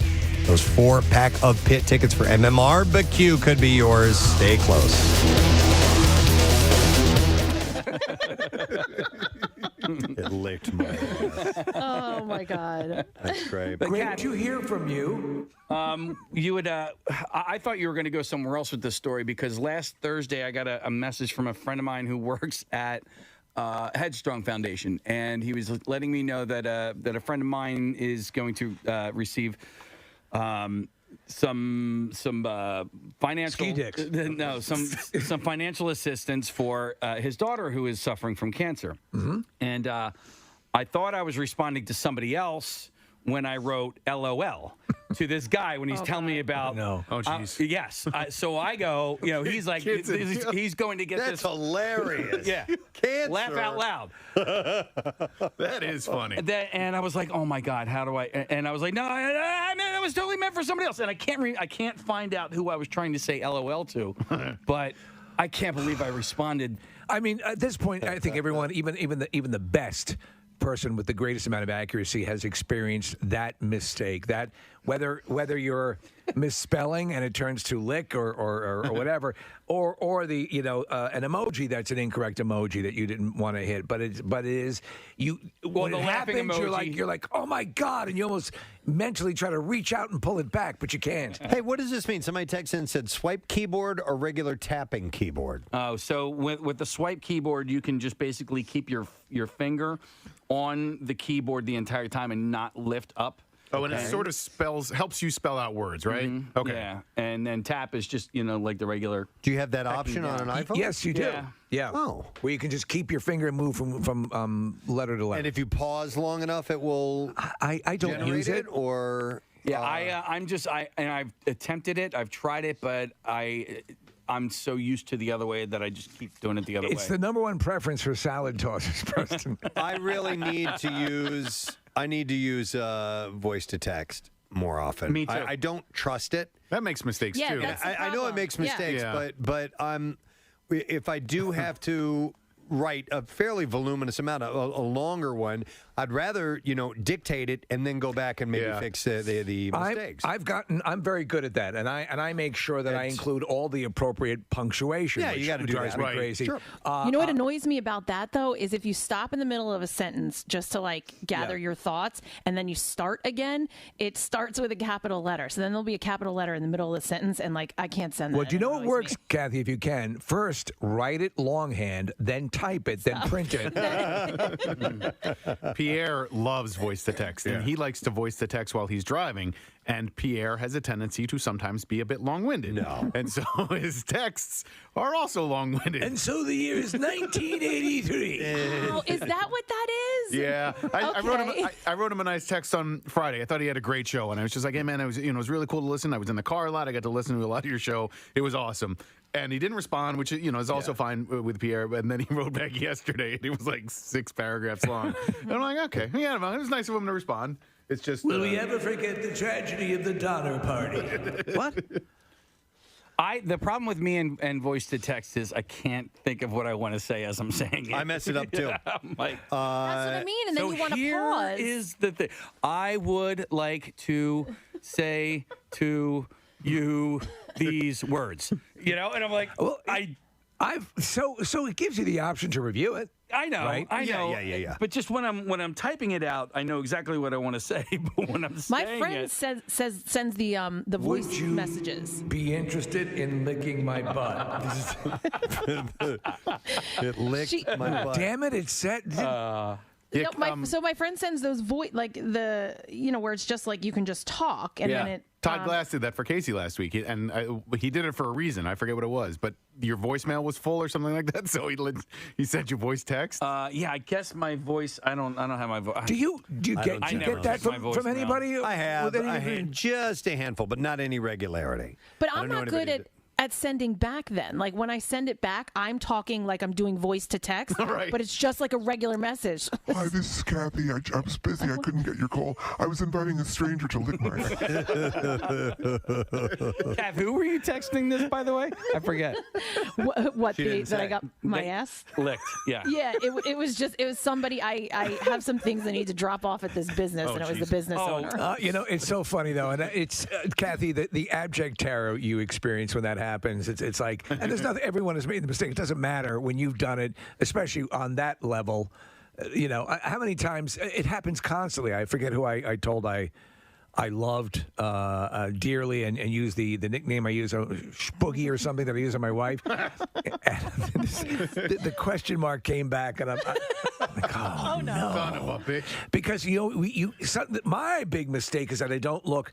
All right, so I texted, and then I got one or two texts from the time that text occurred, so that Claire is no longer the top person on my text chain, and so I'm responding now to whoever was last in, and I always make that mistake. What sucks is when you are you get a word wrong, and then you type what you think is the correct word, fixing it, and you have typed an incorrect word again. Yes. And if you do that 2 or 3 times, it's like, what the hell and then that is becomes, happening? That becomes the default sometimes. If you type it enough, the bad spelling, the incorrect spelling becomes the default for what they think. And the it phone does, thinks. and then you got to break that nightmare. I would think a lot of times, and then it'll give you, and then you have to, X out of the word that's popping up. I'm like, no! I hate that.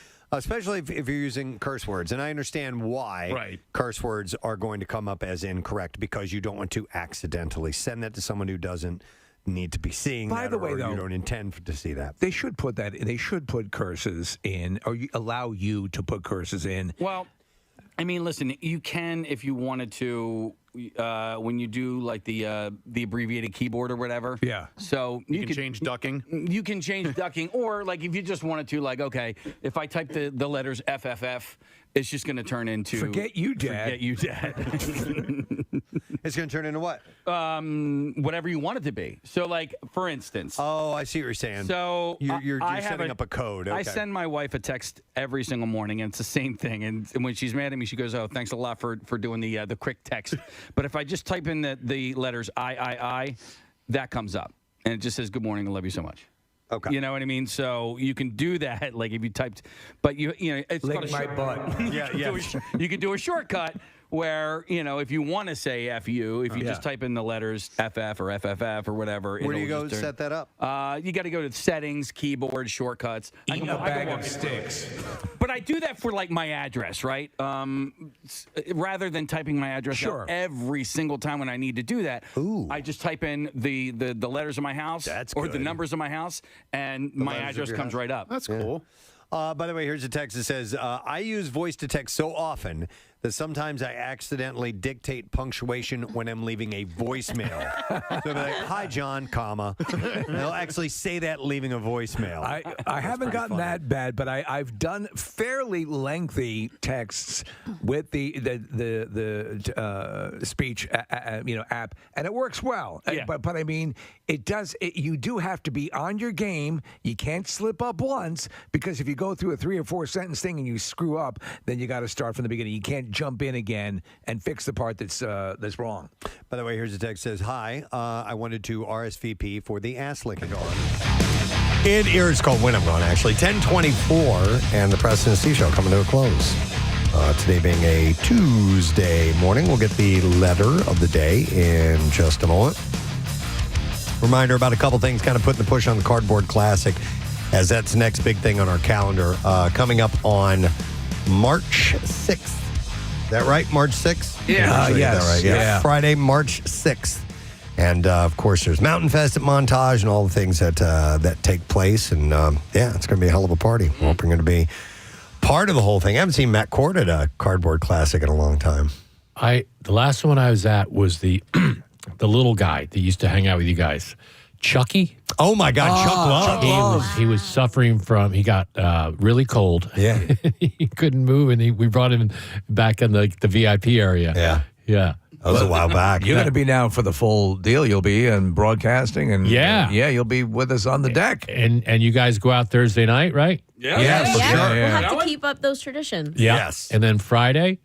Yep. The live broadcast. And then Saturday. Mountain Fest. You can do the whole thing. I really want to see Wheatus. I mean, we used to play that song "Teenage Dirtbag" on Y100 all the time. It was excellent. Yeah. I love it. And that song had a resurgence, and still you hear it pop up all the time. Became a meme. Mark McGrath. I saw him a couple weeks ago. He was great. He's a great frontman. Yeah, so I think I'm staying for the whole week. Oh, very cool. I love that. It's great up there. It really is. Nice singing today, Casey. That's a tough song. Oh, I did. Was that Queen, Somebody to Love? That's a hard one. Yeah, so I've restarted. I was doing Christmas carols in the lobby. Yeah, what are you guys talking about? On Instagram? On Instagram, I was singing Christmas carols before Christmas, and then when I came back yesterday, Preston, I did Back on the Train because we were back on the train, at work, and Fish song. It's a Fish song, and then this morning I did the beginning of Somebody to Love from Queen. Yeah, anyone doing Queen. That's You gonna keep on going? I don't know. Yeah, maybe. Are people loving it? Some people like it, and then I'm sure other people hate it. So I'm not doing it for the people that hate it, though. I like it. Yeah. I do have a question because I've seen these videos. And do you always bundle your head all the way up like that? Just when I'm outside, I do. Okay. Yeah. Because that's like, I mean that's real cold weather is when I will do that. But this morning wasn't that bad. Yeah. For some reason, in my old age, I've my bones have gotten. I have no idea, but I get a chill, and then I get these deathly chills. Like I feel like I'm going to die. Wow. Do you drive in your car with that all bundled up? No. Okay, Once I get in my car and I turn my gotcha. heated seats on, I'm fine. But when I go outside, I just kind of bundle it all up. He's got a hood that when you zip it up, I mean, like it completely is all it is your face. I look like Kenny from South Park. Yeah, exactly. And then you got the baseball hat on too. Yeah. Follow along Casey's Instagram. Speaking of singing, has anyone seen the Neil Diamond movie Song Blue? Not yet. We saw it. Oh, you did? And? Loved it. Oh, good. It's based on a real couple. Oh, yeah. Kate Hudson and Hugh Jackman, they sing. They both are incredible singers. They're both really good singers. Yeah. But it's sad. I was expecting to go and see like, hey, it's a tribute band that does Neil Diamond songs and everyone will be dancing and I'll end it with Sweet Caroline. And no, it's a sad story. I mean, there's death, there's accidents. She's already nominated for a Golden Globe. Yeah. Okay. And there's a whole Pearl Jam thing in it. She actually put out a couple of singles a few years ago, and we played a little bit and were surprised at what a good singer she was. Yeah, she's been touring. She's been doing a lot of festivals, and I follow her on Instagram. She's fun. They have really good chemistry, but there's a scene in it, and I'm not going to give a lot away, but that actually happened. The band is called Thunder and Lightning, and back in the day, Eddie Vedder called them up and had them open up for Pearl Jam. And it's a true story. And there's a scene in the movie where there's a Eddie Vedder guy who calls them up, and they come up and they sing with him. And I've heard good. It's and then Eddie ended up when. Well, I don't want to give everything away, but he ended up giving him a guitar, and he ended up helping reduce or get the rights for the music for the movie. So somebody portrays Eddie in the movie? Yes. Interesting. Yes. And he looks like a young Eddie. All right. Yeah. I've heard his family's not happy with it. Eddie's? No. Neil Diamond's family. Oh. Well, no, Neil Diamond himself has given the thumbs up. Yeah. This is about a guy. I think it's I'm the sorry. couple. Yeah. Whoever it is. I thought. Thunder and Lightning. Okay. Oh, they are not happy. Yes. Right. Oh, well, screw them. well, It's only now- about their story. Now it makes me want to see it more. Yeah, but it's good. And Jim Belushi's in it, and Michael Imperioli's in it. He's great. He's like in the band. Okay. Yeah, it's good. You guys will like it. Full thumbs up from Matt Cord. Yeah, but it is sad. All right. It's sad. Just be aware. Yeah. Right. All right. Somebody dies. Letter of the day. Matt Cord, you ready? Not Eddie Vedder. Here we go. Okay. Preston and Steve on 93.3 WMMR. Now, the Daily Letter. All right. The President and Steve Show is brought to you today by the letter A as in Alphaville. All right. Alphaville. Nice, man. All right. We have a 4-pack of pit tickets, MMRBQ 2026. Alphaville is not on the bill, but there are a lot of great bands that will be there May 9th at Freedom Mortgage Pavilion, including Godsmack, Alice Cooper, The Hooters, Everclear. Many, many more. The President Steve Show side stage, live band, karaoke, sidearm, all that stuff taking place. Tickets go on sale Friday at 10 a.m. via Ticketmaster. And don't forget that there is early bird special on that as well. Just go to WMMR.com, get the info, get the tickets, be there with us in May, which is going to be great. What's up on the show today, Matt? Lay Mass Trivia coming up at 11:40. It's tickets to see Jim Brewer at the Keswick. Thank you. And today's question is movie question. We have blocks of Van Halen, Skynyrd, and Linkin Park today. Ooh. Did you see David Lee Roth coming to the Keswick? No. I know you guys were talking about it yesterday with Florentine. Yeah. He's coming, I think it's the same day. No, it's not the barbecue. It's the weekend. It's May 19th. Okay. But Florentine said he liked him, right? Wasn't he? He said what he really liked were the backup or the singers were basically covering all the songs while David Lee Roth stood there. Yeah. Does his grin. Yeah. Anyway, those are the blocks, and Vinyl Cut would be Alice in Chains Today, Jar of Flies. Excellent. All right, let me thank our sponsors, Preston Steve Show. Yep. Show brought to you today by Duncan, and the Preston Steve Show runs on Duncan. Also brought to you by Acme Markets. Fresh foods, local flavors tomorrow, Wednesday, Fox Good Day, and we'll fill in the blanks and hang out and have a good time. That's it. We're done. Rage on and have yourself a great day in the morning. We'll see you tomorrow, friend. Bye-bye.